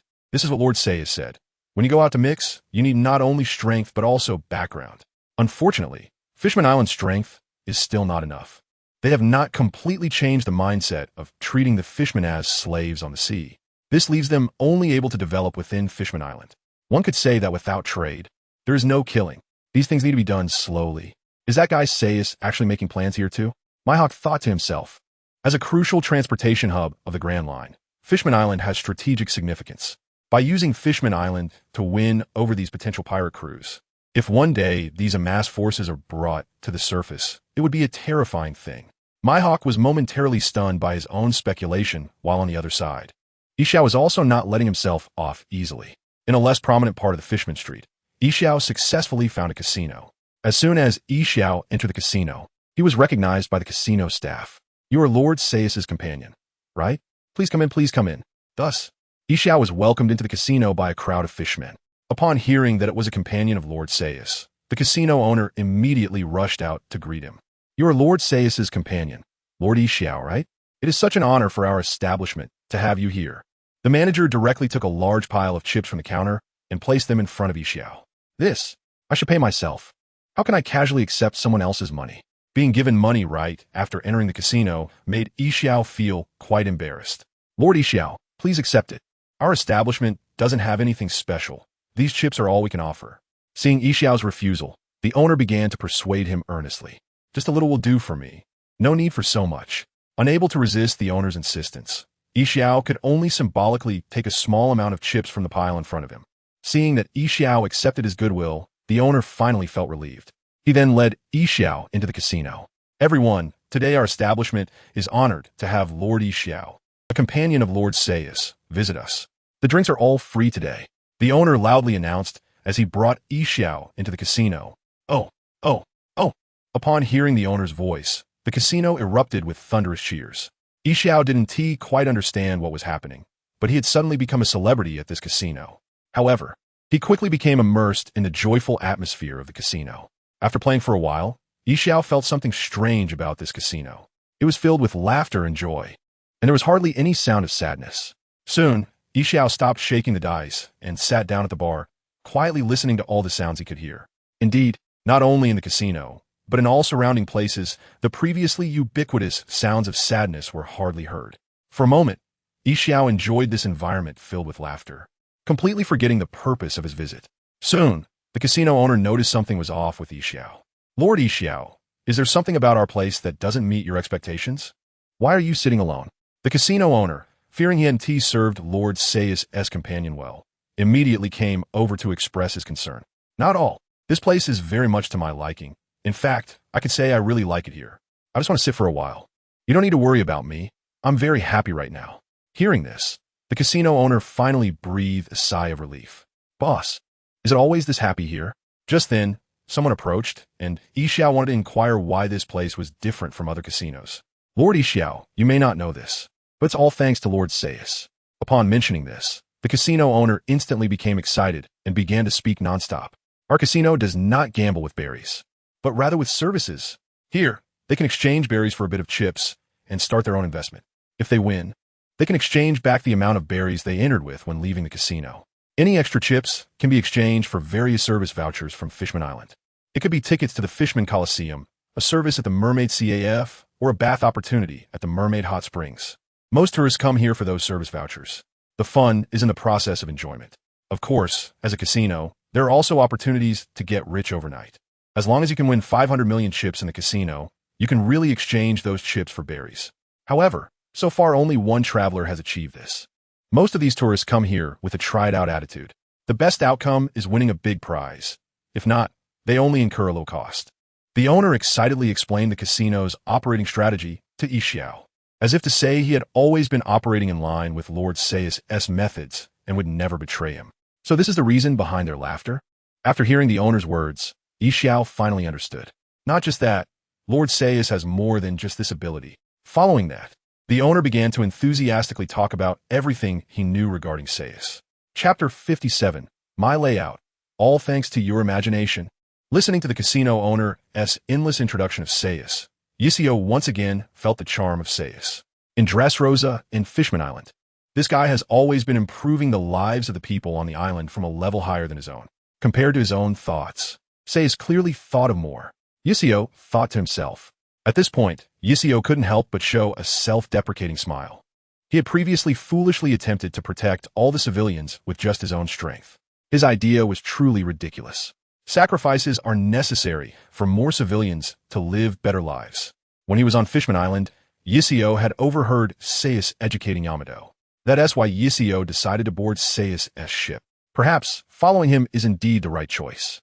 Now, both Mihawk and Yisio have gone to different places, each imagining a different version of Saixi. One thinks Saixi is plotting for a future war, while the other believes Saixi is trying to make life better for more people in the world.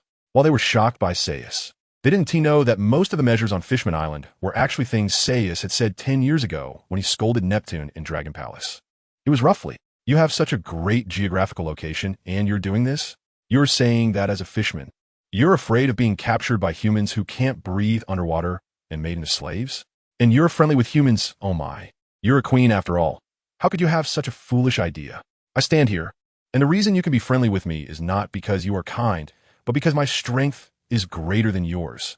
I can knock you to the ground with one punch. Without strength, what is the point of talking about friendship? Do you understand what it means? Truth is only within the range of cannon fire. Once you have strength, who wouldn't he speak to you politely? Without strength, you're just a salted fish, unable to turn over, understand? Regardless, after experiencing Fishman Island, Saix's image in Mihawk and Yisio's minds has grown a bit taller. Meanwhile, our protagonist Saixi, like a walking corpse, was following Kemi and Yamato shopping. Kemi, this place is amazing. There's so many shops. Yamato excitedly wandered around the shopping street. The two girls were leading the way, while Saixi followed behind, carrying Yamato's bag and occasionally signing for a few brave fans. Soon, the day passed. In the evening, everyone reconvened at a star-rated hotel on Fishman Street. Mihawk, Yisio, how was your day?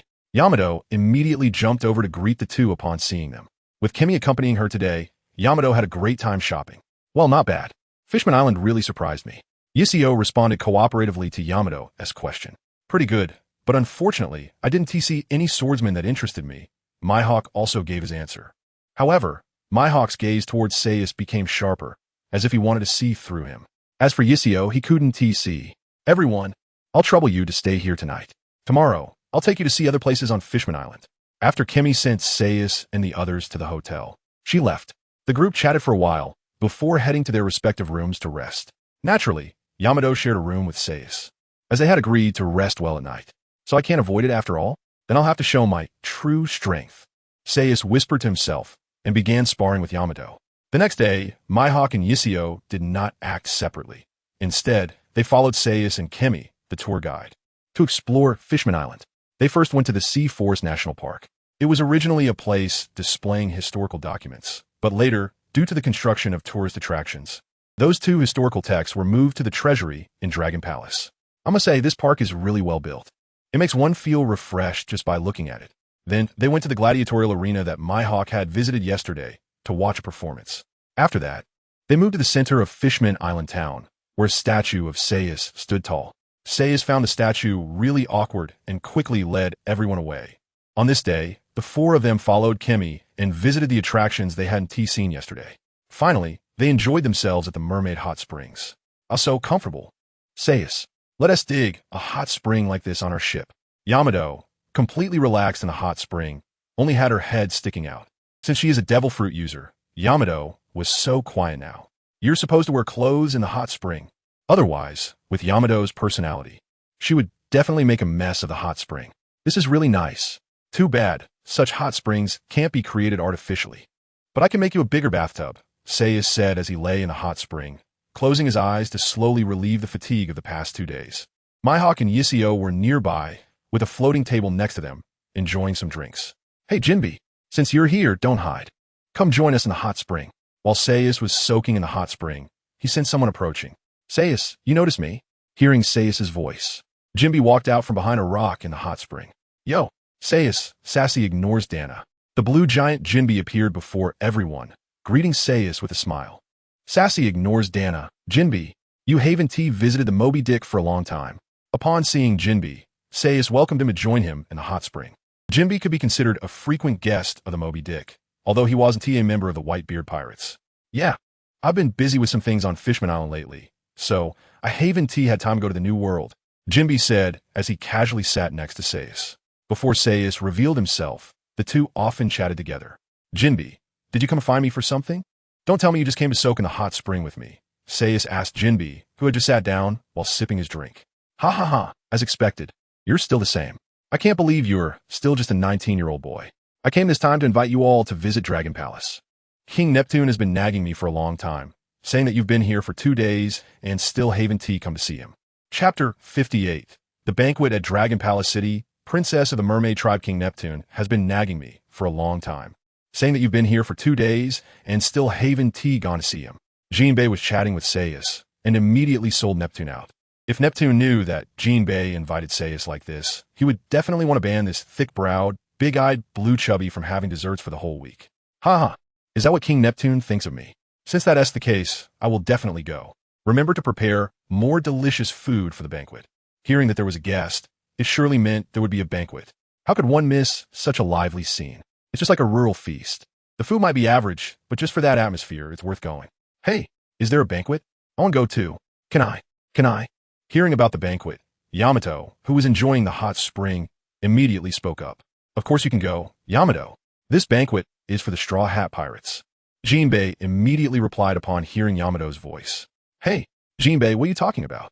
Why are you calling Yamato madam? Saixi was a bit confused as to why Jinbe, like Kami, referred to Yamato as madam. Saixi, you don't know? Your relationship with Yamato has already spread last night.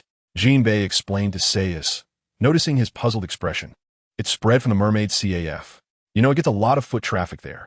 Wow, it spread so quickly? Am I doomed now? Upon hearing Jinbe's words, Saixi felt like crying. If Kaido found out that he had taken away his newly corrected daughter, he would definitely fly over to beat him up. Huh? What are you talking about? What do you mean doomed? Jinbe looked at Saixi, who had just been chatting with him, suddenly looking deflated, and couldn't figure it out. Is he dehydrated? Seeing Saixi like that, it seemed he wouldn't be answering Jinbe anymore. So Mihawk spoke up to explain for Jinbe. Yamato is Kaido's daughter, the biological one. After stating Yamato's identity, Mihawk felt there was ambiguity, so he added biological for clarification. After hearing Mihawk's words, Jinbe swallowed hard in shock. Saixi is really bold, daring to go after the daughter of an emperor. Now looking at Saix's reaction, well, condolences. Just kidding, don't be discouraged, Saixi. Remember to come to Dragon Palace City for the banquet tomorrow. Jinbe patted the lifeless Saixi beside him, reminded him, and then left. He was afraid that if he didn't leave, Saixi would pin the blame for spreading the madam title on him. Well, it's already like this. I can only take it one step at a time. I hope your father could be a bit more open-minded, Jinbe thought as he left. After he left, Saixi took a moment to recover and stroke Yamato's head, saying this. After finishing the hot spring, everyone returned to the hotel accommodation from the previous night. Of course, Saixi and Yamato were also in for a hungry battle that night. The next day, after the four of them got up, they followed the guide into Dragon Palace City. Upon arriving inside Dragon Palace City, they saw King Neptune seated. Wow, what a big mermaid, almost as big as Jack. Yamato's first reaction upon seeing Neptune was to compare who was bigger. Yamato, when you visit someone else's house, you must be polite.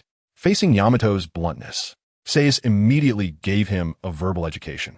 Oh, Saixi, don't ignore me. And Saix's companions. Welcome to Fishman Island. After Saixi arrived, Neptune immediately greeted him and also welcomed Mihawk and the others. Saixi, don't ignore me, Your Majesty Neptune. It's been 10 years since we last met, right?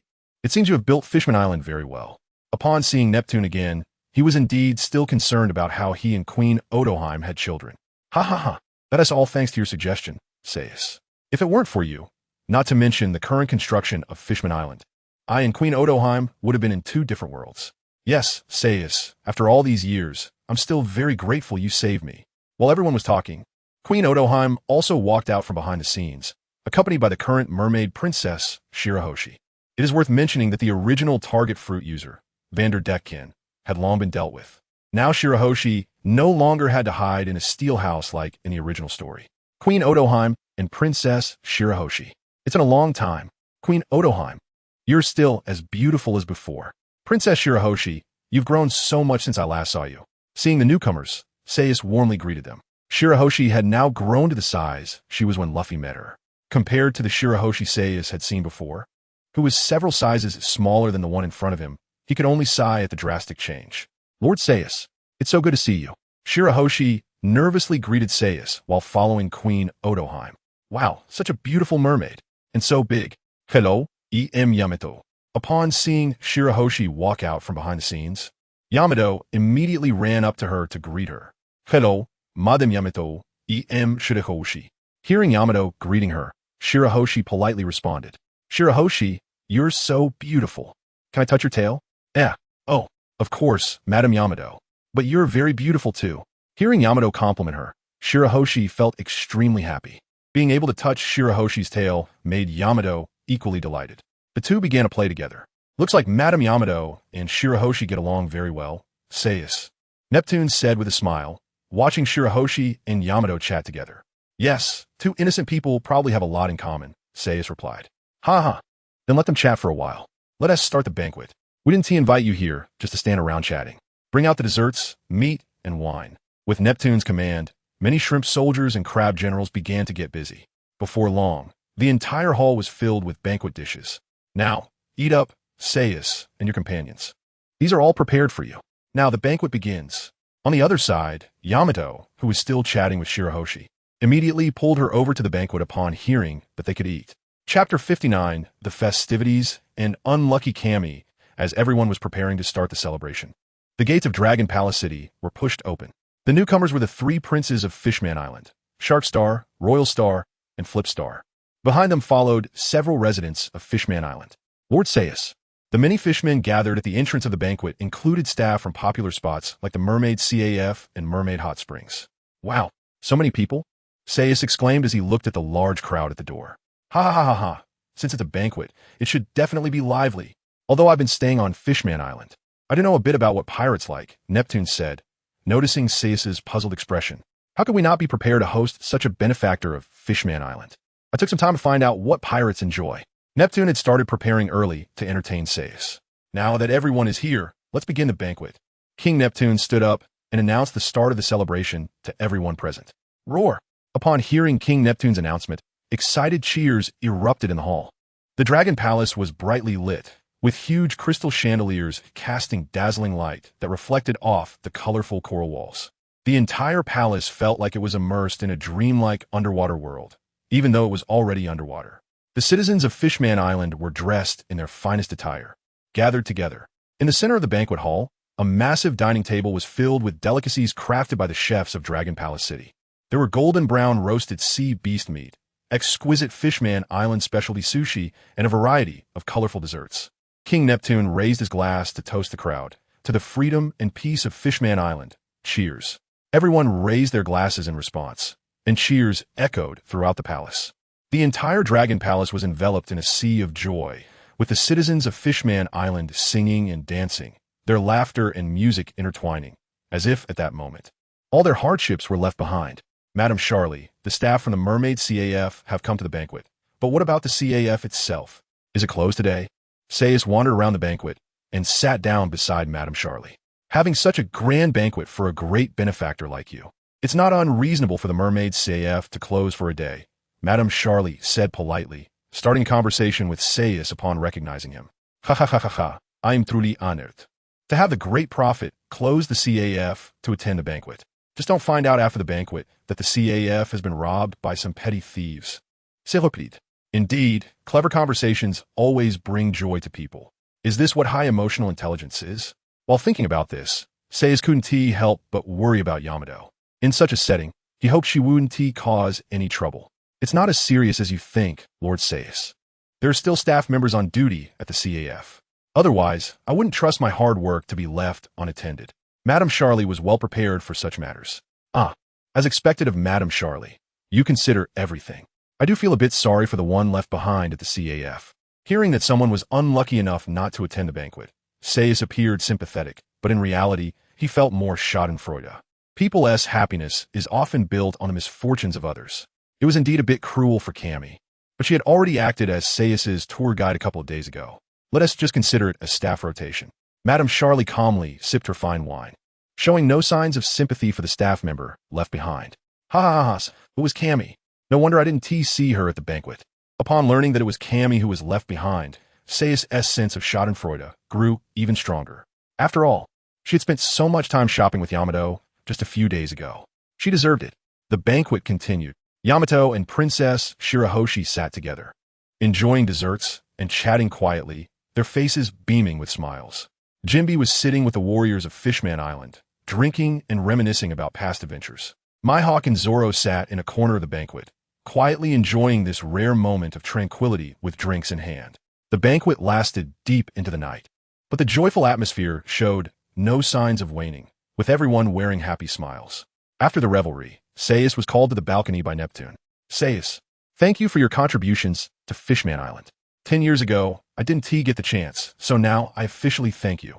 Whether it was saving Princess Otoheim or your suggestions that transformed Fishman Island into what it is today, you are a great benefactor to Fishman Island and to me, Neptune.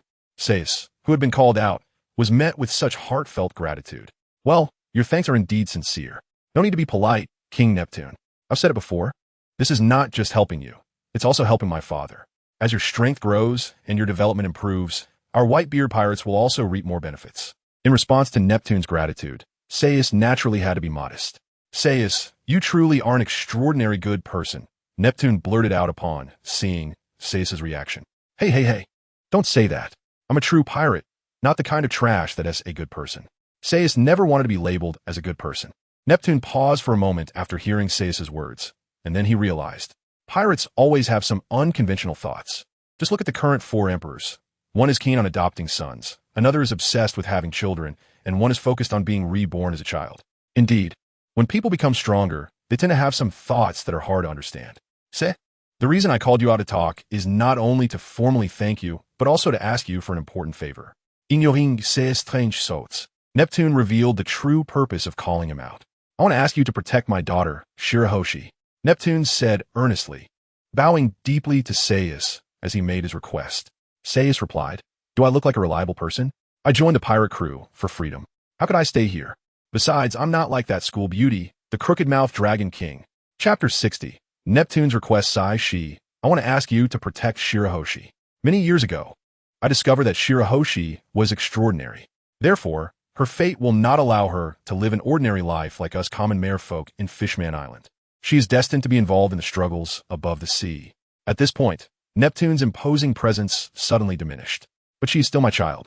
As a father, how can I be at ease letting my child be deeply entrenched in this cannibalistic dark world? So I want to ask you to take Shirahoshi away. Let her follow you. It's better than staying in this dark and sunless Ryugu palace. When Neptune said this, he lowered his head deeply. If he had legs, Sachi would feel as if Neptune was about to kneel before him. You're not asking me to stay here as a bodyguard, are you? That scared me. After hearing Neptune's words, Sachi finally breathed a sigh of relief. But are you really at ease letting Shirahoshi follow me? I am a pirate. I will encounter many dangerous situations. If Shirahoshi follows me, it might be less safe than staying in Fishman Island. Of course, I've considered this before bringing it up to you. Shirahoshi has never left Fishman Island since her birth. It's time for her to see the outside world. Since her fate is like this, rather than letting her wait here for a predetermined future, it's better to let her have some happy memories. In that case, even if the ending is not happy, she won't have any regrets, right? Neptune said this with tears in his eyes, painfully expressing his decision. At this moment, Neptune was no longer the lofty king of Fishman Island, nor the imposing sea knight. He was a weak father who couldn't carve a path for his daughter. Is that how you feel, Neptune? Since you've gone this far in your words, how could I refuse? Otherwise, I might feel guilty towards you as a father in my heart. But I must say first, this still depends on Shirahoshi's opinion. If Shirahoshi herself disagrees and wants to stay in Fishman Island, then I cannot take her away. Sachi did not expect that Neptune actually wanted to keep Shirahoshi by his side. However, this situation felt somewhat like an aging father entrusting his beautiful daughter to a young man. Of course, that is not a problem. Here, let me thank you on behalf of Shirahoshi, Saixi. Seeing that Saixi agreed, Neptune immediately brightened up, completely different from the weak father he was before. Saixi, I know that the people on your ship are not ordinary. When the time comes, Shirahoshi will not cause you any trouble. As a pirate, you must have heard of the ancient weapons names, right? Ancient weapons? Aren't those the Uranus, Poseidon, and Pluto? Sachi said, puzzled. Although he knew that Shirahoshi was the current Poseidon, it was better to play dumb for now. Making baseless claims can be quite frightening. This way, both sides can save face. Exactly, those 3 ancient weapons, and among them, Poseidon is hidden in Fishman Island. According to legend, every few hundred years, a princess who can communicate with the sea kings will be born among the merfolk. She is the host of Poseidon, and the current Poseidon has already been born. Neptune solemnly revealed the secret of Poseidon. Are you saying that Shirahoshi is the current Poseidon? Following Neptune's words, Sachi continued his performance. Exactly. Shirahoshi has already shown the abilities of Poseidon. That is why I want you to take her away. Seeing that Sachi had figured out, Neptune continued. When she first used that power, I knew that Shirahoshi's future would definitely not be simple. Once she is exposed, people from all over the world will scramble to seize and possess her. If that happens, it will not only ruin Shirahoshi, but also destroy the entire Fishman Island. However, with such abilities, Shirahoshi will not be a burden on your ship. In certain situations, she can even provide help to you. By telling Sachi about Shirahoshi's true identity, Neptune was not only saying that Shirahoshi would not be a hindrance to Sachi and the others, but also expressing his trust in Sachi. He was entrusting his daughter, one of the three ancient weapons, Poseidon, to Sachi. No need to say more, Neptune. Since you have shared such an important matter with me, how could I ignore it? Rest assured, Shirahoshi will definitely not encounter any problems with me. You can trust me to take care of her. Of course, the premise is that Shirahoshi agrees to go out to sea with us. Faced with Neptune's unreserved confession, what else could Sachi do? Of course, he would accept a powerful Poseidon, beautiful and strong. This is simply like winning a lottery. All right, I will talk to Shirahoshi about this tomorrow. Thank you so much, Sachi. This strange narrative where a blonde young man takes away someone else's precious daughter, and the father even thanks him, is quite odd. After the two finished their conversation, they returned to the chaotic banquet. The next day, the banquet venue was cleaned up. This time, only Saishi's group and the royal family of Fishman Island remained in the venue. Sachi, let us get started now. Seeing that the situation was almost ready, Neptune prepared to start the performance with Sachi. Shirahoshi, do you want to see the world outside Fishman Island? Neptune asked his obedient daughter. Huh, father, why are you suddenly asking this? Shirahoshi was somewhat confused as to why her father would ask this. You don't need to worry about anything else, Shirahoshi. Just answer me. Do you want to see the world outside Fishman Island? Neptune looked at his young daughter, still somewhat reluctant. If possible, I really want to see what the outside world is like. Hearing Neptune's words, Shirahoshi honestly expressed her thoughts. In that case, you should go with Sachi and the others to the outside world. With Shirahoshi's answer, Neptune felt that he had indeed made the right decision. Huh, what are you saying, father? Not only Shirahoshi, but the other few present were also shocked by Neptune's words. Shirahoshi, haven't you always wanted to see the outside world? Your father has requested Lord Sachi to let you join them. This way, you can fulfill your wish. Chapter 61, Setting Up the Anchor Point. Preparing to set sail again.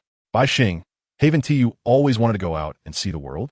Your father has asked Lord Sachi to let you join them. This way, you can fulfill your wish.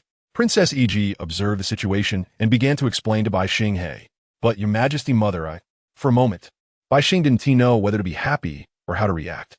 Being able to see the outside world undoubtedly made Bai Xing happy when she heard the news.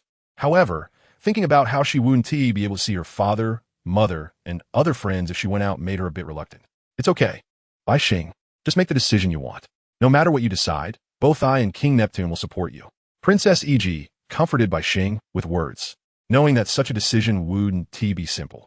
Just like her attitude towards humans back then, she had struggled internally for a long time before agreeing to Lord Sachi's proposal.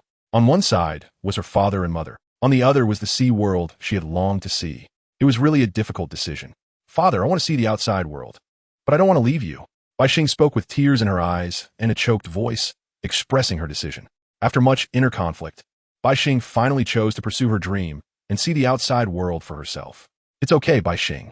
Just make the decision you want. Neptune reached out to embrace his tearful daughter. Hey, are you all crazy? Sachi couldn't take the emotional scene anymore and interrupted the family of 6 who were crying and comforting each other. It's just going out to sea. It's not like it's a matter of life and death. If you miss your family, just come back and see them, right? Do you need to be like this? After hearing Sachi's words, the previously somber atmosphere in the room paused for a moment. Sachi, you're making me look like a barbarian who breaks up happy families. So, Bai Xing will be our companion from now on? That's awesome. Bai Xing, welcome to join us. We'll go on adventures together from now on. The slow-witted Yamato finally caught the key information and jumped to Bai Xing's side to welcome her. Madam Yamato, thank you. I look forward to working with you in the future. Bai Xing smiled in response to Yamato's welcome. Having spent time together last night, they had already forged a friendship. All right, stop with the life and death scenes. I'll be leaving an anchor point at Fishman Island for a few days. After that, coming back will be instantaneous. No need to keep making this awkward. Indeed, the atmosphere of parting that made people want to curl their toes was still hard to accept. Huh, Saixi, you have that ability too? Upon hearing Saishi's words, Yamato was the first to express shock. How come I didn't know Saixi had this ability? Of course, you didn't know. The last time was when I fought my hawk. But that anchor point was destroyed by Dad, so you didn't get a chance to see it. Plus, we've been traveling, so there hasn't been an opportunity to use it. Oh, so that is how it is. No wonder I haven't seen you use it. After hearing this, Yamato showed a look of realization. Saixi, glad you understand. Now, you're not needed here. Go play with Bai Xing. Since Bai Xing has made her choice, I will definitely keep my promise, Neptune. After sending Yamato away, Saixi turned his gaze to Neptune. Setting up the spatial anchor point will take a few days. During this time, let Bai Xing spend some good time with you. Even if she can come back quickly, there won't be many opportunities to meet. Let her go on an adventure without regrets while she can. Since Bai Xing chose to side with Saixi, she can only be forced to become a blonde now. Moreover, Fishman Island is indeed an excellent location for setting a spatial anchor point. It's a transportation hub and still in the deep sea. It's just as well defended as the island where the Empress resides. After all, most of the powerful beings at sea are ability users. The deep sea serves as a natural barrier. Setting the anchor point here not only facilitates Bai Xing's visits home, but also serves as an important transportation hub. After chatting with King Neptune and Princess EG for a while, and with their consent, Saixi informed Mihawk and Ichao about Bai Xing's identity. Since we are all on the same ship, they will find out sooner or later. It's better to tell them early so they have a heads up. Mihawk and Ichao were shocked for a while after hearing that Bai Xing was the ancient weapon Sea King. Wow, what kind of monster have I joined? I knew Saixi was not simple. Mihawk thought to himself, having laid out plans on Fishman Island for so many years, collaborating with Kaido, one of the 4 emperors, and being able to produce a blade that surpasses the ultimate great knife, it's clear that he isn't just someone looking for treasure. Ichao was once again impressed by Saishi's overall awareness. He understood the nature of an ancient weapon. Anyone could imagine the consequences if an island with an ancient weapon were known to the world. Taking this dangerous ancient weapon and hiding the calamity within oneself to save the island from disaster. Is this the gap between me and Saixi? My first reaction was to hide this Sea King. Or, am I being too naive? How could such a thing be hidden for a lifetime? In the following days, Saixi set up the spatial anchor point near the beach of Fishman Island. As for why there was a beach at the bottom of the sea, you don't need to worry about that. During this time, Bai Xing spent her last moments with her family. Time flew by, and soon it was the day of departure. Your Majesty Neptune, I'm helping you take care of your daughter. Shouldn't you show some appreciation? Saying this, Saixi rubbed his fingers, hinting wildly at Neptune. Huh, Saixi, you want to charge me? Yamato immediately understood what Saixi wanted with this gesture. Of course, we are pirates, not navy. Of course we have to charge. There is no such thing as a free lunch in this world. Saixi jumped up and smacked Yamato on the back of the head. You want to know how expensive rice and oil are until you run a household. Ha ha, I've been prepared for this. I want to let Saixi work for free. Chapter 62. I have tamed White Star. Ha ha, I was prepared for this. I won't let you work for nothing, Saixi. With that, Neptune had several boxes of treasures brought in. The ES elixir that Saixi had received earlier was also something he had asked Neptune for. This time, Neptune had already prepared it for Saixi.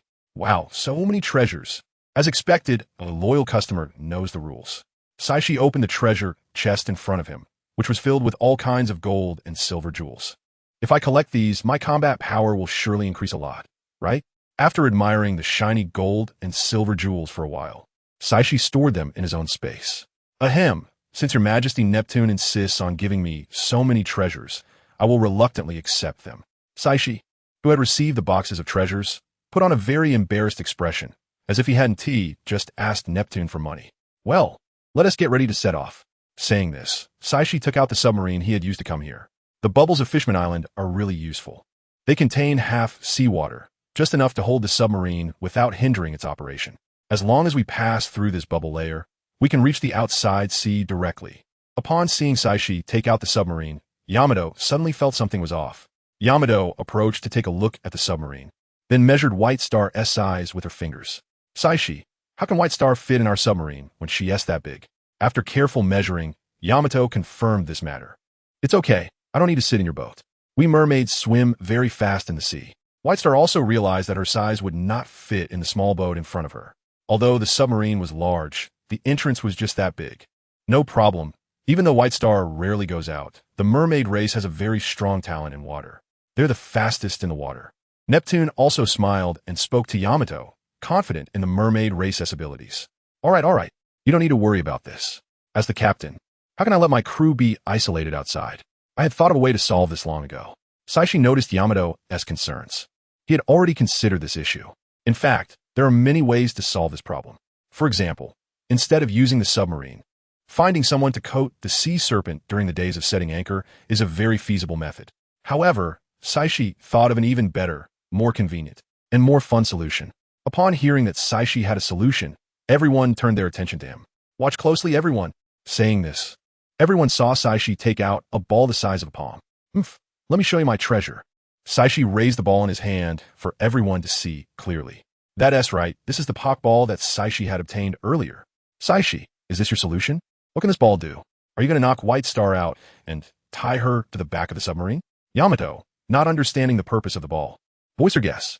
Hey, I don't want that. I can do it myself, Lord Saixi. Don't knock me out. Hearing Yamato's speculation, White Star immediately pleaded with Saixi in fear. It would hurt to be knocked out, right? What are you thinking about all day, Yamato? Am I that kind of barbaric person? It seems that in the future, I should let White Star talk to you less on the ship. What if such a pure girl gets led astray by you? Saixi punched Yamato on the head again, telling him to be quiet. Isn't it true? You always use so much strength. Yamato, who had been schooled by Saixi, muttered quietly. Don't listen to this guy. I'm going to demonstrate how to use this now. White Star, wait a moment. I'm going to throw this ball at you. After you get hit by the ball, don't resist. Do you understand? Saixi explained the process to White Star, as he wasn't too sure how the mechanism of the ball worked. Lord Saixi, you really don't need to knock me out. I can follow your ship in the sea. Upon realizing that Saixi was indeed going to use the ball to hit her, White Star's heart became even more anxious. It's okay, White Star, it's just a gentle touch. It won't hurt. I won't knock you out. It's all Yamato's fault for talking too much. Look at how scared White Star is now. Seeing that White Star was still so frightened, King Neptune and Queen Otoheim also comforted her. They both knew Saishi's character and felt that he wouldn't do something like knocking someone out and tying them to the back of the ship. After a while of psychological counseling, White Star finally reluctantly accepted the reality. Lord Saixi, I'm ready. You can start now. With that, White Star closed her eyes, wearing a look of resignation. Looking at White Star's expression, Saixi felt a sense of guilt. But at least she was cooperating. All right, then I'll begin. Saixi threw the Pokeball towards White Star. At the moment the ball touched White Star, it opened, and a red light enveloped her as she was sucked inside the Pokeball. Then, the Pokeball fell to the ground, swayed a couple of times, and then stopped. Everyone was watching this magical scene. Such a big White Star just vanished right before their eyes. Saixi stepped forward and picked up the Pokeball that had fallen on the ground. At this moment, Saixi raised the Pokeball in his hand and shouted, I have tamed White Star. However, doing this in front of someone's parents is still a bit much. All right, this is my solution. Now, White Star can sit on the boat with me. Saixi raised the Pokeball high enough for everyone to see. Hey, White Star was put inside this small ball. How amazing. Yamato, watching this incredible scene, couldn't help but wonder what it was like inside the small ball. Of course, it's no wonder this is my treasure. Then, Saixi threw the Pokeball again. In midair, the Pokeball opened once more. A red light flashed, and a figure suddenly appeared before everyone's eyes. Everyone recognized that the figure was White Star, who had just been captured. However, White Star looked a bit different now. White Star, why do you look like this? Where's your tail? Chapter 63. Special form of White Star, Golden Legend White Star. How did you become like this? Where's your tail? The figure that emerged looked like White Star, but had undergone a tremendous transformation. From a giant mermaid over 10 meters tall, she had turned into a human figure less than 2 meters tall. Seeing White Star's change, Saishi's eyes nearly popped out. No one told me that capturing a mermaid with a Pokeball would result in this. Huh, my tail? How come? White Star looked at her transformation, realizing her original tail had become 2 fair legs. Her clothes had also transformed to fit her new form. Madam Yamato, how did you get so big? Father, mother, why have you all also grown larger? Feeling her own changes, White Star immediately looked at the people around her. To her surprise, everyone around her had grown much larger. White Star, it's not that we've grown. It's that you've shrunk, Yamato explained, noticing White Star's confusion. After hearing Yamato's words, White Star looked at herself again, then at the surroundings, and realized that she really had become smaller. Sachi, what is going on? How could White Star end up like this? Neptune asked Saixi as he observed White Star's transformation. I have to say, I don't know. Do you believe me? Saixi awkwardly looked at everyone present. He also didn't know that using a Pokeball would lead to such a situation. Saixi glanced at White Star in front of him, then at the Pokeball he just picked up. To his surprise, when he looked away for a moment, the Pokeball had also changed. From its original red and white appearance, it had transformed into a pink version resembling White Star, complete with a mermaid symbol on top. Wait, did this ball originally have this function? Did the system change it? After thinking for a moment, she concluded that it must have been changed by the system. After all, this world didn't have Pokemon for him to catch. White Star, try to feel your body and see if you can change back to your previous form. Saixi believed this was likely just a temporary state. If it were permanent, he would have to catch a bunch of beast-eared girls. Okay, let me give it a try, Lord Saixi. Hearing Saishi's words, White Star began to carefully feel her body. Under the expectant gazes of everyone, White Star's body gradually emitted a glow. Suddenly, a gigantic mermaid appeared in front of everyone again. Did I change back? Looking at the now smaller people around her and her tail that had reappeared, White Star confirmed that she had indeed transformed back. Wow, it really worked? I just tried it casually, and I didn't expect it to actually change back. Saixi had only thought of a possibility to try, and he didn't expect it to work. Then, in front of everyone, White Star transformed back into the human form she had just been in. Lord Saixi, it seems I can control my appearance now. Under everyone's shocked gazes, White Star began to change size at will. Stop playing around, White Star. You're giving me a bit of visual fatigue. Watching White Star change back and forth, it felt like he was watching two people playing badminton, and his eyes started to hurt. Hearing Saishi's words, White Star obediently stopped her size-changing antics. Looks like it's fine now. How about it? Isn't my treasure amazing? Seeing that White Star wasn't in any trouble, Sachi began to boast about his great treasure again. Neptune thought about it and realized that this thing was indeed useful. Not only could it allow a mermaid to transform into legs early, but also enabled her to switch between human and mermaid forms at will. If White Star maintained her human form while outside, others wouldn't associate her with the mermaid race, greatly ensuring her safety.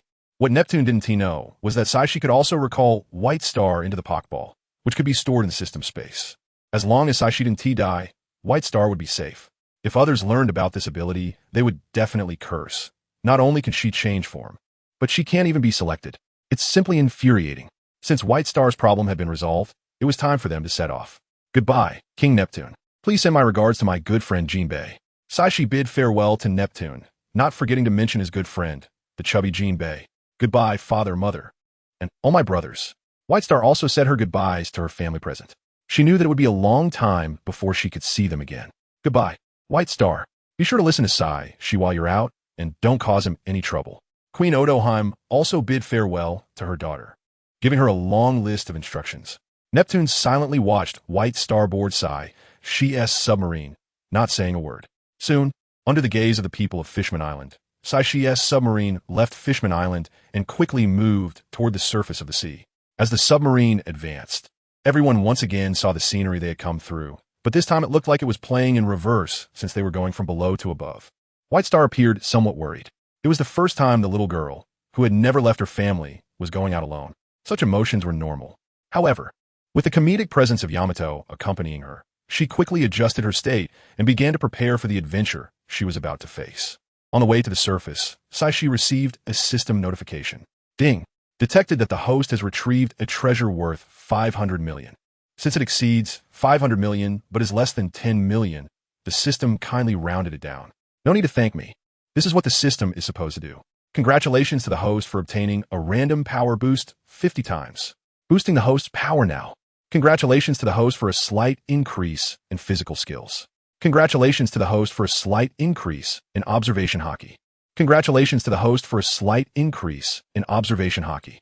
Congratulations to the host for a slight increase in conquerors hockey. Congratulations to the host for a slight increase in armament hockey. Congratulations to the host for a slight increase in swordsmanship. This time, there was a chance for 50 draws. I don't believe I won't get gold this time. After 50 random enhancements, Saixi experienced a comprehensive strengthening. After a burst of enhancements, brilliant golden lights flashed.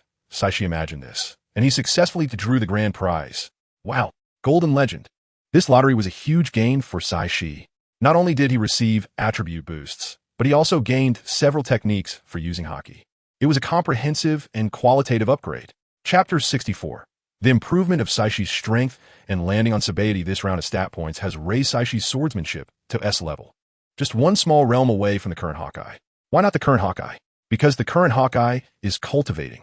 It's unknown how much his strength has increased. The Conqueror's Haki has directly risen to S level, and he successfully drew the Conqueror's Haki, binding from the prize pool. Now, Saixi can be considered among the top powers on the sea. The observation Haki has also improved from A to S level, reaching the preliminary stage of predicting the future. Though the glimpses of time are few, other aspects haven't improved much, at least not visibly on the panel. Saishi's panel, body technique. A, can use 6 styles, swordsmanship. S, observation Haki. S, wide-range detection and future prediction, armament Haki. Increased hardness, Conqueror's Haki. S, can use binding. It's worth mentioning that although the panel doesn't show it, Saixi can clearly feel the improvement in his physique. He feels an inexhaustible power within him. This is obviously a manifestation of still not mastering his own strength. After some time sailing, the treasure pirates finally reached the surface of the sea. The Spatial archipelago is basically right above Fishman Island. As soon as the submarine surfaced, they saw the distant Spatial archipelago. Now that they are here, there's no reason not to land. So, Saixi drove the submarine close to the Spatial archipelago. Everyone, let's go check out Spatial archipelago. This is the center of the first half of the Grand Line. There must be a lot of fun things to do. Saixi parked the submarine by the shore, his face clearly showing that they had to go check it out today. Seeing Saixi like this, Mihawk could only tacitly accept the captain's actions. Ishao, on the other hand, was all too eager to follow along. Yamato was excited to go out and play, while Shirahoshi, seeing the outside world for the first time, was curious about everything around her, completely ignoring what Saixi had said.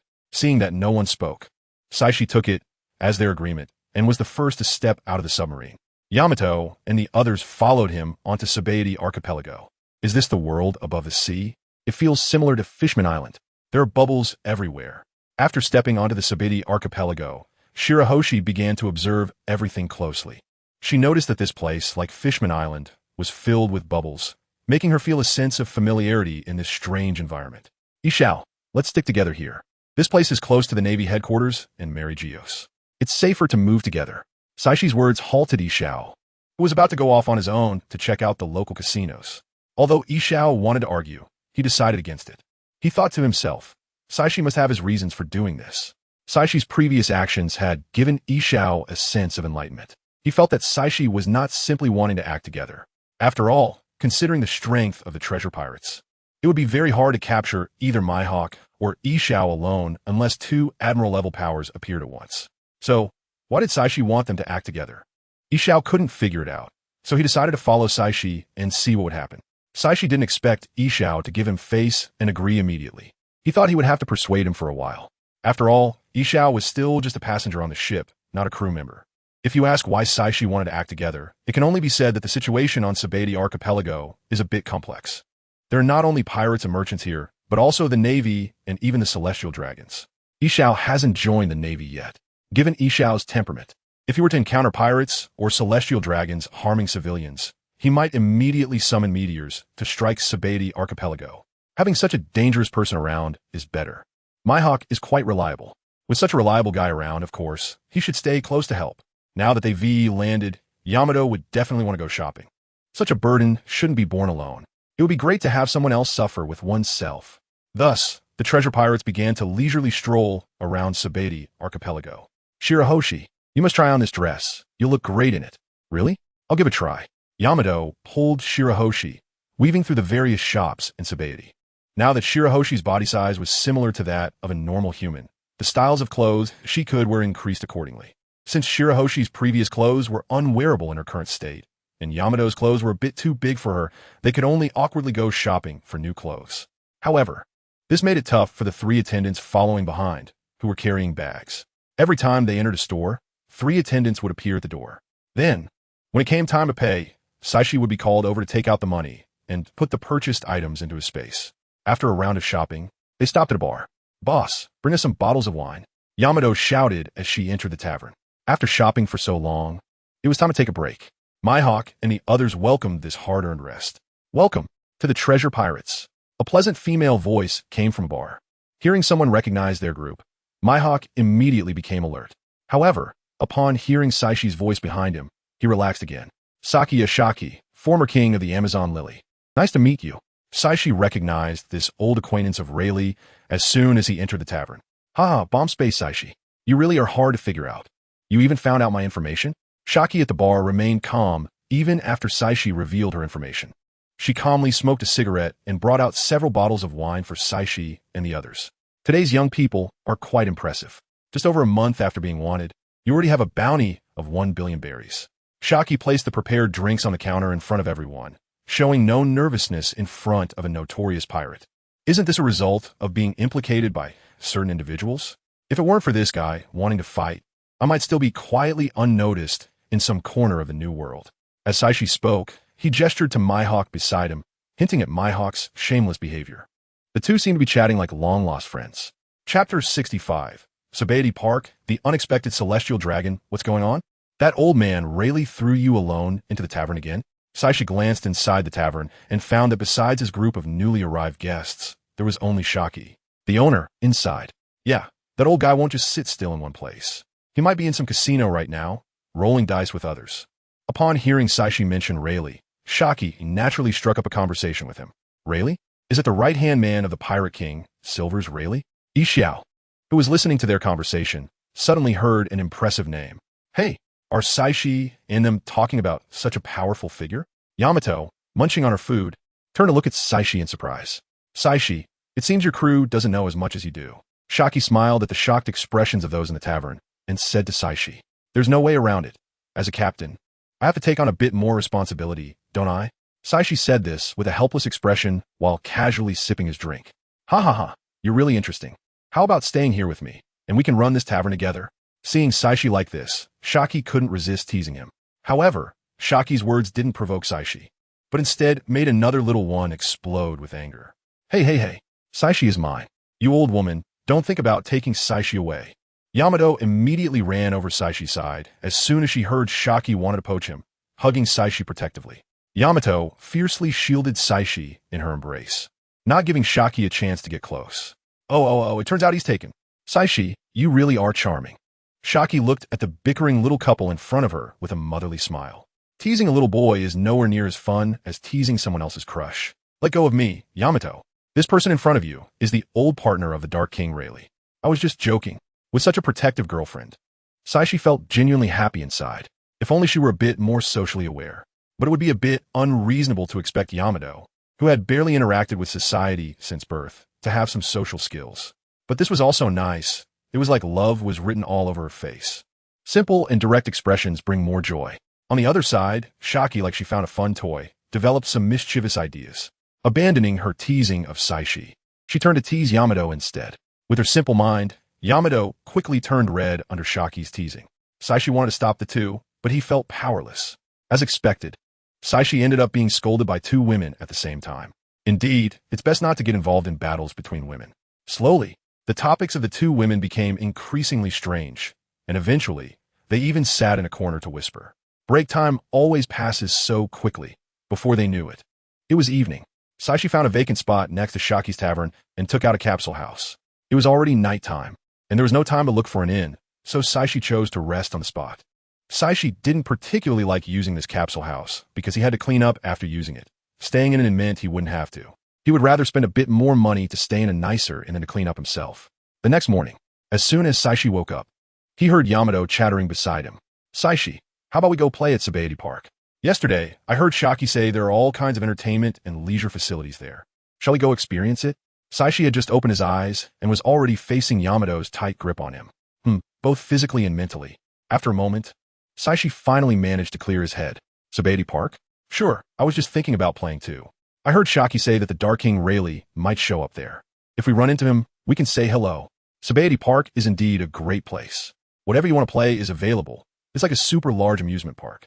Moreover, it's a bit far from the auction house in Area 1, where the celestial dragons often appear.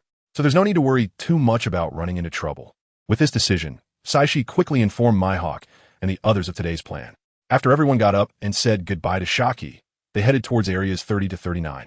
And the lazy Saixi even pulled out the off-road vehicle he had used in Wano country. Thus, the five of them staged a wave of speed and passion in the Sachi archipelago. White Star, let's go play on that bubble roller coaster. It looks like so much fun. After arriving at Sachi Park, Yamato couldn't wait any longer. She immediately set her sights on the bubble roller coaster flying around in the sky. I think I'll pass. That looks so scary. White Star looked at the crazy flipping thing in the sky and immediately felt hesitant.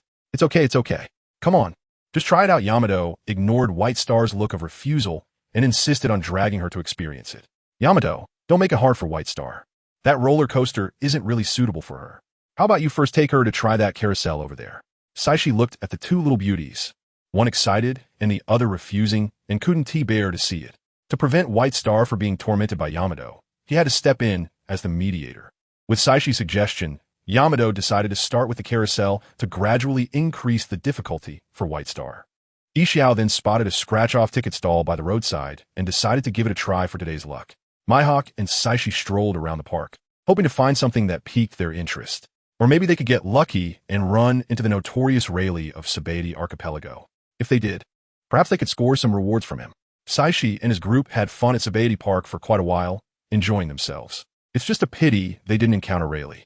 Suddenly, Saixi sensed something ominous. Mihawk, I think we should leave. A troublesome guy is coming. Saishi's danger sense made him unconsciously activate his observation haki. In the distance, a celestial dragon was approaching. Chapter 66. The hero among commoners. Yaiha, I think we should go. A troublesome guy is coming. Mihawk, sensing this information, darkened his expression. Although the celestial dragons are not individuals, their appearance always brings great trouble. It's ridiculous that they run around without strength, not fearing that someone powerful might take them down despite the world government's protection. They're like a bomb ready to explode at any moment. Upon hearing Yaiha's words, Mihawk's expression also turned serious. He didn't want to attract trouble either. After a quick discussion, they both decided to look for the others on the ship. It was time to leave. Yaiha wanted to find Shirahoshi and Yamato, while Mihawk wanted to find his good friend Yaiha. After separating from Mihawk, Yaiha quickly reached the entertainment area, starting to search for Shirahoshi and Yamato. He initially thought it would take some effort, but surprisingly, he found their location easily. He underestimated Yamato's ability to cause chaos. From a distance, he could hear Yamato's excited shouts on the amusement ride. Next to her was Shirahoshi, who looked like she had been out for a while, completely unconscious with no signs of life. Yaiha wanted to punch Yamato for this, but it wouldn't be good to smash her machine, so he decided to wait until Yamato got down. Soon, Yaiha saw Yamato walking over with the seemingly lifeless Shirahoshi. Yaiha, are you going to join us? This is so much fun, just ask Shirahoshi. Right, Shirahoshi? Yamato shook Shirahoshi, trying to get her to respond. Yamato, you idiot. Reflect on your actions. Yaiha punched Yamato's head. Okay, I get it. Yamato, holding her head, apologized to Yaiha. All right, I'll deal with you later. We need to leave now. A celestial dragon has arrived. Yaiha suppressed the urge to lecture Yamato. The situation was urgent. Give me Shirahoshi. She looks like she can't walk on her own. Yaiha took the dazed Shirahoshi from Yamato and stored her in a Pokeball for easier transport. A celestial dragon? The ones who can summon admirals? Yamato had heard of the notorious celestial dragons. Their reputation was even worse than that of pirates. Yes, those trash. Let's leave here to avoid unnecessary trouble. After understanding the situation, Yaiha and Yamato hurried to Mihawk's location to regroup. On the other side, Mihawk had found Yaiha, who was about to make a reckless bet, ready to take him away. However, the celestial dragoness entourage had already arrived in the area. In the distance, a celestial dragon in a luxurious white robe, wearing a transparent bubble helmet, rode a slave slowly down the street, flanked by a group of CP0 agents. Their faces bore arrogance and indifference, as if everything around them were mere toys. The commoners on both sides of the street lowered their heads, not daring to look directly at the world's nobles. An elderly vendor, unable to clear his stall in time, was kicked over by one of the celestial dragon's attendants, scattering fresh fish everywhere. The vendor trembled on the ground, repeatedly apologizing, but the celestial dragon merely glanced at him with disdain, then waved for the attendants to drag him away. The surrounding commoners could only watch silently, filled with anger but too afraid to speak out. Before Mihawk and Yaiha could reach each other, they witnessed the scene unfold before their eyes. Not far away, a curious young child who looked too long at the celestial dragon was immediately captured by the attendants. The child's mother knelt and pleaded, But the celestial dragon smiled cruelly, ordering the attendants to take the child away as a new toy. The atmosphere on the street grew heavier, filled with fear and despair. Yaiha sensed the situation and was about to intervene to save the child when Mihawk stopped him. Just then, several Navy soldiers arrived at the scene. Yaiha paused his rescue attempt. However, to Yaiha's surprise, the Navy did not stop the celestial dragon's atrocities. Instead, they stood respectfully to the side, as if all of this was natural. The celestial dragon smiled proudly, continuing to walk forward, leaving behind chaos and silent fury. These guys. Yaiha felt the anger welling up inside him as he sensed the events unfolding in the street. How could the Navy do nothing in the face of such blatant disregard for life? What were they doing? Yaiha, don't be impulsive. If you act now, it will lead to big trouble. Mihawk pressed down on Yaiha, trying to calm him. He continued to watch the street closely. Mihawk also deeply hated the celestial dragons, wishing he could strike them down right now. But if he did, the consequences would be severe. Yaiha felt the sunlight shimmering off the bubbles of Sabaody archipelago. Since losing his sight, it was the first time he felt the sun was so glaring. Beneath this light lay countless commoners suffering in tears. The arrogance and cruelty of the celestial dragons filled this land with injustice and oppression, a microcosm of the world's twisted reality. Mihawk, I can't hold back anymore. Gravity pressure. Before Mihawk could react, Yaiha had already made his move. The celestial dragons, CP0, and the Navy all felt a powerful pressure bearing down on them. Some of the weaker individuals were immediately pinned to the ground. Although I think this is a bit impulsive. I can't bear to see such things happening before my eyes. Yaiha, holding his sword, stepped forward. Using his devil fruit ability, he returned the child who had just been grabbed by CP0 to the weeping mother on the ground. You, who do you think you are? Don't you know what the consequences of attacking the noble Saint Sebastian will be? Quickly retract your abilities. A CP0 member beside Saint Sebastian jumped out, threatening Yaiha in a questioning tone. Sorry, I'm well aware of the consequences. But I'm even more aware of the consequences for a mother who has lost her child. Chapter 67. Eliminate the celestial dragons. The captain takes full responsibility. Sorry. Of course I know the consequences of that. But I understand even more what a mother who has lost her child will experience. I don't want to add to the slaughter. I just can't bear to see such darkness. As soon as Saixi arrived, he saw Ikeo standing in front of the celestial dragons, using his fruit ability to keep the group of people across from him immobilized. Ikeo, provoking the celestial dragons, is really troublesome. Saixi walked up to Ikeo's side, looking helplessly at Ikeo, who was enacting his sense of justice. I'm sorry, the trouble caused here. I will take full responsibility for it. Ikeo also knew what kind of trouble his actions would bring. All right, you old blind man, don't overestimate yourself. Can you handle this? Hearing Saixi's words, Ikeo silently swallowed. As Saixi said, he really couldn't bear the charge of attacking the celestial dragons. Everyone watching should disperse quickly. Don't let this great hero save you for nothing. These guys want to give you a second chance. Upon hearing Saixi words, the bystander civilians immediately began to scatter in all directions. Life is precious. Preserving one's own life is the most important thing. Hey, why are you still on my ship? I really can't do anything about you, Ikeo. Since you're still on my ship, don't think you have to bear it all alone when trouble arises. Since this has already started, we can only follow through. Seeing Saixi like this, Ikeo thought, Captain Saixi is indeed not an ordinary person. He is a captain worth following. You lowly insects dare to stand in my way. Do you know who I am? You commoners, even breathing the same air is a blasphemy. Kneel and admit your mistakes. Otherwise, I will let you know what it means to wish you were dead. While Saixi and Ikeo were talking, on the other side, the celestial dragon had already broken free from Ikeo's gravity suppression with the help of a CN member. Ikeo had never intended to kill. He just wanted to keep them restrained. When Saixi arrived, Mihawk and Yamato had also come to Ikeo's side. Now the four of them listened to the continuous insults and curses from the celestial dragon. However, none of them took it seriously. Ikeo, you really need to think things through a bit more. Dealing with such a person just by teaching them a lesson 1T solved the problem. Saixi, while cleaning his ears, began to educate Ikeo on the proper way to handle such situations. When encountering someone with such ill intentions, this is how it should be done. Saixi's gaze suddenly turned fierce. The celestial dragon, whose body was unintentionally controlled, flew towards Saixi and the others. Ikeo thought that in such a deadlock, they definitely needed to eliminate the root of the problem. However, before Saixi could grab the celestial dragon, he was saved by a quick CN member nearby. You lowly insects dare to touch me with your dirty hands?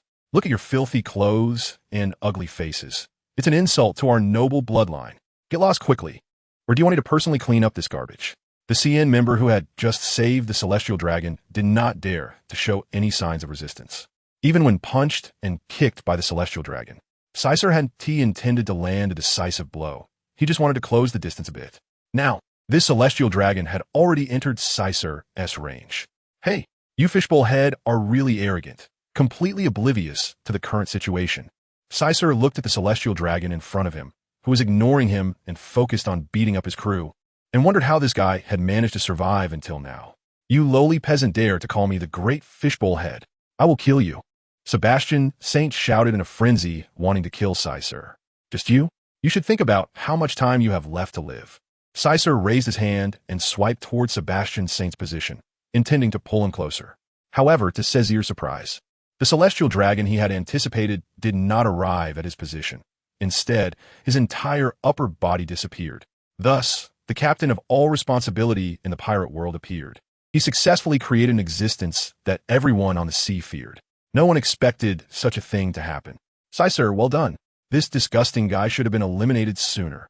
Seeing Saixi directly take down the celestial dragon in front of him, Yamato excitedly cheered for Saixi. Ikeo silently thought, is this what Captain Saixi wanted to teach me? Isn't it better to directly eliminate the root cause than to temporarily save the civilians? Indeed, Captain Saixi has a great heart. Mihawk had already drawn his black sword, ready to face the upcoming battle. With their captain doing something like this, what else could he do but help him clean up the mess? Saixi, however, hadn't reacted yet. This wasn't what he had imagined, right? Saixi thought, isn't my ability not usable against living beings? How did this guy just disappear? This doesn't make sense. Someone is trying to scam me. But Saixi didn't have time to think about that now. Killing the celestial dragon meant the admiral would be coming. You dare to kill Lord Sebastian Saint. Just wait for the Navy Admiral's punishment. The CN member in front hadn't reacted yet, and their master was already left with only half of himself. How are they going to explain this back? No, they probably wouldn't be able to go back at all. Now, all they could do was take down these murderers in front of them. That way, their families might have a decent death. What are you barking for? Your master is already gone, and now you start barking. Look at what you've been protecting. If I were you, I'd immediately die to repent. Since they had already taken down the celestial dragon, they could only deal with the aftermath of the dead. Faced with the barking of these dogs, they naturally had to respond angrily. These CN members and the Navy were left speechless by Saixi retort, only able to glare fiercely at him. Were you? You were just a parasite. Ikeo, summon a meteorite and flatten this place. Then we should leave. After cursing the people in front of them, Saixi called out to Ikeo to give them some parting gifts. Killing someone and not running? Do you really want to wrestle with the admiral? Although Ikeo didn't know how Saixi knew he could summon meteorites, he still followed Saixi's instructions. After doing all this, Saixi and his group got into an off-road vehicle and drove towards the shore of the Sabaody archipelago. Chapter 68, Fierce Battle with Kizaru, Part 1. Soon, a gigantic meteorite fell right where they had just been. Saixi and the others had already run quite a distance. Just moments ago, when he was facing off against the celestial dragons, the Navy headquarters had received the notification of the attack on the celestial dragons. Sengoku, Borsellino, this matter is very serious. You must quickly go to Sabaody archipelago and capture that group of people. Hearing that the celestial dragons had been attacked, Sengoku was quite troubled. However, thankfully, it was just an unknown minor character taking action, so it shouldn't be too serious.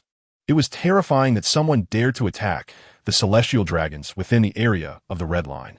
Admiral, I'm currently on vacation. Remember to count this as overtime for me after receiving Sengoku's order.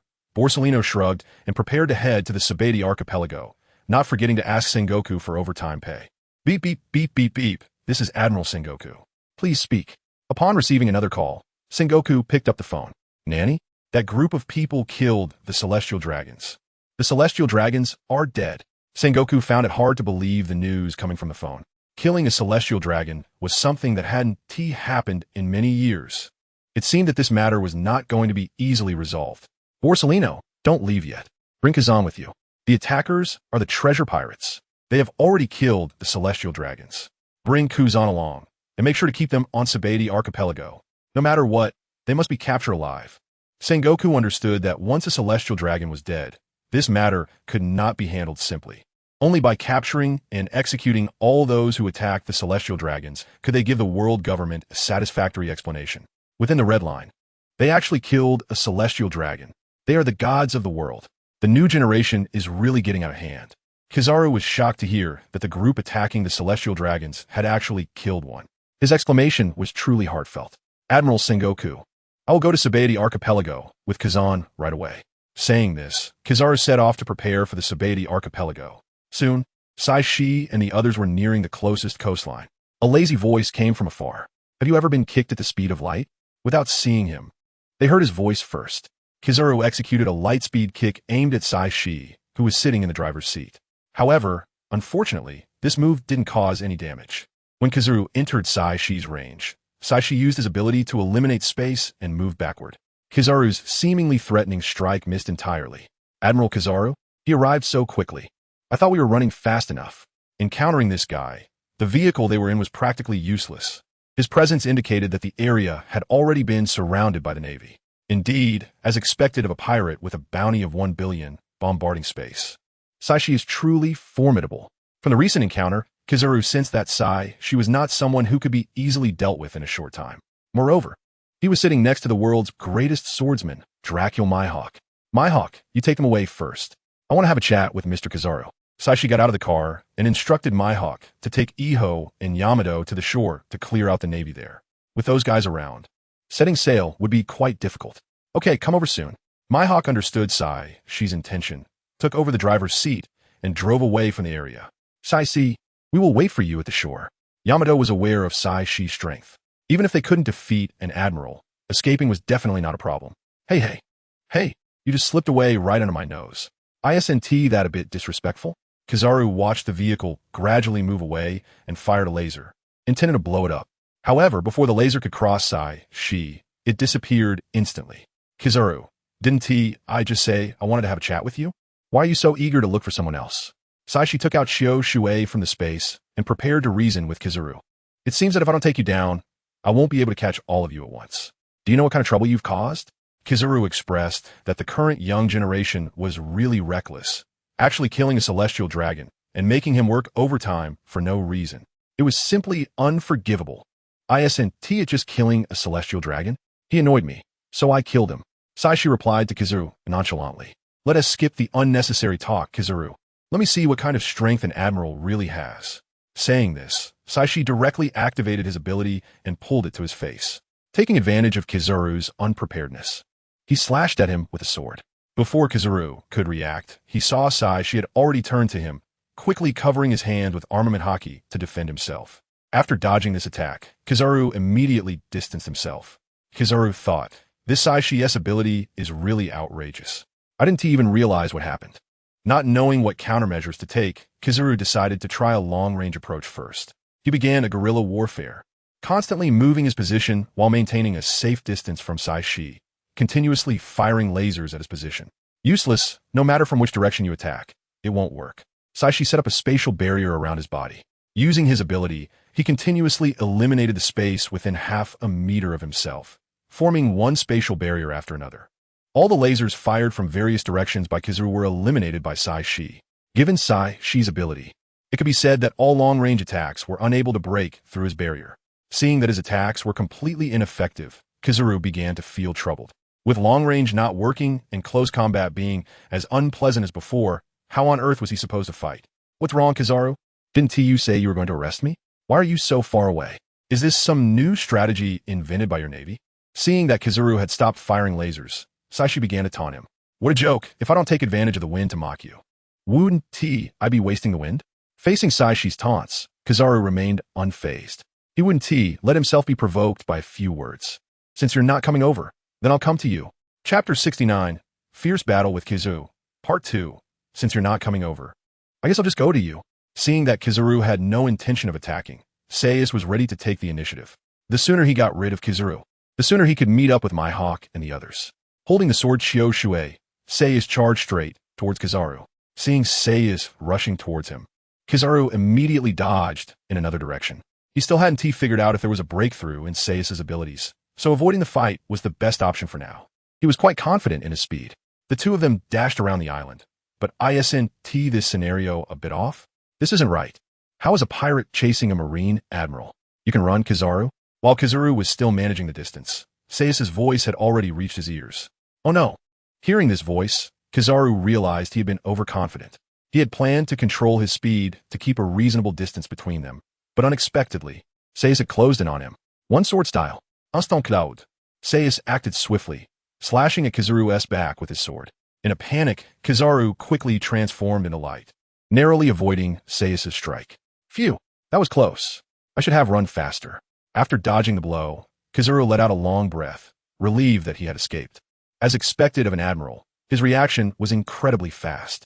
Saix, who had failed to land his attack, also admired Kizaru's prowess. It seemed that getting rid of him wouldn't be an easy task. Saix looked at Kizaru, who was confronting him. My mission is to capture your pirate crew, so there's no way I'll let you escape easily. All right, I forgot to tell you, I'm not the only one coming for you. Borsellino, with a smug expression, chatted with Saix, delivering some not-so-great news. Not the only one? Hearing this, Saix felt a bit puzzled. Of course, it wasn't just him. Who would think an admiral would come out alone without a subordinate? No, there's more than one admiral coming. Looking at Kizaru's smug expression, Saix finally realized that he was stalling for time, and he was wasting his own time too. There were more than just Kizaru among the powerful forces coming. Who could it be? Akainu? Akiji? In any case, it definitely wasn't Garp. That old man wouldn't care about the celestial dragon's affairs. Considering this, whether it's Akainu or Akiji, neither would be easy to deal with. Kizaru, are you underestimating my crew too much? Not to mention others. Just my hawk alone is enough to hold off an admiral. You don't have to think about using their lives to distract me. Could Saix not guess Kizaru's little scheme? Young people nowadays are indeed terrifying, being able to see the situation so clearly. But what do you think will happen if I rush over now? Saying this, Kizaru quickly darted in the direction my hawk, and the others had just left. What the hell? Kizaru, you bastard, actually ran away. Saix watched as Kizaru disappeared in a flash and immediately started cursing. Isn't this the bravado of an admiral? Just like that, he is not fighting anymore. Here I am, a 19-year-old kid, but still a bit difficult to escape from Saix. Just like that, the two started a new chase. Kizaru wasn't within Saix's range, and his running path was all over the place. It was too challenging to use his ability to pull him back. Kizaru was just too fast, turning corners effortlessly. Every time Saix teleported, he found Kizaru had already run to another place. I have to say, the combat awareness of an admiral is truly exceptional. Forget calling him Kizaru. Let us rename him Eel. Got you, Kizaru. Saix finally caught sight of Kizaru. With one sword, he knocked Kizaru from the air to the ground, kicking up a cloud of dust. When the dust settled, Kizaru stood unharmed. Didn't he work? Saix looked at Kizaru, whose clothes were only slightly dirty at the corners. That was close. Bombardment Space, Saix. Kizaru brushed off the dust from his clothes, speaking to Saix in a lazy tone. However, after that exchange, Kizaru confirmed that close-range attacks were definitely effective. He just had to be careful of Saix's spatial abilities. Meanwhile, Kizaru also realized that while Saix's abilities could nullify his attacks, they couldn't be directly used against him. Otherwise, if he could, Saix would have already done so. Thinking of this, Kizaru pulled out his sword, Amatsukami. What? Not running anymore? Ready to fight me? Saix looked down at Kizaru, who had taken a stance, preparing for a fight. Capturing the captain should cause them some distraction, right? With that, Kizaru charged at Saix with his light sword. Whoa, you really dare to fight me in close combat? Just as Kizaru was about to engage in a duel with Saix, he found that the Amatsukami in his hand had vanished. Before Kizaru could react to what had happened, Saix's great sword was already in front of him. He hurriedly used armament haki for defense. This time, Saix was fully focused on the attack, sending the dazed Kizaru flying several meters away. Looking at the cracks in the ground, extending far away and the fallen, broken trees, Saix felt that this hit should hurt. He had used the Conqueror's haki he had just acquired. After landing a successful blow, Saix dashed towards Mihawk and the others. His mission wasn't to take down the Navy, but to leave here quickly.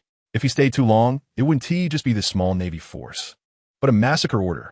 With continuous teleportation, Saix soon reached the coastline where Mihawk and the others were. However, as soon as Saix arrived, he saw Chong Wei fighting Luffy. No, it was Mihawk and Luffy teaming up against Akiji. Yamato had already used her Devil Fruit ability, transforming into her hybrid form to clear out some Navy grunts. while Luffy was coordinating with Mihawk to fight Aokiji. He also diverted some attention to deal with the CN organization members nearby. Damn, Aokiji is here. If we don't deal with him, we want to be able to set sail. Seeing that the other admiral was Aokiji, Saixi immediately cursed. If it were a Kainu, there might still be a chance to escape by boat. But with Aokiji, who can freeze everything, what ship could possibly escape? Chapter 70, Battle Against Aokiji. Mihawk switched. Hearing Saix's voice, Mihawk decisively stepped back, quickly increasing the distance between himself and Aokiji. What followed was a powerful slash wave aimed at Aokiji. Aokiji quickly elementalized to dodge the attack. Sigh. It's really tough for swordsmen to face you nature types. Seeing his attack dodged again by elementalization, Saixi expressed his frustration. Bomb space. Saixi, shouldn't you be fighting Kizaru? Reconstituting his body, Aokiji asked Saixi. You mean Kizaru? Of course, I've already taken him out. Want to go over there and keep him company? In response to Aokiji's question, Saixi answered honestly. When you're out, your identity is what you give yourself. Anyway, my mouth is mine. I'm full of lies. I spear. Aokiji didn't choose to believe Saixi and threw a bunch of ice spears at him. A large number of attacks disappeared a distance away from Saixi. Mihawk, go help Yamato clear the battleships on the shore. After taking Aokiji's hit, Saixi quickly asked Mihawk for assistance. All right, I'll leave this to you. Understanding Saix's intent, Mihawk knew that Saixi wanted to set sail quickly. Want to leave? Did you ask me? Peasant beak. Aokiji unleashed a massive ice bird, charging towards Mihawk, who was moving toward the distant battleship. In Aokiji's sight, Saixi leisurely walked in front of his peasant beak and was swallowed by his own attack. This move is quite impressive. Saix's voice emerged from the cold air. Suddenly, from within the cold, Saixi burst out wielding his sword. One sword style. Got hidden. Saix's voice came from behind Aokiji. Suddenly, half of Aokiji's body collapsed. Only half of his face turned to look at Saixi behind him. Alala, that was close to being hit. Aokiji quickly reconstituted his body.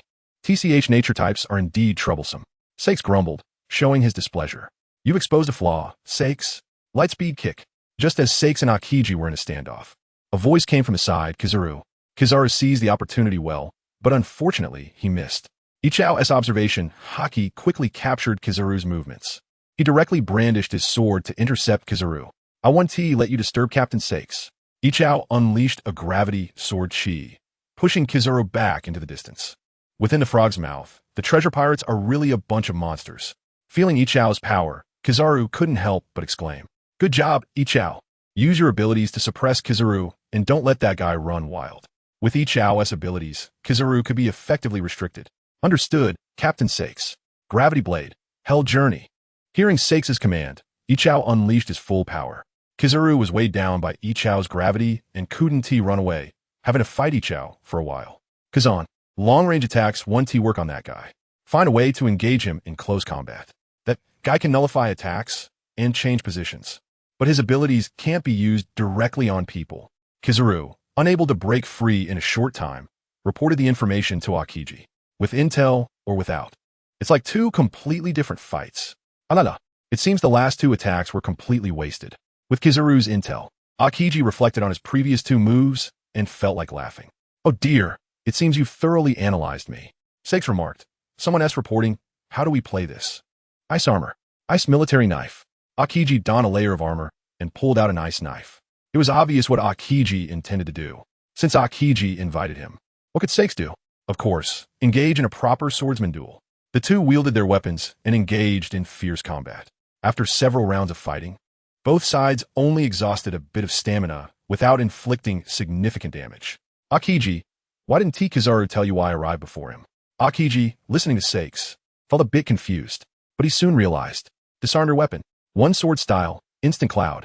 Just as they were passionately clashing, about to collide, Aokiji's ice knife suddenly vanished. This was different from Kizaru's situation earlier when they hadn't started fighting.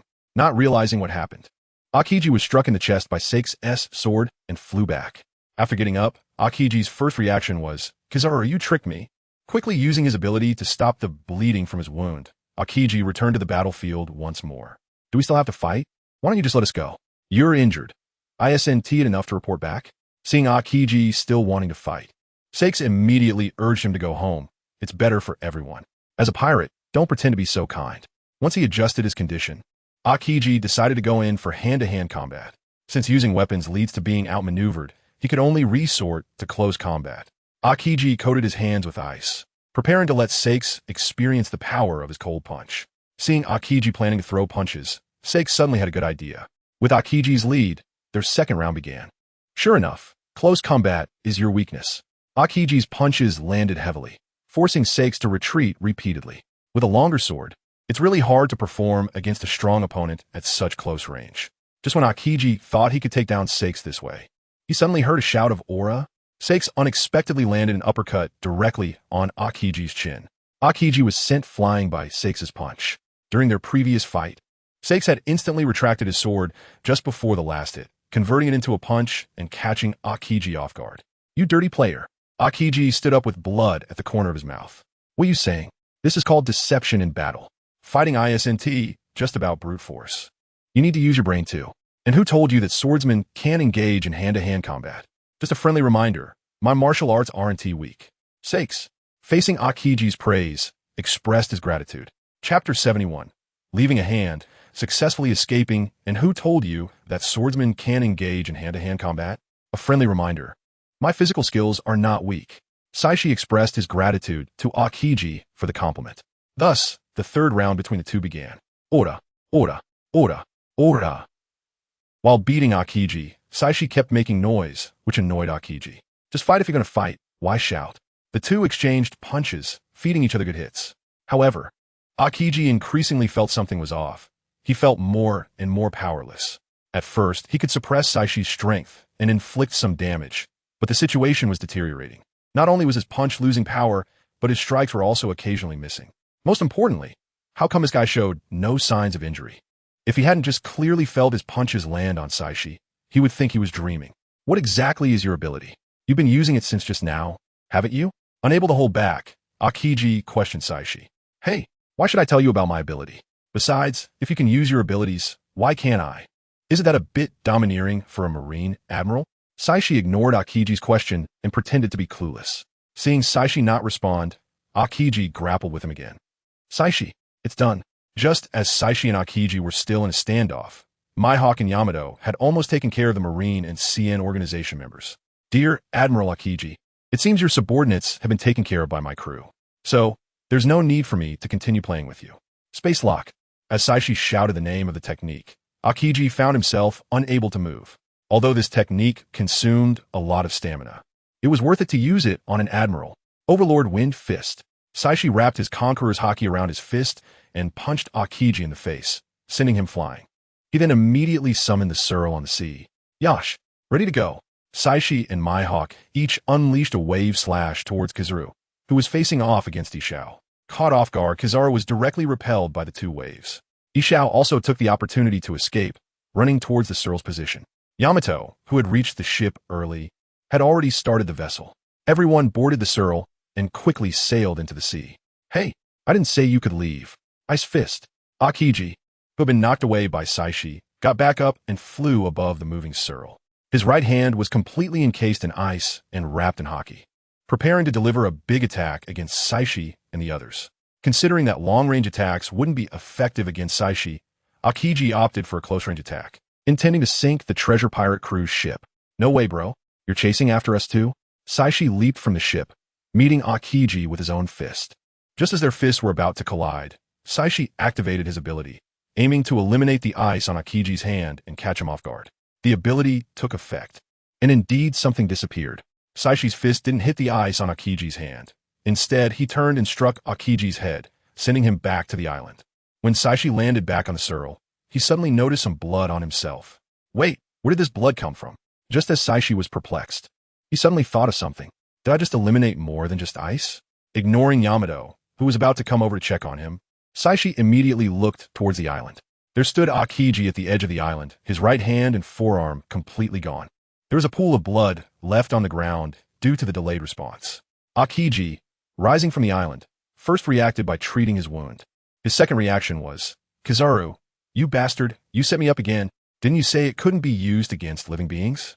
This time, Akiji suffered from a lack of information. Not only did he fail to leave a single member of the treasure pirate crew, but he also lost his right hand. He could only watch helplessly as the treasure pirate crew slowly disappeared before him. Oh wow, you actually got so badly injured, Kazan. Kizaru came to Akiji's side, expressing concern for his good colleague. Akiji, listening to Kizaru's concern, felt a bit reluctant to speak. Akiji stated, I'm injured like this, and you, Kizaru, are also responsible. You misreported the situation. After Saixi and the others escaped, Saixi released Shirahoshi. He didn't store Shirahoshi's Pokeball in the system space. Inside the Pokeball, Shirahoshi could observe the outside situation. She had personally experienced a battle. Inside the Pokeball, Shirahoshi had been praying and cheering for her companions. Now that everyone was safe, she finally breathed a sigh of relief. This was quite different from the world she had imagined outside the sea. On the ship, Yamato excitedly hugged Saixi, celebrating their successful escape, and occasionally gave Saixi a few kisses. Saixi, however, was exhausted and lay on the deck. It had already been over 6 hours since they started fighting the celestial dragons. The battle had lasted from day until dark. In a short time, Saixi had consecutively fought against 2 admirals and was already mentally and physically drained. Finally, it's over. Saixi immediately lay down on the spot to rest. Mihawk understood the situation of everyone on the ship. After confirming their safety, he went into the kitchen to prepare food for them to replenish their strength. Lying on the deck, Saixi mentally reviewed the recently concluded battle. This time, Saixi successfully took advantage of the information gap to gain an advantage over the 2 admirals. However, he also realized the gap between his combat awareness and that of a true admiral. But what puzzled Saixi the most was how he had left Akiji's hand behind in the end. And that celestial dragon earlier, he was directly eliminated by his ability. Wasn't his ability supposed to be ineffective against living beings? What was going on? Could it be that they don't count as living beings? No. Akiji's ice arm could be explained this way. But how could that non-being celestial dragon also be eliminated? Saixi had yet to realize that he didn't consider the celestial dragon a living being at all. On the other side, Kizaru and Akiji returned to Marine headquarters. Sengoku, what the hell is going on? Who will explain this to me? Chapter 72, the Navy's post-war summary. Sengoku, what is going on here? Can someone explain this to me? Sengoku looked at the 2 people in front of him. One had slightly dirty clothes, and the other was covered in injuries. Kazan, you go first and tell me what you know. How did you get these injuries? And how did you lose an arm in just 1 day as a Marine Admiral? Kazan, Admiral Sengoku, all of this is because of the treasure pirate crew, especially their captain, Saixi. My injuries are all thanks to him. Then, Akiji recounted everything that happened at Sabaody Archipelago to Sengoku in detail. You mean to say that not a single member of the treasure pirate crew who killed the celestial dragons was captured? Despite deploying 2 admirals, the Navy suffered heavy casualties, and even an admiral was severely injured? Yes, Admiral Sengoku. Although Kizaru and Akiji were reluctant to admit it, the fact is as such. The captain of the treasure pirate crew, Saixi, possesses an unfathomable ability. According to prior intelligence, he can manipulate space. Combining this with the recent battle, we can preliminarily deduce that the ability of Saixi, bombarding space, allows him to eliminate space and fuse surrounding objects together. Kizaru and Akiji checked their calculations and came to this preliminary conclusion. At first, Kizaru thought Saix's ability was to change the positions of others or himself. It wasn't until he engaged in a chase with Saixi that he realized something was wrong. The flowers, grass, and trees along the way all experienced shocking displacements. But those displacements looked as if they had originally grown that way, pieced together in an unbelievable form. Kizaru concluded that the surrounding space had been distorted. Akiji had an even deeper understanding. After the battle, Akiji's clothes also became misaligned, just as Kizaru described. Even the word justice on his back was unrecognizable. The most representative example was Akiji's injured arm. In the final move, Saixi didn't completely eliminate Akiji's ice arm. Instead, he split into 2 parts from the middle. When Akiji turned his arm back from ice to flesh, the severed arm had already fused with the ice he created. This ability to eliminate the middle content and forcibly splice the content on both sides together, if it weren't seen with one's own eyes. No one would believe that such a power exists in this world, right? Moreover, when Akiji informed Sengoku that Saix's ability could be used on humans and that Haki could not defend against it, Sengoku's expression darkened further. Additionally, according to Kizaru and Akiji's statements, Saixi actually possesses Conqueror's Haki, and he has already learned to use it in a binding manner. With this performance and his use of Conqueror's Haki, Saixi can be said to have joined the ranks of the top figures in the sea. Furthermore, The treasure pirate crew he commands is not to be underestimated, as all of its crew members are as strong as monsters. There's Dracul Mihawk, known as the world's greatest swordsman, whose combat power is comparable to that of an admiral. However, his exact strength remains unknown. There's a blind swordsman suspected of possessing the gravity fruit, whose combat power can rival that of an admiral. He can execute a large-scale, high-damage attack that summons meteors. For ordinary soldiers, this is practically a weapon of mass destruction. There's a female member of the Oni tribe with a Zoan-type mythical beast fruit who can suppress multiple vice-admirals. She wields a wolf fawn club similar to Kaido's and has even used Kaido's signature skill, Thunderbagua. She seems to have some connection to Kaido. She also possesses Conqueror's Haki and can use it in binding.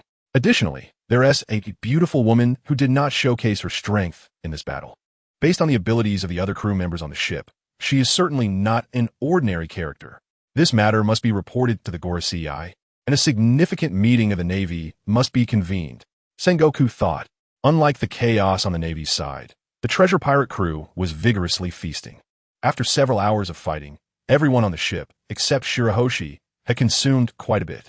Mihawk's workload today was at least 3 times that of before. At the dining table, everyone was enjoying their meal heartily. Saixi occasionally experimented with his abilities, trying to understand what had happened before and why he could eliminate living beings. After a long time of eating, Mihawk finally took a break. Saixi, Captain, please allow me to join the treasure pirate crew. With full bellies, Ishao made a formal request to Saixi in front of everyone during their post-meal rest. Ishao, why do you suddenly want to join our pirate crew? Didn't we agree that you were just hitching a ride with us?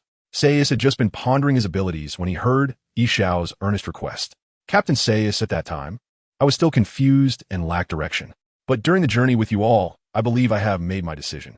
In the past, I was avoiding the darkness of this world. To do so, I even went so far as to blind myself. But having met you, Captain Saixi, I finally understand. I understand how to view this dark world, how to discern the darkness of the world, and how to bring light to this dark world. Saixi listened to Ishao's lengthy speech, but did not quite grasp what kind of image he had left on him. In any case, he wanted to follow him and become a member of the treasure pirate crew. Saixi looked at Mihawk, who was still cultivating, wanting to ask for his opinion. It's not possible to let just anyone on board. Even if Saixi agrees, he must consult the opinions of other crew members. Everyone is a companion, and Saixi cannot dominate alone. Moreover, Mihawk has traveled the seas for many years and has seen more than Saixi. His opinion is worth considering.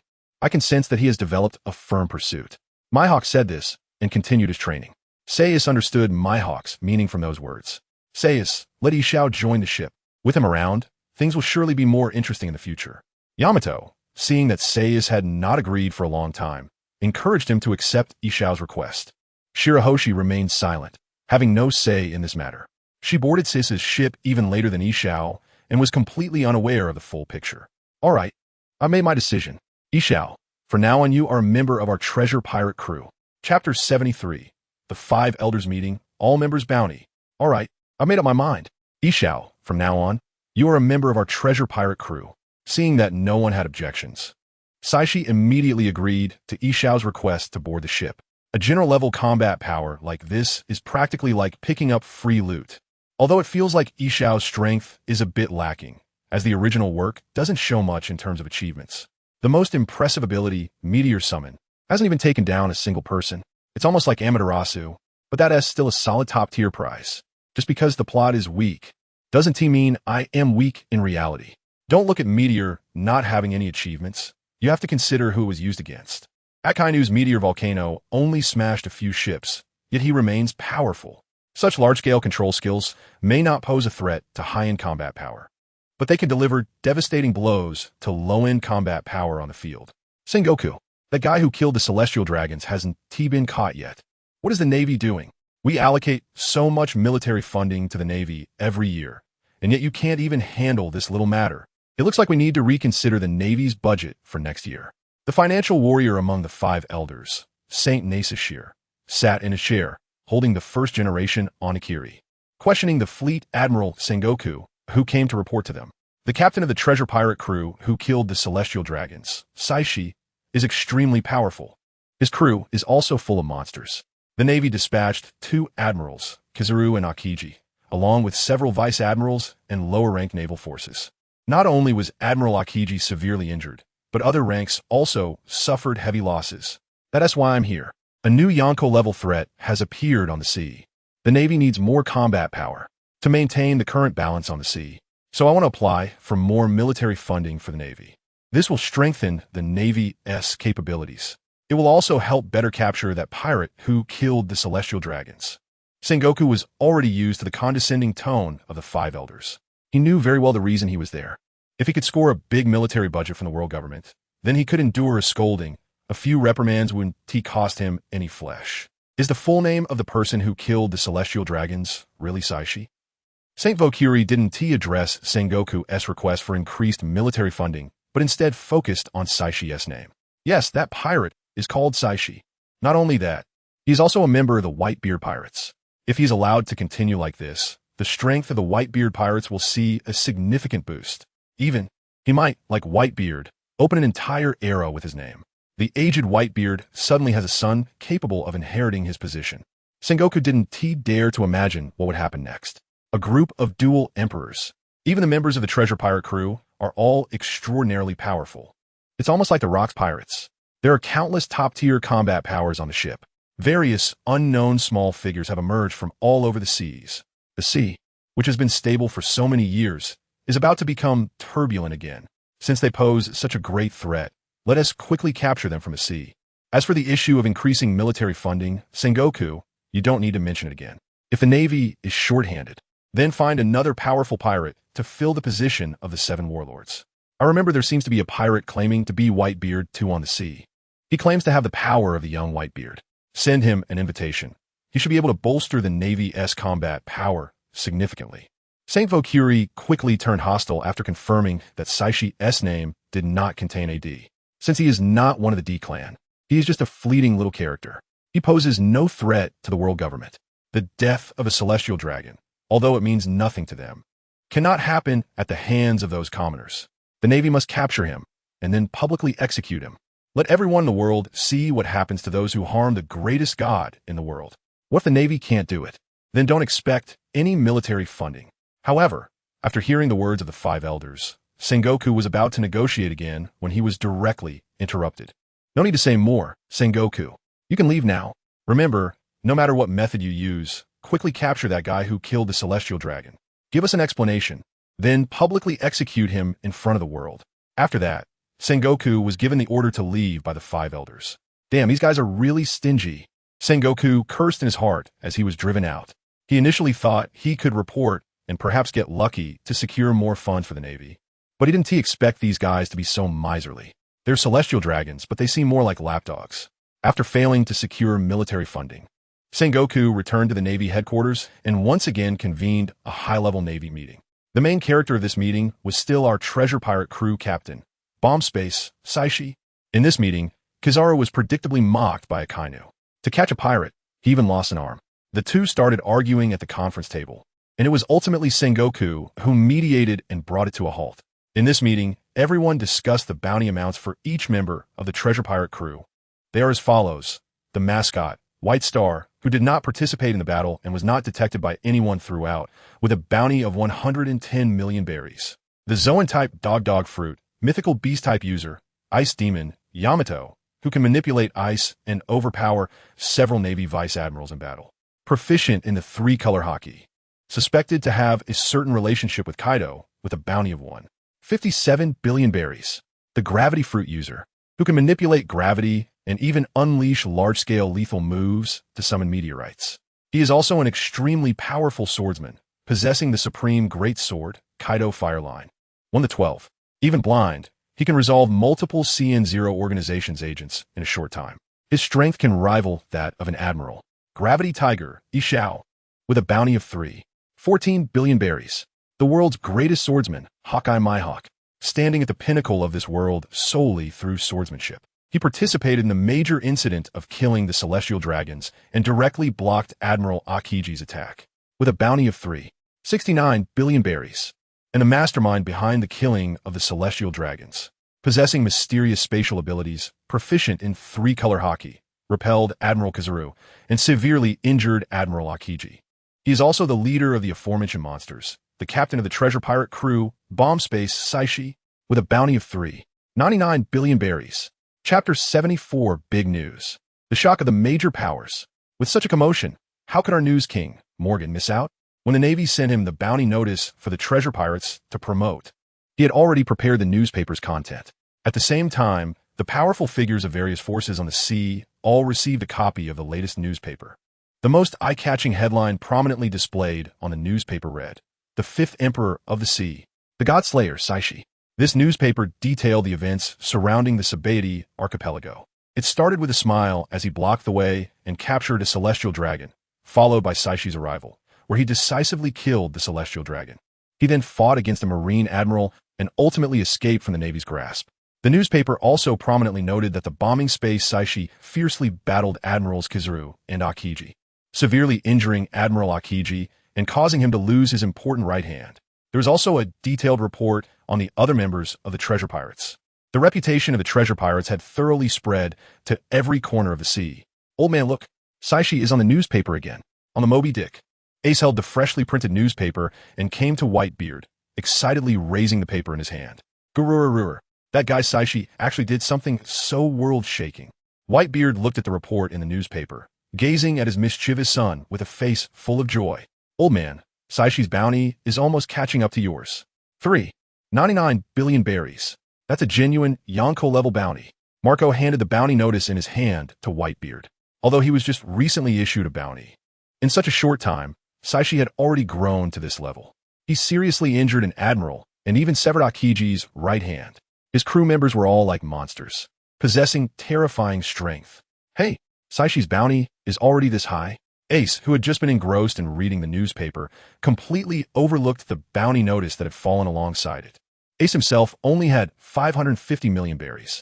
He didn't expect Sachi to raise his bounty to such heights in such a short time. Inside Onigashima, Kaido was also reading today's newspaper. "Gurur, that guy Sachi really caused quite a stir, even killing a celestial dragon." He wondered whether handing Yamato over to that kid Sachi was a good thing or a bad thing. Kaido picked up the bounty notice next to him, which had a picture of Yamato in a beautiful dress, smiling brightly. The bounty at the bottom was an astonishing one, 57 billion berries. But it seems that Sachi has been taking good care of Yamato. "Gurur." Kaido looked at the bounty notice in his hand, took a swig of his drink, and burst into laughter. In Wano country, the three big figures of the Beast Pirates, Jinbe, Queen, and Jack, also saw Yamato's bounty notice. Yamato's bounty is already higher than ours. Jinbe and Queen were both very happy looking at their bounty notices, but only Jack looked a bit gloomy, because as he looked at Saichi's bounty of 3.99 billion berries, he felt that his wish for revenge against Sachi was getting further and further away. If it weren't for Sachi, he wouldn't have to attend school every day. Oh, on Fishman Island, a soldier hurriedly ran into Ryugu Palace. "Your Majesty Neptune, here is today's newspaper. It has a report about Lord Sachi." The soldier nervously handed the newspaper to King Neptune. "Today's newspaper? It has a report about Sachi. Let me take a look." As soon as he saw the headline, Neptune's eyes widened in shock. The content below left him speechless. Now Neptune understood why the soldier was so flustered. It turned out it wasn't because of excitement about Sachi. It was fear of him. "Your Majesty Neptune, you must see this." Princess Shirahoshi, standing nearby, handed the bounty notice to Neptune. Still stunned by the newspaper's content, Neptune stiffly turned his gaze to the bounty notice in Shirahoshi's hand. There, clearly printed, was Princess Shirahoshi's portrait with a bounty of 110 million berries below it. "This is Shirahoshi." "Yes, Your Majesty Neptune. This bounty notice must be about Shirahoshi." The two became nervous upon learning about Shirahoshi's bounty. They were very worried about whether Shirahoshi would encounter any trouble. Then, they studied the content of the newspaper and finally breathed a sigh of relief. Shirahoshi was only given such a high bounty because she was a crew member of Saichi's ship and the Navy had not discovered her whereabouts. Thus, knowing that Sachi was able to protect Shirahoshi so that no one could find her, Neptune and the others felt reassured. At the same time, various forces on the sea were all drawn to this newspaper and bounty notice. On a deserted island, red-haired Shanks looked at the newspaper and the bounty notice featuring the portrait of his former friend. He felt that the sea was about to become turbulent again. The Godslayer. Today's youth really don't consider the consequences of their actions. Inside Wano country, BGM-0M also saw this major news. "Mama, Mama, there are so many interesting little brats appearing on the sea. But that little brat seems to be Kaido's daughter? In Dressrosa, in the royal palace, the future king of newspapers, Doflamingo, held the newspaper in his hand. He actually killed a celestial dragon. He actually brought that group down from their pedestal. Saixi, you are truly interesting. You are indeed suited for the task of destroying the world.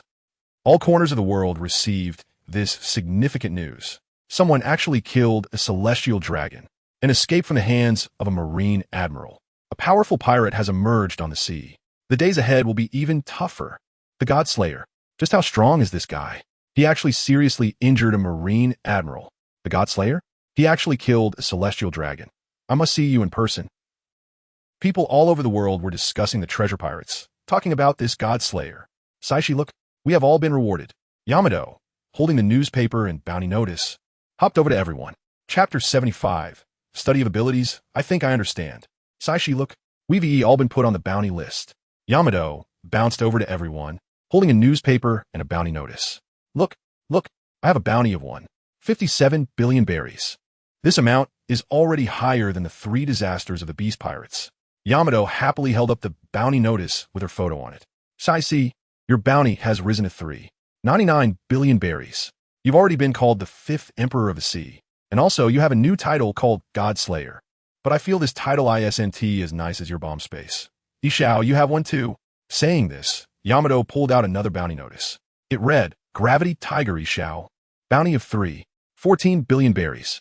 Oh, I'm also on the bounty list. How honored. Hearing Yamato read out his own bounty, Ishao felt for the first time that being on the bounty list was something to be happy about.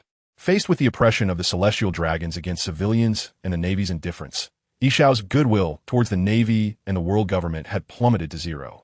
Now, what Ishao wanted to do was to follow Saixi and do something for the civilians of this world, even if he could only save a small portion of them. Shirahoshi, you're on the list too. Look, a bounty of 110 million berries. Yamato hugged her good friend, happily introducing her bounty. Hey, I have one too, but I didn't do anything. Shirahoshi was very surprised to hear that she was also on the list. She had stayed in the Pokeball the whole time and hadn't even shown her face, yet she was still put on the bounty. Saixi looked at the bounty notice in Yamato's hand and couldn't help but smile bitterly. Is the world government serious? Is it really necessary to set such a high bounty just for killing one celestial dragon? Saixi knew very well that the Navy wouldn't simply set such a high bounty for them. It must be the world government pressuring the Navy. Otherwise, his bounty would have at most reached over 2 billion, and there was no way it could jump directly to nearly 4 billion. Mihawk, your bounty has also risen by 100 million. How does it feel? Saixi pulled out Mihawk's bounty notice and found that his bounty had indeed increased a bit. Perhaps it's because Mihawk also participated in the action against the celestial dragons. Boring stuff. Mihawk dismissed his bounty with disdain. He never cared about how much his bounty was. All he wanted to do was improve his swordsmanship and find interesting swordsmen. Although Saixi next to him was also interesting, Mihawk didn't want to fight him because he fought dirty. Saixi stood up and stretched comfortably. All right, let us start the experiment. Shirahoshi, use your ability to help me bring up some fish. Saixi asked Shirahoshi, who was sitting with Yamato. During the time they escaped from Sabaody Archipelago, Saixi had been experimenting with his abilities, trying to understand what had happened before. Okay, Lord Saixi. Hearing that she needed her again. Shirahoshi immediately began to activate her ability. Before long, a large group of marine creatures burst out of the sea. Saixi quickly scooped some of them onto the ship. I'll be relying on you for the experiment later. Saixi looked at the marine creatures in front of him and said to them with concern, Yamato, help me freeze this part. Saixi directed Yamato to use her ability to freeze some of them, simulating the situation with Akiji at that time. As for the other part, they would just have to suffer as the gods of this world for once. Saixi crazily released his abilities on the experimental subjects on the ship. Of course, this was all done in the air. Saixi didn't want to form the ship. Soon, Saixi fell into deep thought as he looked at the boat full of dead fish. The part frozen by Yamato, after so many experiments, could still only eliminate the part of the ice. And for those that weren't frozen, Saixi had no way to deal with them. Looking at the marine creatures in front of him lying still, Saixi knew that this experiment had once again failed. I really don't have the talent to be a genius physicist. Saixi used his ability on one of the dead fish, directly eliminating it. Thus, Saixi concluded that all the experimental subjects this time were eliminated. As for why he chose that fish, It was because that fish had pink fins and looked quite cute, making one want to bully it a little.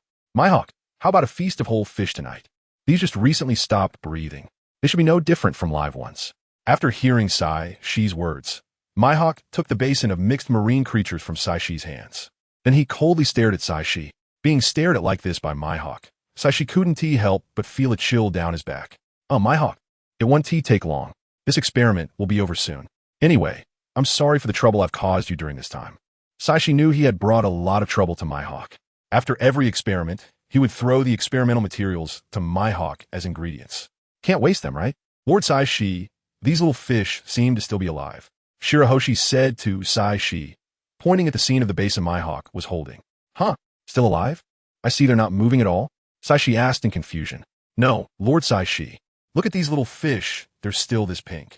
This kind of fish looks like this when it's alive. When they die, they turn into that bright red color next to them. Since these colors haven't changed, they're all still alive. After hearing this, Saixi was surprised. Isn't this the kind of fish he just eliminated? Then he eliminated living creatures again. Saixi used his ability on these pink little fish once more. Unfortunately, this time his ability did not take effect. How strange. Why can't I use it again? Damn, this fish is completely still. What's the difference from being dead? After trying a few more times, Saixi couldn't take it anymore. He angrily cursed at the fish in the basin. It disappeared again. Just after Saixi cursed, he found that the fish in the basin had been eliminated by him again.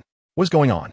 Saixi looked at the disappearing fish in the basin and recalled the scenes that had happened before. A light bulb slowly lit up in Saishi's head. I think I understand.